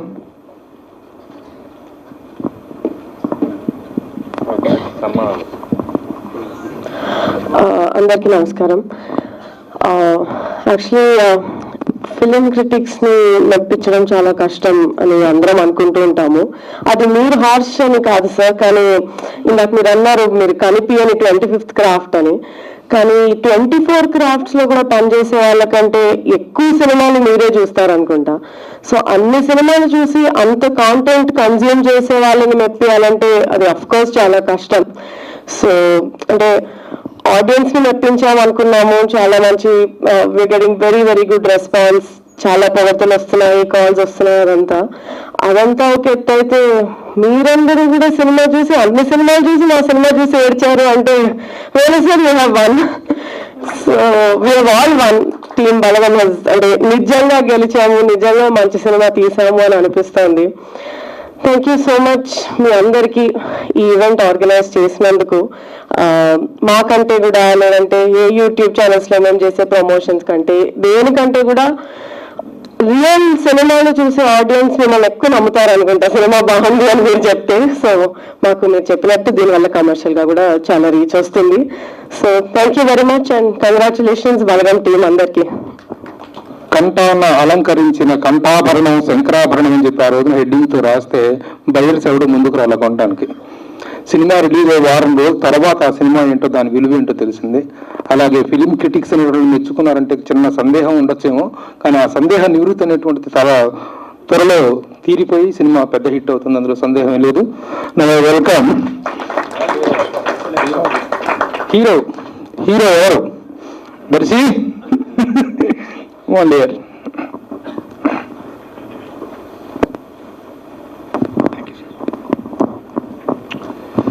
అందరికీ నమస్తే. ముందుగా ఎఫ్సిఏ ప్రెసిడెంట్ సురేష్ గారికి, అలాగే లక్ష్మీనారాయణ గారికి, సభాధ్యక్షులు ప్రభు గారికి నమస్తే. అలాగే క్రిటిక్స్ సభ్యులు మిగతా వాళ్ళందరికీ కూడా పేరు పేరు నమస్తే. 54 ఏళ్ళ ఈ సుదీర్ఘ ప్రయాణంలో బహుశా ఇలాంటి అంటే ఇందాక మీరు చెప్తుంటే నాకు అర్థమవుతుంది, ఇలాంటి సత్కార సభలు బహుశా ఇన్ని జరిగి ఉండకపోవచ్చు. బట్ బలగం ఆ అదృష్టానికి నోచుకుంటున్నాను, నేను చాలా గర్వపడుతున్నాను వాళ్ళ. ఎందుకంటే విమర్శల నుంచి ప్రశంసలు అందుకోవడం అనేది మజాక్ కాదు నిజంగా. అదేందో ఒక ట్వీట్ పెట్టడం కాదు, లేకపోతే ఇన్స్టాలో ఒక పోస్ట్ పెట్టడం కాదు. దిస్ ఇస్ ఆల్ బియాండ్ ఈ రీట్వీట్స్, వీటికి బియాండ్గా సినిమా విశ్లేషణ చేయడం అనేది అదొక కళ. అది కూడా అది నాకు అనిపిస్తుండే బేసికలీ ఇది ఒక సినిమాని ప్రేమించే గుండెకి 2 కేటగిరీలు ఉంటే, ఒక పార్ట్ సినిమాలో పనిచేసే వాళ్ళు, ఇంకో పార్ట్ మన క్రిటిక్స్. వాళ్ళొక పంటకి యూరియా అంత అవసరం, ఒక సినిమాకి అంత అవసరం వాళ్ళు కూడా. అండ్ అలాంటి వాళ్ళు ఇవాళ, అలాంటి క్రిటిక్స్ ఇవాళ మనకి సత్కారం చేయడం నాకు నిజంగా చాలా చాలా సంతోషం. ఆర్ట్ని ఎప్పుడైనా ఇట్లా కళని విశ్లేషించేటప్పుడు ఇట్లా క్రిటికల్గా విశ్లేషిస్తా అంటే, దాంట్లో క్రిటికల్ అంటే ఓన్లీ బ్యాడ్ అని కాదు, దాంట్లో మంచి ఉంటుంది, దాంట్లో చెడు ఉంటుంది. అండ్ ప్రభు సార్ లాంటి వాళ్ళు నిన్న సార్ మీ వీడియో చూస్తుంటే నాకు అదే అనిపించింది. చాలా చాలా థ్యాంక్స్. ఎందుకంటే అట్లాంటి కన్స్ట్రక్టివ్ క్రిటిసిజం ఉన్నప్పుడు ఒక నటుడుగా నేను కూడా ఓకే నెక్స్ట్ టైం నేను పర్ఫామ్ చేయాలన్నప్పుడు ఇట్లాంటి విషయాలను నేను మనసులో ఉంచుకొని ఏదైనా చేయాలని నాకు కూడా అనిపిస్తుంది. దానివల్ల టుగెదర్ మనం ఒక మంచి సబ్జెక్ట్స్ తీసుకురావచ్చు. సో ముందుగా దానికి మీకు ప్రత్యేక అభినందనలు సార్, చాలా చాలా థ్యాంక్స్. అండ్ నాది ఒక్క request sir, every generation as the move forward కొత్త వాళ్ళు వస్తుంటారు, వాళ్ళందరికీ కూడా ఏదో కొంచెం అంటే వాళ్ళు చేసే పనిలో ఉంటుంది లేకపోతే ఇంకేదో ఉంటుంది. ఐ రిక్వెస్ట్ సార్, మీరు వచ్చే కొత్త జనరేషన్ జర్నలిస్ట్ ఎవరైతే వస్తున్నారో వాళ్ళకి ఒక క్లాస్ లాంటిదో లేదా ఇట్లాంటిదో ఒక సభ పెట్టండి సార్. ఎందుకు అంటే ఇప్పుడు రివ్యూస్ అది అంటే బిజినెస్ మోడల్ నాకు తెలియదు, కానీ ఇప్పుడు ఎట్లుంటుంది అంటే సినిమా 11 o'clock స్టార్ట్ అయితే 11:05 ఫస్ట్ ట్వీట్ వస్తుంది హీరో ఎంట్రీ అయినని, 11:10 వస్తుంది హీరోయిన్ ఎంట్రీ అని. సో బట్ ఒక నాకు చిన్నప్పుడు బాగా గుర్తు, ఇట్లా నెక్స్ట్ డే పేపర్లో వచ్చి చదువుతుండే మేము విశ్లేషణ. ఆ విశ్లేషణ చదివి అసలు సినిమా చూసి నేను వచ్చి విశ్లేషణ చదివేటోడిని. అప్పుడు అర్థమయ్యేది ఒక సినిమాని ఇలా చూడాలా, సినిమాని ఇలా అర్థం చేసుకోవాలని. సో అటువంటి నాలెడ్జ్ సొసైటీ క్రియేట్ చేస్తుంది when you critic all of that. So అదొకటి ఐ రిక్వెస్ట్ యూ ఆల్, ఎందుకంటే ఇట్ ఈస్ ఎసెన్షియల్ ఆల్సో అని అనిపిస్తుంది. నేను మీకు సజెషన్ ఇస్తున్నాను కాదు, బట్ నేను చిన్నప్పుడు నేర్చుకునే ఐ థింక్ ఇంకో మందికి వస్తుందని అనిపిస్తుంది. ఈ ఈ నిజంగా నాకు ఇంకా నమ్మబుద్ధి కావట్లేదు. అంటే నిన్న ఒక సత్కారం జరిగింది, ఇవాళ ఒక సత్కారం జరుగుతుంది. అండ్ ఈ సినిమా మీ అందరు మనసులు గెలుచుకుంటుందని నాకు చాలా సంతోషంగా ఉంది. నా ప్రొడ్యూసర్స్ రాజ్ గారికి, హర్షిత్, హన్షిత అండ్ శిరీష్ గారికి ముఖ్యంగా ప్రత్యేకంగా థ్యాంక్స్. అట్లా వేణాను కూడా థ్యాంక్స్. అందరికీ థ్యాంక్స్. అయినో ఇది ఇవాళ మన రోజు కాదు, ఇవాళ వాళ్ళ రోజు. సో ఏమనుకోదు మీ గురించి తక్కువ మాట్లాడతాం, but thank you so much. మీ అందరితో పాటు నేను ఇవాళ ఇక్కడ ఉండడం చాలా ప్రౌడ్ ఫీల్ అవుతున్నాం. మీకు ఎట్లా చెప్పాలో తెలుస్తలేదు, బట్ ఎనీవేస్ చాలా thank you. Thank you Darshi. తను చక్కగా మాట్లాడుతూనే ఒక చిన్న సజెషన్ చేశారు. సినిమా ఈ విధంగా reel by reel, time by minute అనేటువంటి దాన్ని రివ్యూ రూపంలో పెట్టేసి సినిమాను కిల్ చేస్తున్నారు అన్నటువంటి ఒక బాధ తనే కాదు ప్రతి ఒక్కళ్ళు వ్యక్తం చేస్తున్నారు సినిమా ఇండస్ట్రీలో. కానీ ఇక్కడ నేను కూడా మిమ్మల్ని రిక్వెస్ట్ చేసేటువంటిది ఒకటి ఉంటుంది, ఈ good cinema will never be killed by anybody. మంచి సినిమాని ఎవరు ఏమీ చేయలేరు, ఎవరు ఏ క్రిటిక్ ఎవరు ఏం చేయలేరు. నేను చెడ్డగా రాసినంత మాత్రాన సినిమా ఇదో అదో నేను గొప్పగా అని చెప్పి భజన పెట్టినంత మాత్రాన సినిమా హిట్ అవ్వదు. అది ఫస్ట్ రికగ్నైజ్ చేయండి ఇండస్ట్రీ పీపుల్ అందరూ కూడా, పెద్దలకు అందరికీ చేస్తున్నాను. అయితే సినిమాలో ఉండేటువంటి ఒక ఇంట్రెస్ట్ అనేటువంటిది కిల్ అవుతుంది అనేటువంటి ఒక ఆవేదన, బాధ మాత్రం అందరూ వ్యక్తం చేస్తున్నారు. దాన్ని మనం ఏం చేయలేము. ఈ రోజున సినిమా ఇండస్ట్రీలో మెయిన్ స్ట్రీమ్ మీడియా అనేది ఒకటి ఉంటుంది, సోషల్ మీడియా అనేది ఒకటి వచ్చింది. సోషల్ మీడియా అనేటువంటిది ఎవరి చేతిలో ఉండట్లా. ఈవెన్ రేపు పొద్దున్న నా మీద రాసినా సరే నేను కూడా ఏదో చేతి నమస్కరిస్తుంది తప్ప సోషల్ మీడియా కంట్రోల్ అనేటువంటిది people they have to control the dangers. వాళ్ళకంటూ మనకంటూ కొన్ని ఎథిక్స్ అనేటువంటి కొన్ని ఉండాలి, కొన్ని మోరల్స్ మనం పాటించాలనేటువంటిది ఉండాలి. అది పాటించగలిగే వాళ్ళు కొంతమంది చేస్తున్నారు, కొంతమంది చేయట్లేదు. We can't help that way, but we need to maintain main stream cinema media will always try to give a shake hand to the industry. Industry తోటే ఉంటుంది, ఇండస్ట్రీలోనే ఉంటుంది main stream media. That is what I want to give the explanation to you. ఈ సినిమాలో పెండం పెడితే ఆ కాకి దాన్ని ముట్టడం అనేటువంటిది ప్రధానమైనటువంటి సెంటిమెంట్. ఇది ఇంత ఉంటుంది, దీని వెనక పెండం పెరిగి లేకపోతే లేదు కాదు, ఆ వెనుక ఉన్నటువంటి అసలు ఈ సినిమాలో ఉన్నటువంటి సెంట్రల్ పాయింటే అది. ఆ పాయింట్ని చక్కగా వివరించేటువంటి ఒక సన్నివేశం ఉంటుంది. ఒక పెద్ద ఆయన వివరిస్తాడు, కాకి పిండం పెడితే ఏంటి, పెడితే దాన్ని ఎందుకు, దాంట్లో ఉన్నటువంటి శాస్త్రం ఏంటి, దాంట్లో ఉన్నటువంటి సెంటిమెంట్ ఏంటి అనేటువంటి దాన్ని వివరించినటువంటి పాత్రను పోషించినటువంటి వ్యక్తి మా పాత్రికేయులు, సీనియర్ పాత్రికేయులు, ప్రముఖ గేయ రచయిత, నటులు కూడా వడ్డేపల్లి కృష్ణ గారు. Welcome to say few words. వీళ్ళు ఆ చిన్న పాయింట్ మీద అంత చక్కని ఎల్లిక వెళ్ళావయ్యా. ప్రభు గారికి, ఎఫ్సిఏ బృందానికి అభివాదాలు. ఎఫ్సిఏకు నాకు అవినాభావ సంబంధం ఉంది. ఎందుకంటే 54 ఏళ్ల క్రితం ఎఫ్సిఏ ప్రారంభమైంది. నేను రచయితగా కూడా నా రచనా ప్రస్థానం కూడా 54 ఏళ్ల క్రితమే ఆరంభమైంది. ప్రభు గారు నాకు సమకాలికులు. అనేక చిత్రాలకు సమీక్షకులుగా మేము కొనసాగాము. అలాగే మేమంతా తెల్లబడ్డాము, ఇంకా ప్రభు నల్లగానే కనిపిస్తున్నాడు నవ్వుతూ. మరి ఆయన ఆరోగ్య రహస్యం కూడా అందరికీ చెప్తే బాగుంటుంది. ఈ చిత్రము ఎంతటి స్వాతి చినుకైనా ముత్యపు చిప్పలో పడితేనే ఆనిముత్యంగా మెరుస్తుంది, ప్రకాశిస్తుంది. అలాంటి స్వాతి చినుకుగా వేణు ముత్యపు చిప్పల దిల్రాజు గారు లభించడం కాబట్టి ఈరోజు ఆనిముత్యంలో ఆయన నిలవగలిగాడు. ప్రతి దర్శకుడు తన మనపలకం మీద ముందే చిత్రం దృశ్యాన్ని చిత్రీకరించుకుంటాడు. అయితే ఆ దృశ్యాలన్నీ కెమెరామెన్తో ఆ వెంటి తెరకు ఎక్కించగలుగుతాడు. అంటే ఇక్కడ దర్శకుడు వేణు, కెమెరామెన్ వేణు, ఇద్దరు వేణుద్వయం మనకు నయనద్వయంగా ఈ బలగానికి నిలిచి జయం కలిగించారు. అలాగే నిన్న మొన్నటి వరకు వేరు టిల్లు అనిపించుకున్న వేణును వేరు తెల్లుగా మార్చిన ఘనత హర్షిత్ రెడ్డి హన్షిత దక్కుతుంది. ఎందుకంటే ఎన్నో విధాలుగా ప్రయత్నాలు చేస్తుంటారు కానీ ఫలించవు. ఒక్కోసారి అలా కుదురుతుంది. నిన్ననే దిల్రాజు గారు చెప్పారు, మనం మళ్ళీ ఒక బలగం తీయలేకపోవచ్చు, ఎందుకంటే అలా కుదురుతుంది దైవికంగా, ఆ సంఘటితంగా.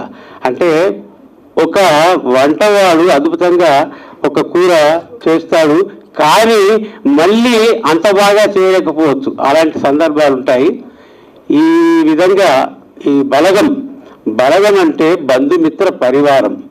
ఈ పరివారం అనే మనిషిలో కంటే కాకుల్లోనే ఎక్కువగా కనిపిస్తుంది. ఎందుకంటే కాకి బలగం అన్న పేరుంది. ఒక్క కాకి సరిపోతే చాలు 100 కాకులు పరిగెత్తుకొస్తాయి, కావు కావుమంటూ చుట్టూ ముగుతూ ఉంటాయి. అంటే ఆ ఆత్మీయత వాళ్లకు, ఆ కాకులకున్నది కానీ మనుషుల్లో లోపిస్తుంది. కుంటుపడుతున్న కుటుంబ వ్యవహారాల్ని, కుటుంబ సంబంధాల్ని చక్కగా తెరకెక్కించగలిగారు ఈ చిత్రం ద్వారా. నా తొలినాళ్ళలో ఒక హరిశ్చంద్ర సినిమా చూసి ఏడ్చాను, మలినాళ్ళలో మనుషులు మారాలు చూసి ఏడ్చారు. ఈ కాలంలో బలగం చూసి చెమ్మగిల్లాయి నా కళ్ళు. అంత బాగా హృదయానికి హత్తుకునేలా తీసిన వేణు గారికి, వేణు వెన్నుదన్నుగా నిలిచి ఈ సినిమాను రూపొందించిన దిల్రాజు గారికి అభినందన సుమాలు. దిల్రాజు గారి చాలా సగర్వంగా వేదిక మీదకు పిలిచి పెద్దవాళ్ళని చెప్పి గౌరవిస్తే మీరు నా వయసు గురించి ప్రస్తావించి మీరు కాస్మెట్స్ అని చెప్పారు సార్. ఇప్పుడు నేను ఒక వ్యక్తిని వేదిక మీదకి పిలుస్తున్నాను. బట్ దానికంటే ముందు మీరందరూ కరతాల ధోరణితో క్లాప్స్ కొడితేనే నేను ఐ విల్ కాల్. మీరు కొట్టద్దు, మీరు తప్ప వాళ్ళందరూ కొడుతున్నారు. హర్షిత్ రెడ్డి ఎస్ ఒక నిర్మాతగా ఒక డెబ్యూ ప్రొడక్షన్ స్టార్ట్ చేస్తూ ఎలాంటి కమర్షియల్ వాల్యూస్ కాకుండా ఒక అభివృద్ధి గల సినిమా తన కెరీర్ స్టార్ట్ చేసినటువంటి వెల్కమ్ హర్షిత్ రెడ్డి ప్లీజ్. రాజు గారు తీసుకోండి. Good evening. ఈ సభని ఏర్పాటు చేసిన మీడియా మిత్రులందరికీ thank you very much. DRP మొదలు పెట్టాలనుకున్నప్పుడు రాజుగారు అసలు ఈ ప్రొడక్షన్ హౌస్ ఎలా స్టార్ట్ చేయాలి, ఏముండాలి అనేది రాజుగారు డిస్కషన్తో మేము కూర్చున్నప్పుడు సరే స్క్రిప్ట్ సెలెక్ట్ చేయాలి. మా బాబాయ్ టైం ఈజ్ వెరీ వాల్యుబుల్ కాబట్టి ఒక టీం పెట్టుకున్నాం మేము. ఆ టీంలో మా screenplay Haranna, Nani, VMR, Narasimharao ఉండేవాళ్ళు. సో కథలు వింటున్నప్పుడు వేణు వచ్చి ఫస్ట్ వాళ్ళకి కథ చెప్పాడు. వాళ్ళు ఓకే అన్న తర్వాత రాజుబాబాయ్ విన్నారు, రాజుబాబాయ్ ఓకే అన్న తర్వాత మేము విన్నాము. అలా ఈ బలగం బయటకు వచ్చింది. So I must thank my team. లేకపోతే వాళ్ళు లేకపోతే ఇంత మంచి స్క్రిప్ట్ బయటకు వచ్చేది కాదు. So thank you Haranna, thank you Nani, thank you VMR and thank you Narasimharao garu. బలగారికి వస్తే ఈరోజు ఇంతమంది చాలా బాగుంది అని చెప్తుంటే చాలా హ్యాపీగా ఉంది. అలాగే ఈ సినిమాకి ఫస్ట్ టైం నాకు తెలిసి మా బ్యానర్లో 51 ఫిలిమ్స్ అయినా కూడా మొదటిసారి ఎడిటింగ్ రూమ్లో ఈ సినిమాని చూసింది మా మదర్ అండ్ ఫాదర్. ఈ ఒక్క సినిమాలో వాళ్ళు చూశారు, ఇంటికి వచ్చాక ఒక 10 నిమిషాలు మాట్లాడారు. That was the greatest achievement what I had personally in my life. Thank you Venu. It was your film. In all these years A cinema మా మదర్ ఎడిటింగ్ రూమ్కి వెళ్ళి చూడలేదు, ఈ సినిమానే చూశారు. అండ్ మా మదర్ భక్తి వైపు ఎక్కువ ఉంటారు, సినిమాలు చాలా తక్కువ. ఆవిడకి చాలా బాగా నచ్చింది ఈ cinema. She was proud yesterday also. మేము ఓ ఫంక్షన్కి వెళ్తే చాలా ప్రౌడ్గా చూస్తున్నారు నన్ను మా mother. So all this comes only from you. Thank you very much.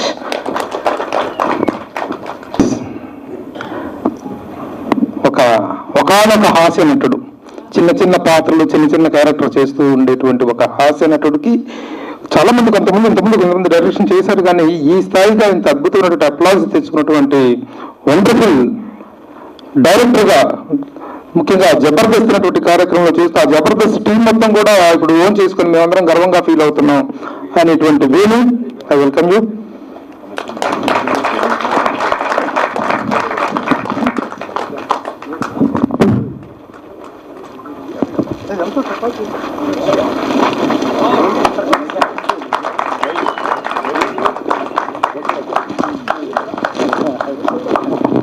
అందరికి నమస్కారం అండి. Thank you so much. నాకు ప్రసాద్ ల్యాబ్తో వచ్చిన అనుబంధం ఉంది. నేను యాక్టర్ అయ్యాను, కమెడియన్ అయ్యాను, కాకపోతే ఒక కమర్షియల్ బ్రేక్ నాకు ఎప్పుడు లేదు. అంటే అందరూ వేణులో మంచి టైమింగ్ ఉంది, మంచి ఆర్టిస్ట్ రా, మంచి కమెడియన్ రా, వాడికి ఏదో పడట్లేదు అని అందరు పెద్ద దర్శకులు ఉండేది. ఏదో రోజు ఫైన్ డే వస్తుంది అలా పోతుంది, కానీ అది వస్తలేదు. టైం చాలా అంటే నా వెనక ఇంట్రొడ్యూస్ అయిన వాళ్ళందరూ స్టార్డమ్కి వెళ్ళిపోతున్నారు. నేను కూడా మనిషినే కదండి, కొంచెం ఐగోస్ ఉంటాయి, ఏంటి మనకు వస్తలేదు టైం, అందరు వెళ్ళిపోతున్నారు అనేది ఒకటి ఉంటుండే. సో ఆ కసి బాగుంటుండే, ఏంది ఎప్పుడు ఇంకా టైం వస్తలేదు అనే టైంలో నాకు ప్రసవలం ఏంటంటే పెద్ద ఆడియో ఫంక్షన్స్లకి నేను క్యారెక్టర్ చేసినా కూడా స్టేజ్ మీదకి వెళ్ళి మాట్లాడే అవకాశం రాదు. చిన్న మీడియం రేంజ్ సినిమాలకి ఖచ్చితంగా పిలుస్తారు, కాకపోతే మైక్ వస్తుందో రాదో తెలీదు, వస్తే ఏం మాట్లాడదో తెలీదు. ఆ ఫ్రంట్ లైన్లో వచ్చి కూర్చుంటాం, ఎవరు పెద్ద గెస్ట్ వస్తే లేచి వెనక్కి వెళ్ళాలి, ఆ తర్వాత గెస్ట్ వస్తే ఆయనకి వెళ్ళాలి. సో ఎప్పుడు అది మారేది అని ఒక ఇది ఉంటుండే. So one fine day front లైన్లో కూర్చుంటే నా చైరు ఎవరు వచ్చినా జరగదు, ఖచ్చితంగా వెయిట్ చేయలేదు అని రోజు కోసం వెయిట్ చేసేవాడిని. సో ఇది బలగం ద్వారా వచ్చింది. Thank you so much. నేను ఎప్పుడు స్టార్ట్ చేసినా నేను ముందుగా థ్యాంక్స్ చెప్పేది నా ప్రొడ్యూసర్స్ రాజు గారు, శిరీష్ గారు. Thank you so much. నా ప్రొడ్యూసర్ హర్షిత రెడ్డి గారు, thank you so much.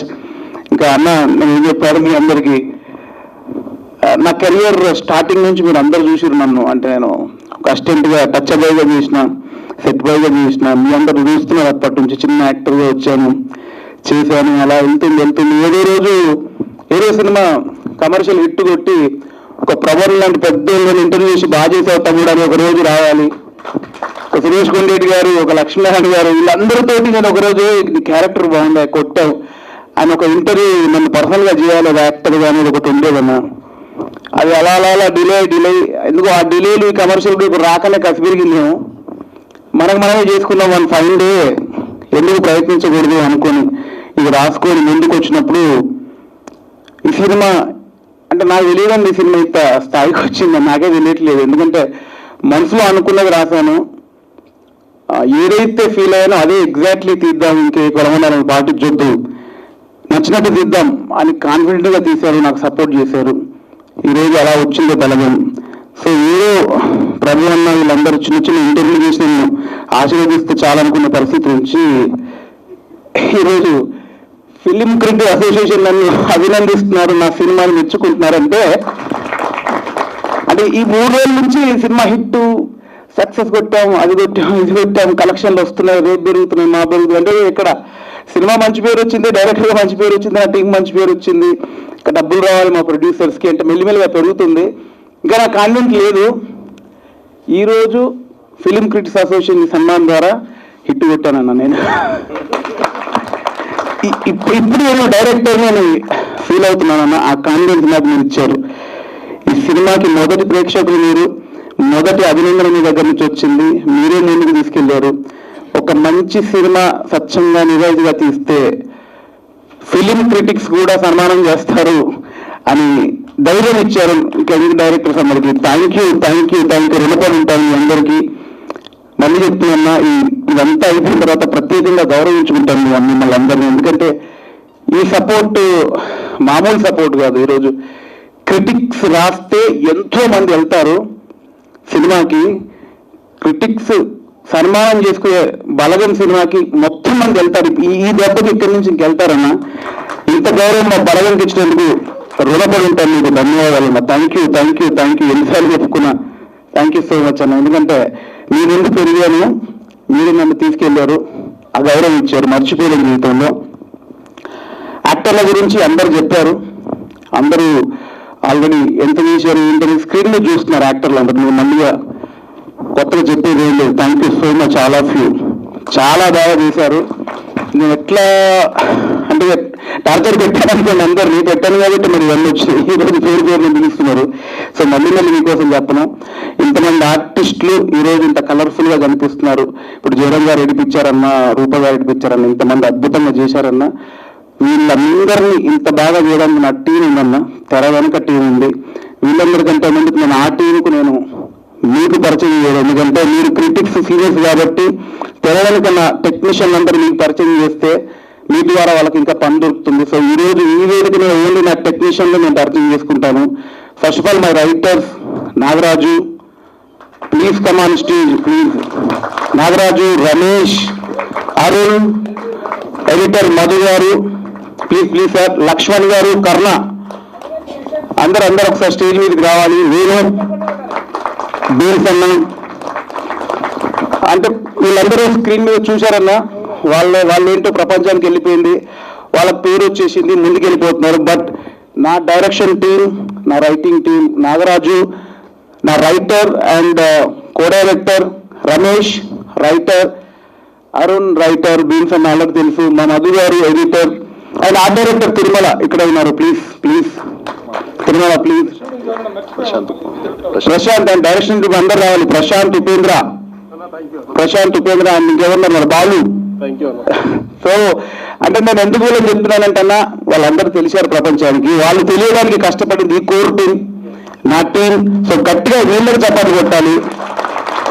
So this team నేను, లక్ష్మణ్ గారు, కర్ణ, నాగరాజు, రమేష్, అరుణ్, మధు గారు, తిరుమల, నా team, Upendra, Prashanth. Thank you so much. మీరు అందరు ఉన్నారంటే వీళ్ళ కష్టమే అని అంటే ఈ టాలెంట్ అందరినీ మీరు గుర్తుపట్టాలి, మీరు ఇంకా అవకాశాలు కల్పించాలి. సో నాది గారి బలగం, మేమందరం కష్టపడితే ఈ బలగం వచ్చింది. Thank you all of you. Thank you అందరికీ. రాజు గారు ప్రొడ్యూసర్ ఇంకో సినిమా రావాలి సభాముఖంగా కోరుకుంటున్నాను. Thank you very much. Thank you all. ఉంటుంది కొడితే కొట్టాలిరా, 6 కొట్టాలి, ఆడితే ఆడాలిరా, రఫ్ ఆడాలి. వేణు రఫ్ ఆడావు, 6 కొట్టావు. Really wonderful. ఇక ఓకేనా sir, there behind you all అని చెప్పేటువంటి ఒక డ్రైవింగ్ ఫోర్స్ కావాలి. ఆ డ్రైవింగ్ ఫోర్స్ ఎవరో మనందరికీ తెలుసు. దిల్రాజు గారు, hats off to you sir. ఏదో ఒక కమర్షియల్ సినిమాలు తీసినట్టు ఒక నిర్మాతను సాధారణంగా సత్కరించుకోవటమో అభినందించుకోవటం లాంటిది కాదు. We respect the way you are bringing the respect to the craft of film making.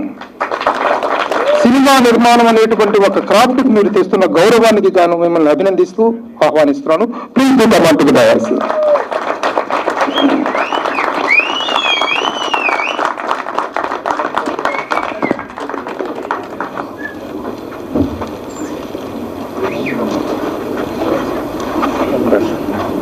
Welcome sir.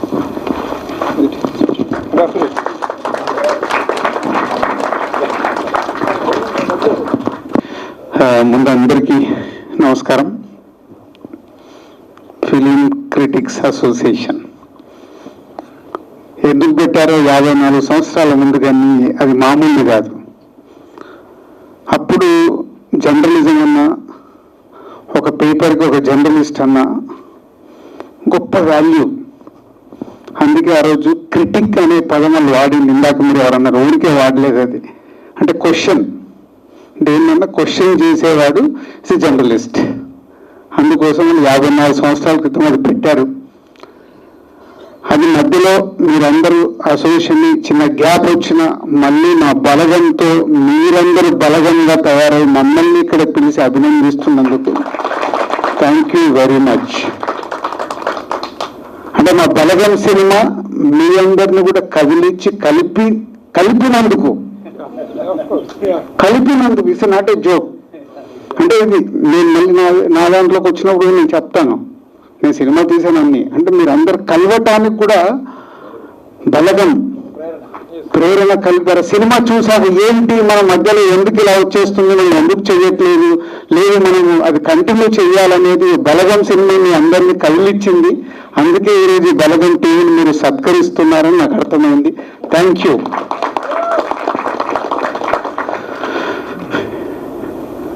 ఇంకా మీడియా మిత్రులు అంటే నాకు ప్రేమ, భయం. భయం ఎందుకంటే క్రిటిక్స్ మళ్ళీ అక్కడికి వస్తే ఒక సినిమాని ఈరోజు ఈ బలగాన్ని మీరు ఇంత గొప్పగా అభినందిస్తున్నారంటే మిమ్మల్ని చాలా కదిలించింది కాబట్టి రివ్యూస్ కానీ మీరు బయట చెప్తుంది కానీ ఈరోజు పెట్టిన ఈ సభ కానీ కారణం మిమ్మల్ని కదిలించింది. అంటే నేను అనుకున్న సినిమా ముందుగా షో స్టార్ట్ చేసినప్పుడు అందరికీ వేసినప్పుడు చాలా క్యాజువల్గా వేసేసాను. మీకు షో వేసేటప్పుడు చాలా క్వశ్చన్స్, నా ఆఫీస్లో డిస్కషన్లో క్వశ్చన్, సార్ వాళ్ళకి నచ్చలేదు అనుకోండి, ఇది కొంచెం డాక్యుమెంటరీలా ఉందనుకొని రివ్యూస్ రాయలేదు అనుకో, పరిస్థితి ఏంటి అన్నారు. భయం. కానీ నాకు నమ్మకం, ఈ సినిమా గురించి ఆలోచించద్దు, నేను దేని గురించి ఆలోచించట్లేదు, గో హెడ్, మీ షోలు ఆపకూడదు, ప్లాన్ చేయండి, వేయండి.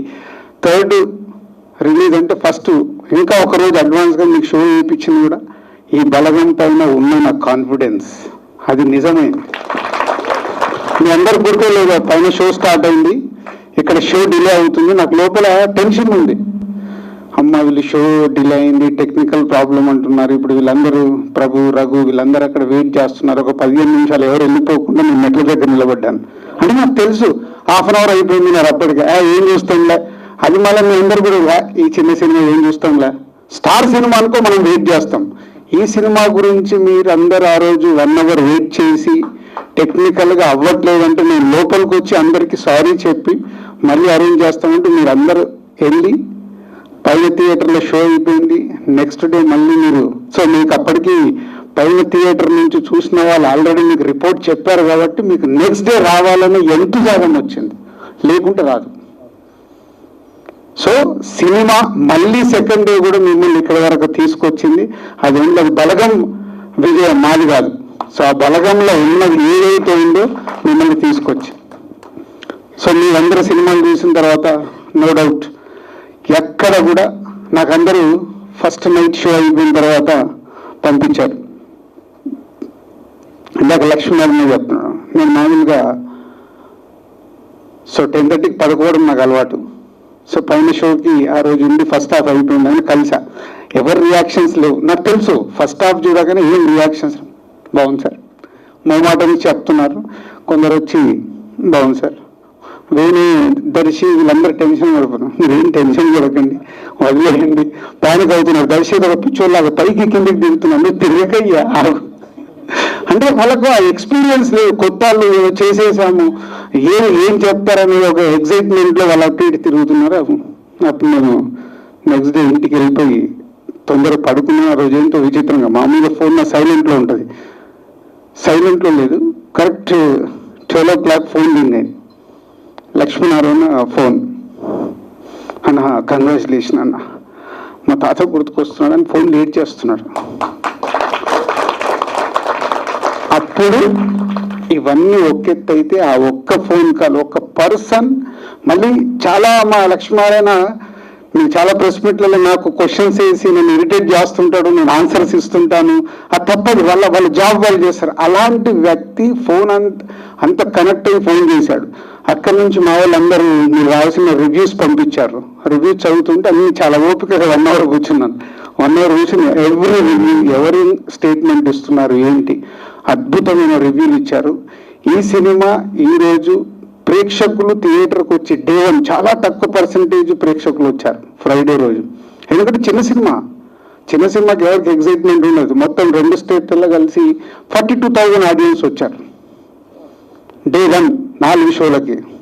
ఓకే, మార్నింగ్ షో అయిపోయింది, మార్నింగ్ షో అయిపోయిన సేమ్ మళ్ళీ లక్ష్మీనారాయణకి ఎలా అయిపోయిందో నాకు కూడా సేమ్ సుదర్శన్లో చూడగానే వేణుని దగ్గర తీసుకొని గొప్ప సినిమా తీసాం వేణు, గో హెడ్. అయిపోయి కారెక్కి వెళ్తుంటే హర్షిత్ ఫోన్ చేసేదో పబ్లిసిటీ గురించి. వాళ్ళకి ఏంటంటే there is a new producers, ఎలా తీసుకెళ్ళాలి దీన్ని, బాగుంది అంటారు కదా అని నాకు ఏదో ఫోన్లో చెప్తున్నా, నాకు ఏది ఎక్కట్లేదు. I'm totally emotionally break down అయింది లోపల, బయటికి ఏడేయలేను. లోపల ఆ సినిమా అంతలా చూసేసిన తర్వాత నేను తీసిందే ఎన్నిసార్లు చూసాను నాకు తెలియదు, కానీ ప్రేక్షకుల మధ్యలో కూర్చొని చూస్తున్నప్పుడు బ్రేక్ డౌన్ అయిపోయాను ఇన్సైడ్. అక్కడ ఫోన్ చేస్తుంటే నువ్వు ఫోన్ పెట్టి నేను ఆఫీస్కి వెళ్తున్నాను చెప్పేసా, అది మాట్లాడుతున్నాను, నేను చాలా ఎమోషనల్గా ఉన్నాను హర్షిత్, నువ్వు ఫోన్ పెట్టేయి అన్నాను. అప్పుడు ఫోన్ కట్ చేశాను. పక్కకి తిరిగి చూస్తుంటే నా డ్రైవర్ ఆల్రెడీ అప్పటికి ఏడుస్తున్నాడు. ఏంట్రా అంటే అందరూ గుర్తుకొస్తున్నారు సార్. సో ఇది ఒక లక్ష్మీనారాయణ కానీ నేను కానీ ఒక మా డ్రైవర్ కానీ ఇంత ఇన్సైడ్ బ్రేక్ డౌన్ అయ్యామంటే హాఫ్ అన్ అవర్ కూడా నా ఆలోచన, నా సినిమా ఇవన్నీ మర్చిపోయాను. నా ఫ్యామిలీ గురించి ఆలోచిస్తాను. నేను ఎవరెవరితో ఎలాగున్నాను, నేను దిల్రాజుని కదా, నాతో ఎవరెవరు ఎలా ఉన్నారు, వాళ్ళు ఎందుకు మాట్లాడట్లేదు, నేను ఫోన్ చేయాలా, ఇలాంటి ఆలోచనలు రన్ అవుతున్నాయి నాకు హాఫ్ అన్ అవర్. అయితే నిన్న చాలా రోజులైంది మా అన్నయ్య వాళ్ళ ఇంటికి వెళ్ళక. నిన్న మార్నింగ్ నా బాబుని తీసుకొని వెళ్ళిపోయా. మరి హర్షితులు అందరు పడుకొని ఉన్నారు, నేను వెళ్ళే వరకు వెళ్ళి లేపేశా. నాకు అప్పుడు సో సినిమా తీయడం కాదు, ఇది ఒక లైఫ్, దీంట్లో అర్థమైంది ఏంటి అనేది నేను కూడా ఒక స్టెప్ ఫార్వర్డ్ చేశాను. ఎందుకు నేను ఎన్ని రోజుల నుంచి వెళ్ళట్లేదు, బిజీ, మనం కారణాలు వెతుక్కుంటాం. నేను బిజీ, వాళ్ళకు తెలుసు. ఎంత బిజీ అయినా నా వాళ్ళ దగ్గరికి నేను టైం ఇవ్వాల్సిన అవసరం నాకుంది. అది నేను బలగం సినిమా చూసిన తర్వాత నేను రియలైజ్ అయ్యి వెళ్ళేసి వచ్చాను. అంటే మన సొసైటీలో ఈ బలగం అనే సినిమా రిలీజ్ అయినప్పుడు కూడా నేను ఒక స్టేట్మెంట్ ఇచ్చాను చాలా బోల్డ్గా. అది ఎంతమంది ఎలా తీసుకున్నారో తెలియదు. ఇది చిన్న సినిమా అని నిర్లక్ష్యం చేయకండి, ఇది అందరూ మెచ్చే గొప్ప సినిమా. ఇది చూడకుంటే డెఫినెట్గా మీరు మిస్ అవుతారు. సినిమాకి ఏం కాదు, సినిమా అయిపోయింది. ఈ సినిమా ఎవరన్నా ప్రేక్షకులు చూడకుంటే డెఫినెట్గా మీరు లైఫ్లో ఏదో ఒకటి మిస్ అయిన వాళ్ళు అవుతారు. దయచేసి ఈ సినిమాని చూడండి. ఎవరైనా చూడని వాళ్ళకు కూడా మీరు సినిమా చూసిన తర్వాత ఆటోమేటిక్ కనెక్ట్ అయిపోతారు. చూడని వాళ్ళకు కూడా చూసేలాగా చెయ్యండి. అప్పుడే మన ఈ సమాజంలో మన ఆలోచనలు మారుతాయి.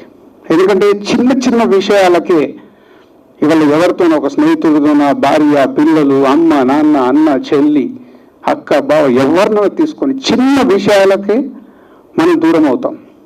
చిన్న చిన్నవి కారణాలు మాటలు అనుకోవాల్సిన అవసరం లేదు. ఇవాళ బ్రతుకుతున్న మన లైఫ్ స్టైల్, ఇవాళ మన పిల్లల్ని చూడండి, పిల్లలు ఎంత బిజీగా ఉంటున్నారు. ఏం బిజీ అంటే వాళ్ళు cell phone, games, studies, tuitions, వాళ్ళని బిజీ పెడుతున్నాం. 24 వాళ్ళు పడుకునే టైం వదిలేసే, ప్లే చేసే టైం వదిలేస్తే వాళ్ళని అంత బిజీ పెడితే వాళ్ళు ఎవరితో రిలేషన్స్ మెయింటైన్ అవుతాయి? మనమే చెడగొడుతున్నాం. అన్ని రకాలుగా ఈ సొసైటీని చెడగొడుతున్న దాంట్లో మనమే ఉన్నాము, ఇంక్లూడింగ్ మీ. మారాల్సింది మనం. మారినప్పుడే మన రిలేషన్స్ స్ట్రెంగ్త్ అవుతాయి. ఎగ్జాంపులే వీళ్ళు. ఇన్ని రోజుల గ్యాప్ వచ్చిన తర్వాత కూడా ఈ వల్ల ఫిలిం క్రిటిక్స్ అసోసియేషన్ మళ్ళీ ఫామ్ అయ్యి ఈరోజు బలగం యూనిట్ని సత్కరిస్తున్నారు అని అంటే మార్పు, నాలో మార్పు. నేనే కాదు, మీరందరూ మారాల్సిన అవసరం ఉంది. ఎందుకంటే లోపల మనకు బాధ ఉంటుంది, సంతోషం ఉంటుంది. బాధ పోవాలంటే కన్నీళ్లతో పోవాలి, సంతోషం బయటికి రావాలంటే నవ్వులతో రావాలి. రెండు జరిగేటి ఓన్లీ మన ఫ్యామిలీ మెంబర్స్తోనే జరుగుతాయి. దుఃఖం ఉంటుంది, బాధ ఉంటుంది, కోపం ఉంటుంది. మన వాళ్ళ దగ్గర కూర్చొని ఏం చేశామనుకో అయిపోయింది ఆ 10 నిమిషాల్లో. అదే ఈ సినిమా క్లైమాక్స్. ఊరికే క్లైమాక్స్ ఏదో జరిగిపోయింది అనేది కాదు. ఈ క్లైమాక్స్ ఈరోజు అద్భుతంగా అంత పండింది అని అంటే అక్కడ చెప్పిన ఆ పాట ద్వారా వేణు డిజైన్ చేసింది ఏదైతే ఉందో అదే క్లైమాక్స్. అందుకే ఇవాళ ఇది గొప్ప సినిమా అయింది. ఫ్రైడే 42,000 అని చెప్పాను కదా, సాటర్డే 65,000 మంది చూశారు. ఈరోజు 1,00,000 పైన చూస్తున్నారు. అంటే ఈ సినిమా ఓన్లీ చూసిన వాడు చెప్తేనే 40,000 నుంచి వాళ్ళ 1 lakh above expectation is 1 lakh above audience ఈరోజు చూడబోతున్నారు. ఈరోజు 1,00,000 మంది ఏం చేస్తారు, చూసి చెప్తారు. సో ఇందాక ప్రభు గారు చెప్పినప్పుడు ఇలా ఒకప్పుడు జరిగేది. ఒక చిన్న సినిమా బాగుంది అంటే డే బై డే కలెక్షన్స్ పెరిగి చరిత్రలు సృష్టించాయి. బట్ ఇప్పుడున్న ఈ సొసైటీలో ఈ ఫార్మెట్లో ఇది జరగట్లేదు. చిన్న సినిమా చచ్చిపోతుంది. చాలా మందికి ఏంది వస్తువులే ఓటీటీ, మేము అది కూడా మేము అలవాటు చేసాం. ఓటీటీలో వస్తువులే, టీవీలో వస్తువులే, థియేటర్కి ఏం వెళ్తాం. ఓటీటీలో చూసి ఒక్కరు చూసినప్పుడు థియేటర్లో ఇంతమందితో చూసినప్పుడు సినిమాలో చాలా తేడా ఉంటుంది. ఇంతమందిలో చూసినప్పుడే సినిమాని సినిమాగా చూడగలుగుతాం. ఓటీటీలో అయితే ఏముంటుంది, పాజ్ పెడతాము, పిల్లలు ఏడుస్తున్నాడు వెళ్తాము, పొయ్యి మీద స్టైల్లో పాలు పొందుతున్నాయని వెళ్తాము, కంటిన్యూటీ ఉండదు, బ్రేక్స్ వస్తాయి. సో ఎప్పుడైతే సినిమాని సినిమాగా చూస్తామో అప్పుడు వచ్చే ఆనందం కానీ బాధ కానీ అది వేరు. సో దయచేసి ఆడియన్స్కి నేను చెప్పేది, మీకున్న అవకాశం ఎలా ఉంటే అలా థియేటర్లో చూడండి, ఇక్కడ చూడండి అని చెప్పను. బట్ ఇలాంటి సినిమాని అద్భుతంగా అందరూ కలిసి చూసినప్పుడే ఒక అద్భుతమైన ఎక్స్పీరియన్స్. మీ చుట్టూ మీ ఫ్యామిలీ మెంబర్స్ అందరు కలిసి చూస్తున్నప్పుడు మనము ఆ ఫ్యామిలీలో ఎవరైనా తప్పుగా ఆలోచించే వాళ్ళు, ఈగోతో ఉన్న వాళ్ళు ఆ సినిమా చూసి మిమ్మల్ని చూసి మారే అవకాశం ఉంటుంది. కాబట్టి దయచేసి ఫ్యామిలీ అందరు కలిసి చూడటానికి ట్రై చేయండి. మార్పు అనేది కన్ఫర్మ్ వస్తుంది. ఎందుకంటే నేను బొమ్మరీలు తీసినప్పుడు నాకు ఎంతమంది మా ఫాదరు మా మదరు బొమ్మరీలు ఫాదర్ లాగండి అని వాళ్ళలో మార్పు వచ్చింది. ఎంతమంది చెప్పారో మేము కలిసినప్పుడు, సరే మీ బొమ్మరీలు వల్ల మేము ఇంత మారామని. కొత్త బంగారు లోకం తీసినప్పుడు ఆ జనరేషన్ని టీనేజ్ వాళ్ళని ఎలా చూడాలని ఒక మార్పు.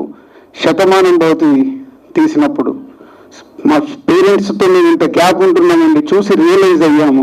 అలా అబ్రాడ్లో ఉన్న వాళ్ళు శతమానం భవతి చూసిన తర్వాత 6 నెలలకు ఒకసారి వచ్చేసి వెళ్ళి ఫ్యామిలీస్ ఎంతోమంది ఉన్నారు. అలాగే ఇప్పుడు ఈ బలగం ఇది మామూలు సినిమా కాదు, మనల్ని కదిలించిన సినిమా, కదిలించే సినిమా. So don't miss it. And Venu it's a big journey. ఇది మీ దగ్గరికి రావడానికి మాది చాలా పెద్ద జర్నీ. సో పోతే ఇది బలగం నా దగ్గరికి రావడానికి కారణం మా ఈస్ట్ డిస్ట్రిబ్యూటర్ శివరామ్ కథ విని ఇది రాజుగారి దగ్గరికి వెళ్తే బాగుంటుంది అంటే నేను అప్పుడు ఇందాక హర్షిత్ చెప్పినట్టు ఈ దిల్రాజు ప్రొడక్షన్ పెట్టాలన్నప్పుడు నేను వాళ్ళకి అదే చెప్పాను. నేను తీసేలాగా మళ్ళీ మీరు సినిమాలు తీశారంటే కాంబినేషన్ కలిపి ఒక డైరెక్టర్ వస్తాడు, అది కాదు, ప్లీజ్ ట్రై సంథింగ్ అన్నప్పుడు ఈ దిల్రాజు ప్రొడక్షన్ పెడదాము. సో దానికి హర్షిత్ అండ్ అన్సిత ప్రొడ్యూసర్స్ ఉండేలాగా అనుకొని వాళ్ళని స్టార్ట్ అవ్వమన్నాను. ఇట్లా ఒక టీంని పెట్టుకొని వేణు వచ్చి వాళ్ళకి కథ చెప్తే టీంకి ఆ టీం నా దగ్గరికి తీసుకొస్తే నేను విని ఇమీడియట్లీ అప్రూవల్ చేసి వెళ్ళండి అని చెప్పి స్టార్ట్ అయింది జర్నీ. ఇది కోవిడ్ అప్పుడు దిల్రాజు ప్రొడక్షన్ అనుకుంది, ఈ సినిమాలు అనుకుంది, దీంతో పాటు ఇంకో సినిమా కూడా చేశాం. కానీ నాకు పర్సనల్ ఎక్స్పీరియన్స్ ఏంటంటే మళ్ళీ సినిమాతో అవుతున్నప్పుడు లాస్ట్ 3 months నుంచి మళ్ళీ చిన్న సినిమాలు అవసరమా, ఇంత స్ట్రెస్ తీసుకోవడం అవసరమా? హర్షిత్తో కూడా అంటున్నాను, ఎందుకురా మంచి హీరోలు దొరుకుతారు, మంచి డైరెక్టర్లు దొరుకుతారు, గో హెడ్. ఏం ఇప్పుడు తీసుకోవాలి, దీనికి ప్రమోషన్కి తిరగాలి, ఇంత చెయ్యాలి, దీనికి అసలు జనాలు వస్తారో రారో, ఇంత టెన్షన్లో ఓటీటీ డిస్కషన్లో ఓటీటీకి ఇచ్చేద్దామా, ఇలాంటి 100 రకాల డిస్కషన్స్. ఒకరోజు అనేసాను కూడా వేణుకి, వేణు మన సినిమా వెళ్తే ఓటీటీకి వెళ్ళిపోద్దాం సార్, థియేటర్కి వెళ్ళాలి సార్, జస్ట్ టెస్ట్ చేశా రియాక్షన్ ఏంటని. సో ఇలా ఆలోచించి నాకు సరే ఇంకా వాళ్ళకు కూడా ఇది కరెక్ట్ కాదేమో, మళ్ళీ వాళ్ళు ఇప్పుడు కెరియర్ని బిల్డ్ అవ్వాలి. నేను ఇందాకన్నట్టు 50 సినిమాలు తీసేసి శ్రీ వెంకటేశ్వర క్రియేషన్స్ని ఎక్కడో పెట్టేశాను. వాళ్ళ పాన్ ఇండియాలో సినిమాలు జరుగుతున్నాయి, వాళ్ళకి ఇచ్చినప్పుడు కనెక్ట్ అవ్వలేదు అనుకో, మళ్ళీ వాళ్ళ జర్నీ ఎటు వెళ్తుంది. కానీ last 3 months I'm lot of suffer. కానీ మళ్ళీ నేను సఫర్ అయిందంతా 3 రోజుల నుంచి వదిలేశాను. లేదు, నేను ఎలాగైతే ఎదుగుతూ వచ్చానో కథల్ని నమ్ముకొని వాళ్ళు కూడా అలాగే జర్నీ చెయ్యాలి. నా ఆలోచన తప్పు అని మళ్ళీ నేనే రియలైజ్ అయ్యి సో వాళ్ళకి మళ్ళీ ఇన్స్ట్రక్షన్స్ ఇవ్వబోతున్నాను. ఇంకా వాళ్ళకి చెప్పలేదు, నేను నుంచి చెప్తున్నాను. ప్లీజ్ మేక్ యాజ్ అ ప్రొడ్యూసర్గా మనం ఫైనాన్షియల్గా కరెక్ట్గా ఉండాలి. కానీ ఆ ఫైనాన్షియల్ దానికంటే ముందు ఉండాల్సింది ఒక మంచి సినిమా, సక్సెస్ఫుల్ సినిమా. అవి ఉంటే ఆటోమేటిక్ డబ్బులు వస్తాయి, నీకు పేరు వస్తాయి. So good film is a with success అనేది మార్క్ పెట్టుకొని ఆ దిల్ రాజు ప్రొడక్షన్ని అలాగే కంటిన్యూ చేయాలి అని హర్షిత్ అండ్ అన్సిత్ కూడా కోరుతున్నాను. Thank you. ఒక్క నిమిషం. మనకి ప్రఖ్యాత బ్యానర్స్ తెలుసు. ఏవిఎం అనగానే ఒక్క నిమిషం, ఏవిఎం అనగానే ఒక అద్భుతమైన మ్యూజిక్ వస్తుంది. ఆ బ్యానర్ తోటి, ఆ మ్యూజిక్ తోటి మనకు ఒక అనుబంధం ఏర్పడుద్ది. జమిని అనగానే, సురేష్ ప్రొడక్షన్స్ అనగానే. అలాగే ఈ రోజున బ్రోచిన వాడు మా వెంకటేశ్వరుడు అనేటువంటి ఒక ఆ సిగ్నేచర్ మ్యూజిక్ రాగానే తెలుగు ప్రేక్షకులకు అద్భుతమైనటువంటి ఒక రిలేషన్షిప్ ఏర్పడింది. ఈ సందర్భంగా ఆ రిలేషన్షిప్ ని మనం సెలబ్రేట్ చేసుకున్నాం.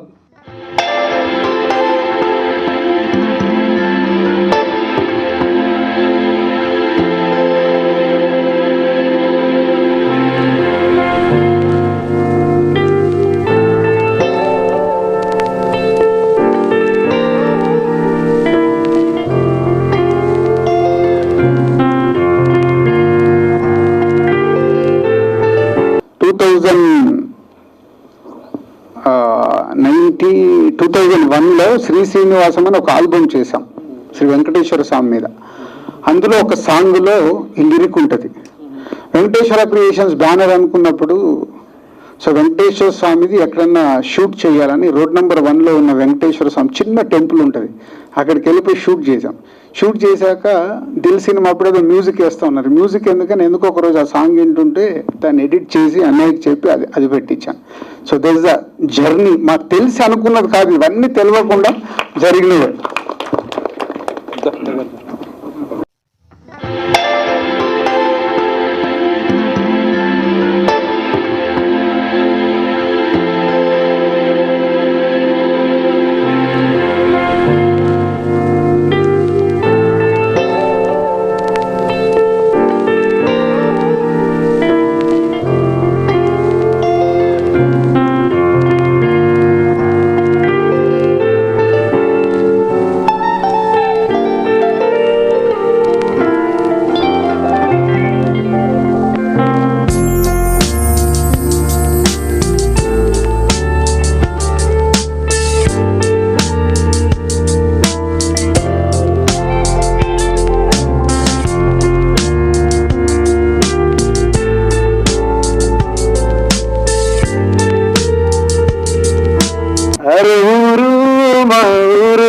దీని తీరే అమ్మ తీరు కొంగులో నా దాసి పెట్టి కొడుకుకిచ్చే ప్రేమ పేరు ఊరు పల్లెటూరు దీని తీరే కన్న కూతురు కళ్ళ ముందే ఎదుగుతున్నా పాల వంటి సెలయేరు.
నంద్యాల జిల్లా ఆళ్లగడ్డ నియోజకవర్గంలోని ప్రముఖ పుణ్యక్షేత్రం ఎగువ హోబిళంలో బ్రహ్మోత్సవాల్లో భాగంగా సోమవారం నాడు అంగరంగ వైభవంగా జ్వాలా నరసింహస్వామి వారి రథోత్సవం కన్నుల పండుగగా జరిగింది. ఆలయ ప్రధాన అర్చకుడు కిడాంబి వేణుగోపాల్ ముందుగా జ్వాలా నరసింహుడు కొలువైన తేరుకు ప్రత్యేక పూజలు గావించి తదుపరి తేరును భక్తులు లాగటం ప్రారంభించారు. ఈ కార్యక్రమాన్ని తిలకించేందుకు భక్తులు అధిక సంఖ్యలో పాల్గొని కలియుగ దైవం జ్వాలా నరసింహస్వామి వారి తేరును పురమాడలలో తిప్పుతూ తమ మొక్కులు తీర్చుకున్నారు. ఈ కార్యక్రమంలో ఎలాంటి అవాంఛనీయ సంఘటనలు జరగకుండా పోలీసులు గట్టి బందోబస్తు ఏర్పాటు చేయడం జరిగింది.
ఇది పెద్ద పులి పిల్ల. గుమ్మడాపురం పెద్ద గుమ్మడాపురం ఊర్లోకి వచ్చినాయి ఇవి. మళ్ళీ పోతుంది ఓడి పోయి పిల్లలు అందరూ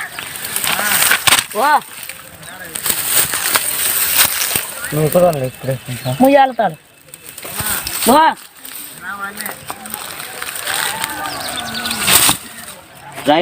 ముందర కాలువిన పడింది. కాలువిన పడింది చూడు ముందర. గుండు పెట్టు కట్టే ఆడేసి నేను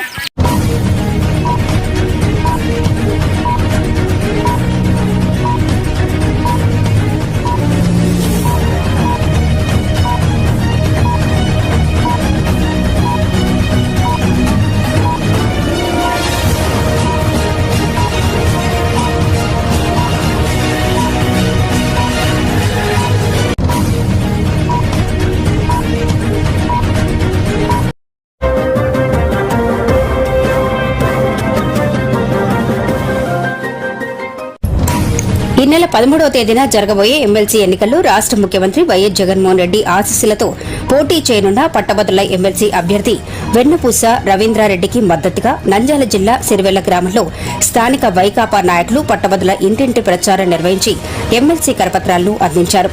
ఈ సందర్భంగా జిల్లా పరిషత్ వైస్ చైర్పర్సన్ నాయక్ దిల్షాద్ ముజాఫర్ హుసేన్ మాట్లాడుతూ వైఎస్ఆర్సీపీ పార్టీని బలపర్చిన పశ్చిమ రాయలసీమ పట్టభద్రుల బ్యాలెట్లోని 3వ నంబర్ నందు వెన్నపూస రవీంద్రారెడ్డి పేరు ఎదురుగా 1 అని రాసి అత్యధిక మెజార్టీతో గెలిపించాలని ఆయన పట్టభద్రులను కోరారు. ఈ కార్యక్రమంలో వైకాపా సీనియర్ నాయకుడు Abdul Salam, state academy history director డేగల నూర్ హఫీజ్, సర్పంచ్ లక్కాకుల సాలమ్మ చంద్ర, ఉప సర్పంచ్ బసాపురం ఇంతియాజ్ తదితరులు పాల్గొన్నారు. శ్రీ వెన్నపూస రవీంద్రరెడ్డి గారిని మీ అమూల్యమైన ఓటు వేయించి గెలిపించాలని ప్రార్థన.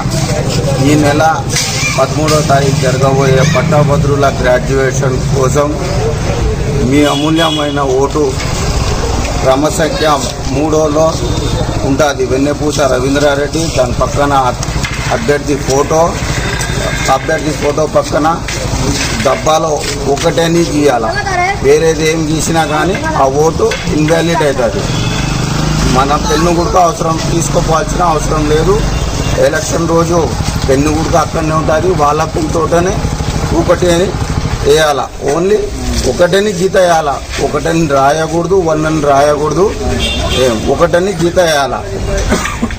క్రమ సంఖ్య 3లో వెన్నపూస రవీంద్రారెడ్డి, పక్కన అభ్యర్థి ఫోటో, దాని పక్కన 1 అని గీత వేయాలి.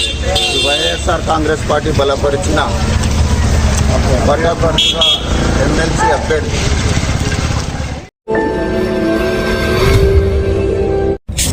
నంద్యాల జిల్లా డోన్ పట్టణంలోని కళ్యాణ్ ఎస్టేట్లోని survey number 380/A1 A B C 383/2 2, 3, 4, 385/2A 2B 2 సీరలు గల 62 సెంట్ల మున్సిపాలిటీ స్థలం మున్సిపాలిటీ ఉంది. లక్షల విలువ చేసే ఇటువంటి మున్సిపల్ స్థలాన్ని కొందరు అధికార పార్టీ వైసీపీ నాయకులు అక్రమంగా ఆక్రమించుకుని ప్లాట్లు వేసిన సంఘటన పట్టణంలో వెలుగు చూస్తుంది. వివరాలకు వెడితే డోన్ పట్టణ సిపిఎం నాయకుడు నక్కీ శ్రీకాంత్ విలేకరుల ద్వారా తెలిపిన సమాచారం మేరకు డోన్ ఎంఆర్ఓగా గతంలో పనిచేసిన నరేంద్రనాథ్ రెడ్డి ద్వారా అధికార వైసీపీ పార్టీ నాయకులు మాన్యువల్ పట్టాలు సృష్టించుకుని కళ్యాణ్ ఎస్టేట్లోని స్థలాన్ని కబ్జా చేసి పునాదులు తవ్వించుకున్నారని, దీనిపై అధికారులు ఉన్నత సమగ్ర విచారణ జరిపి ఈ స్థలాన్ని కబ్జా చేసుకున్న వ్యక్తులపై బేతంచెర్ల ఎంఆర్ఓ నరేంద్రనాథ్ రెడ్డిపై శాఖాపరమైన చర్యలు తీసుకోవాలని తెలిపారు. రాష్ట్ర ఆర్థిక శాఖ మంత్రివర్యులు ప్రాతినిధ్యం వహిస్తున్న డోన్ నియోజకవర్గంలో ఇంత పెద్ద ఎత్తున అధికార పార్టీ నాయకులు బరితెగించి కబ్జాలు చేస్తుంటే వారిని కట్టడి చేయకపోవడం చాలా బాధాకరమని, రాష్ట్ర ప్రభుత్వం ఏర్పడినప్పటి నుంచి ఇళ్ల స్థలాలు లేని వారి కోసం లక్షలాది మందికి ఆన్లైన్ పద్ధతిలో ఇళ్ల స్థలాలు పంపిణీ చేసిందని, అలాంటిది ఈ మాన్యువల్ ఇళ్ల పట్టాలు ఎలా లభ్యమయ్యాయో నిజాలు త్వరగా బయటకు తెచ్చి మంత్రివర్యులు, మున్సిపల్ అధికారులు, మున్సిపల్ చైర్పర్సన్లు స్పందించి కళ్యాణ్ ఎస్టేట్లోని మున్సిపల్ స్థలాన్ని స్వాధీనం చేసుకోవాలని, లేని పక్షంలో పెద్ద ఎత్తున ధర్నాలు చేస్తామని వారు తెలిపారు. ఈ విషయంపై డోన్ మున్సిపల్ కమిషనర్ వెంకటేశ్వర్లకు వినతి పత్రం సమర్పించినట్లు, దీని పట్ల ఆయన ఏమాత్రం స్పందించకపోవడం లేదని వారు తెలిపారు. ఈ కార్యక్రమంలో సిపిఐ నాయకులు నాగరాజు, షమీం బేగం, విజయ్, అశోక్, సునీల్ తదితరులు పాల్గొన్నారు.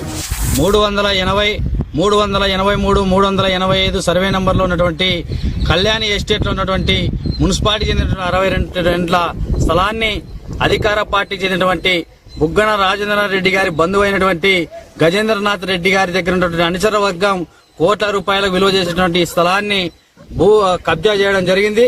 అంతేకాకుండా ఈ మున్సిపల్ పాలక పక్షంలో ఉన్నటువంటి ఈ తారక రామనగర్ చెందినటువంటి, అదేవిధంగా ఈ ఇందిరానగర్ చెందినటువంటి కౌన్సిలర్లు, అదేవిధంగా కోఆప్షన్ సభ్యులు, అదేవిధంగా వారి అనుచరులందరూ కూడా ఒక ముక్కుమ్మడిగా ఒక బృందంగా ఏర్పడి, ఒక కబ్జా కోరులుగా ఏర్పడి ఈరోజు కోట్ల విలువ చేసిన మున్సిపల్ స్థలాన్ని కబ్జా చేస్తూ ఈరోజు పునాదులు తీసి ఈరోజు మున్సిపల్ స్థలానికి, అదేవిధంగా మున్సిపల్ ఆదాయానికి గండి కొట్టే విధంగా ఈరోజు డోన్ పట్టణంలోని అధికార పార్టీ నాయకులు విచ్చలవిడిగా చలాయిస్తా ఉన్నారు. ఈ చలామణిని అరికట్టాల్సినటువంటి బుగ్గన రాజేంద్ర రెడ్డి గారు మాత్రం ఎటువంటి చొరవ తీసుకోకుండా నాకేది పట్టణ అనే విధంగా ఈరోజు వివరించడం చాలా దుర్మార్గమైన విషయం. ఇదే విషయం పైన మన గడప గడపకు మన ప్రభుత్వం అనే సందర్భంలో బుగ్గన రాజేంద్ర రెడ్డి గారు డోన్కి వచ్చిన సందర్భంలో కూడా సిపిఎం పార్టీగా మీ అనుచరుల ఆగడాలను అరికట్టండి, ప్రభుత్వ భూములను రక్షించాలని కూడా ఒక వినతి పత్ర రూపంలో అందజేసినా కూడా వారిని ఎక్కడ కూడా కట్టడి చేసినటువంటి పాపాన బుగ్గన రాజారెడ్డి గారు పోలేదు. ఈ విధంగా వివరిస్తే గనక ఈ రాబోయే కాలంలో బుగ్గన రాజారెడ్డి గారికి తగిన గుణపాఠం చెప్పడానికి పట్టణంలోని ప్రజలందరూ కూడా సిద్ధంగా ఉన్నారు. ఇదే మొన్నంటే కాలంలో ఈ పట్టణంలో సెంటు స్థలం కోసం, కూడు కోసం ఈరోజు నిరుపేదలు సెంటు స్థలం కోసం భూపోరాటం ద్వారా ఇళ్ల స్థలాల కోసం పేరంటలమ్మ గుడి దగ్గర గుడిసె చేసుకుంటుంటే వాటిని పోలీసు అధికారులతో రెవెన్యూ అధికారులతో, మున్సిపల్ అధికారులతో పేదలందరినీ కూడా కేసులు బనాయిస్తూ ఈరోజు విచ్చలవిడిగా వారిని రోడ్లపైన ఈడ్చుకుంటూ సరైనటువంటి బుగ్గన రాజారెడ్డి గారి అధికార బలం, మీ అనుచరులు చేసినటువంటి భూ కబ్జాలను అరికట్టడంలో ఎటుపోయింది మీ బలగం అనేది ఈరోజు మేము సిపిఎం పార్టీగా ప్రశ్నిస్తా ఉన్నాం. ఇప్పటికైనా కూడా బుగ్గన రాజారెడ్డి గారు కళ్ళు తెరవాలి. మీ అనుచర వర్గం మున్సిపల్ పాలక పక్షం వ్యవహరిస్తున్నటువంటి భూ కబ్జాలను అరికట్టే విధంగా చొరవ తీసుకోవాలి. లేకపోతే కనుక పెద్ద ఎత్తున ఆందోళన కార్యక్రమం నిర్వహిస్తాం. అదేవిధంగా ఈ భూ కబ్జాలను ప్రభుత్వ భూములను రక్షించకపోతే సిపిఎం పార్టీగా డోన్ పట్టణంలో పేదలందరూ కూడా సమీకరణ చేసి మరో భూ పోరాటానికి సిద్ధమై పేదలందరూ కూడా ప్రభుత్వ భూములు పంపిణీ చేస్తామని కూడా హెచ్చరిస్తా ఉన్నాం. మున్సిపల్ స్థలాన్ని అధికార పార్టీకి చెందినటువంటి నాయకులు మున్సిపల్ పాలక పక్షాన్ని కొంతమంది ఆక్రమణ చేశారు. వాటిని రక్షించాలని మున్సిపల్ కమిషనర్ గారికి వినతి పత్రం రూపంలో సిపిఎం పార్టీగా తెలియజేయడం జరిగింది. వాటిని కూడా మున్సిపల్ అధికారులు కూడా, మున్సిపల్ కమిషనర్ గారు కూడా నిమ్మకు నీరెక్కినట్లు వివరిస్తా ఉన్నాడు. ఆయన ఇక్కడ సీటుకు పరిమితం అయ్యాడు గాని ఎటువంటి పర్యటనలు గాని, ఎటువంటి రక్షణ ప్రభుత్వ స్థలాలు అయితేనే, అదేవిధంగా పట్టణంలో ఉన్న పారిశుద్ధ్య సమస్యలు అయితేనే ఎటువంటి కూడా పరిష్కరించడంలో పూర్తిగా నిర్లక్ష్యం వహిస్తా ఉన్నారు. అదేవిధంగా ఈ రోజు డోన్ పట్టణంలో ఉన్నటువంటి మున్సిపల్ కమిషనర్ గారు వారి మున్సిపల్ కార్యాలయంలో, వారి ఛాంబర్ లో ఒక సాధారణ వ్యక్తిగా ఒక ఆ సీటుకి పరిమితం అయ్యారు కానీ ఎలాంటి కూడా చర్య తీసుకునే ఇలాంటి అధికారి ఈ డోన్ మున్సిపాలిటీకి రావడం చాలా దుర్మార్గమైనటువంటి విషయం. ఇలాంటి అధికారులు ఉన్నా ఒకటే, లేకున్నా ఒకటే అనేది డోన్ పట్టణ ప్రజల యొక్క విజ్ఞప్తి. పార్టీ నాయకులు కబ్జా చేసినటువంటి స్థలాలకి మున్సిపల్ కమిషనర్ గారిని అడిగితే అక్కడ రెవెన్యూ అధికారులు పట్టాలు పంపిణీ చేశారు. అది రెవెన్యూ పరిధిలోకి వస్తుందో మున్సిపల్ పరిధిలోకి వస్తుందో తేల్చుకుంటామని చెప్తా ఉన్నారు. ఈ రోజు ఒక లేఅవుట్ కూడా ఉంది. ఇక్కడ ప్రైవేట్ వెంచర్లు వేసి మున్సిపాలిటీ కొంచెం స్థలం ఇచ్చినటువంటి స్థలమే ఈ కళ్యాణ్ ఎస్టేట్ లో ఉన్నటువంటి స్థలం. ఈ పట్టాలు కూడా ఈ రాష్ట్ర ప్రభుత్వం ఏర్పడినప్పటి నుంచి కూడా ఏ పట్టా కూడా పంపిణీ కావాలంటే ఆన్లైన్ పద్ధతిలో పంపిణీ చేస్తున్నటువంటి సందర్భాలు. కానీ ఇక్కడ వచ్చినటువంటి కబ్జాదారుల చేతిలో ఉన్నటువంటి పట్టాలు మాన్యువల్ పట్టాలు. ఈ పట్టాలు కూడా ఇక్కడే మన తహసీల్దార్ గా పనిచేస్తూ పక్కనే ఉన్నటువంటి మండలానికి, బేదంచెర్ల మండలానికి పోయినటువంటి నరేంద్రనాథ్ రెడ్డి గారు బేదంచెర్లకు బదిలీ అయిన తర్వాత అక్కడికి పిలిపించుకొని మాన్యువల్ పట్టాలు దొంగ సంతకాలు చేసి వారికి ఇవ్వడం కూడా జరిగింది. వాటిపైన కూడా సమగ్ర విచారణ జరిపించి ఈ భూ కబ్జాలకు కొమ్ము కాసినటువంటి అధికారులపైన, కబ్జాదారులపైన క్రిమినల్ కేసులు నమోదు చేసి మున్సిపల్ స్థలాలను స్వాధీనం చేసుకుని ప్రభుత్వానికి అందించాల్సిన బాధ్యత ఈ అధికారులపైన, అదేవిధంగా రెవెన్యూ అధికారులపైన ఉందని తెలియజేస్తా. లేకపోతే గనక ఆందోళన కార్యక్రమం సిపిఎం పార్టీగా ఉద్రిక్తం చేస్తామని తెలియజేస్తా ఉన్నాం.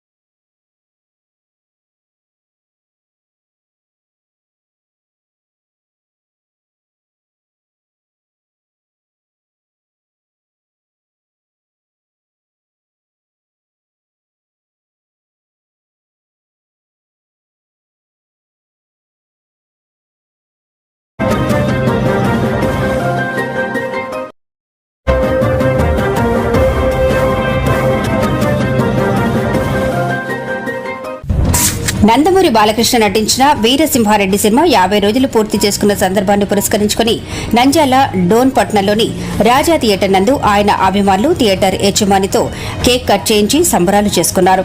అనంతరం థియేటర్ యజమానులు మల్లికార్జున గౌడ్, రాణా ప్రతాప్ గౌడ్, బాలకృష్ణ పట్టణ ఫ్యాన్స్ అధ్యక్షులు హుస్సేన్ పీరా, సెక్రటరీ చంద్రశేఖర్ మాట్లాడుతూ గతంలో బాలకృష్ణ నటించిన అఖండ సినిమా రాజా థియేటర్లో 50 రోజులు పూర్తి చేసుకుందని, ఇప్పుడు నటించిన వీరసింహారెడ్డి 55 రోజులు పూర్తి చేసుకుని దేశం మొత్తం మీద 185 కోట్ల రూపాయలను వసూలు చేసిందని, ఈ విజయోత్సవాన్ని పురస్కరించుకుని రాజా థియేటర్లో సినిమా విజయోత్సవాన్ని ఏర్పాటు చేసుకున్నందుకు మాకు అందరికీ చాలా ఆనందంగా ఉందని, రాబో బాలకృష్ణ సినిమాలు కూడా ఇలాంటి ఘన విజయాలు సాధించాలని, అలాగే ఆ సినిమా కూడా రాజా థియేటర్లో ఆడేలా చూడాలని థియేటర్ యాజమాన్యాన్ని కోరారు. ఈ కార్యక్రమంలో డోన్ మండలం అధ్యక్షులు నాగరత్నం, నాగేష్, రామానాయుడు, గుర్రం కాశీం, మధు, భాష, బాలకృష్ణ అభిమానులు పాల్గొన్నారు.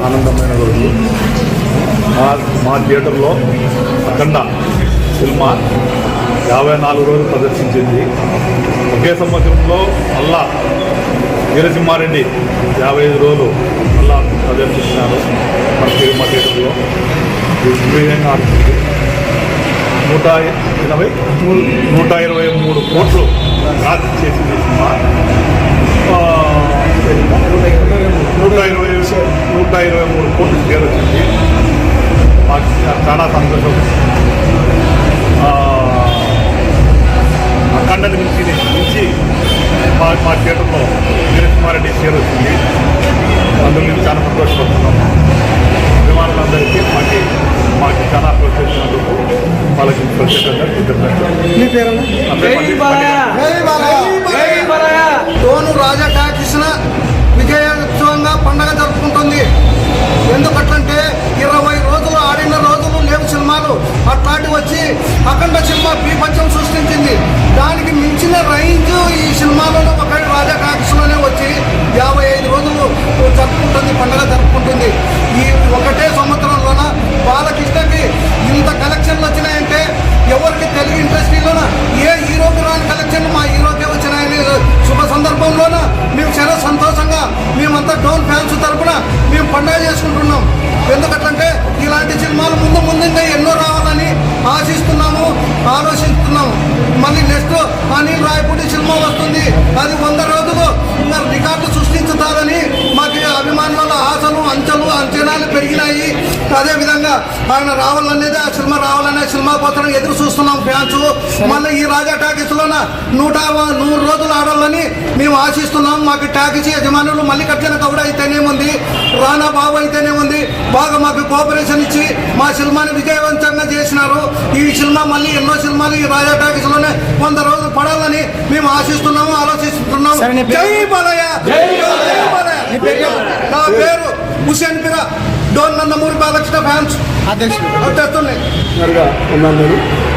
ఈ యొక్క రాజా థియేటర్ నందు మాకు వరుసగా 2 సినిమాలు 50 రోజులకు పైగా ప్రదర్శించినటువంటి ఈ రాజా థియేటర్ యాజమాన్యం శ్రీ మల్లికార్జున గౌడ్ గారు, అలాగే రానాబాబు గారు, మా నందమూరి బాలకృష్ణ ఫ్యాన్స్ అసోసియేషన్ నాయకులు హుసేన్ పిరా, నగేష్, నాగరత్నం మరియు వివిధ అభిమానులు మాకు సహకరించి ఈ వీరసింహారెడ్డి సినిమాని ఎంతో ఘన విజయం చేకూర్చినందుకు డోన్ పట్టణ ప్రజలకు మరియు ఇతర అభిమానులకు మా యొక్క బాలకృష్ణ ఫ్యాన్స్ తరఫున ధన్యవాదాలు తెలియజేస్తున్నాము. రేపు రాబోయే సినిమా కూడా అనిల్ రావుపూడి సినిమా ఇదే థియేటర్ నందు ప్రదర్శిస్తారని చెప్పి మేము ఆశిస్తున్నాము. యాజమాన్యాన్ని మేము విన్నవించుకుంటున్నాము. వరుసగా 350 అయితే హ్యాట్రిక్తో ఈ యొక్క రాజా థియేటర్ నందు బాలకృష్ణ గారికి ఒక సరికొత్త రికార్డు క్రియేట్ అవుతుంది. గతంలో నరసింహనాయుడు సినిమా ఈ థియేటర్లో దిగ్విజయంగా డబుల్ ట్యాక్స్లో రిలీజ్ అయ్యి అత్యధికమైన కలెక్షన్స్ ఆ రోజుల్లో సాధించి ఈ థియేటర్ వారికి ఎంతో విలువను చేకూర్చింది. కాబట్టి రేపు రాబోయే సినిమా కూడా అనిల్ రావుపూడి సినిమా ఇక్కడే ప్రదర్శించాలని చెప్పి మేము థియేటర్ యాజమాన్యానికి మా బాలకృష్ణ ఫ్యాన్స్ అసోసియేషన్ తరఫున ధన్యవాదాలు తెలియజేస్తున్నాం. ప్రతిరోజు జరిగే వార్తలను మీరు చూడాలనుకుంటున్నారా? అయితే వెంటనే తేజ న్యూస్ ఛానల్ ని సబ్స్క్రైబ్ చేయండి, లైక్ చేయండి, కామెంట్ చేయండి, అలాగే షేర్ కూడా చేయండి.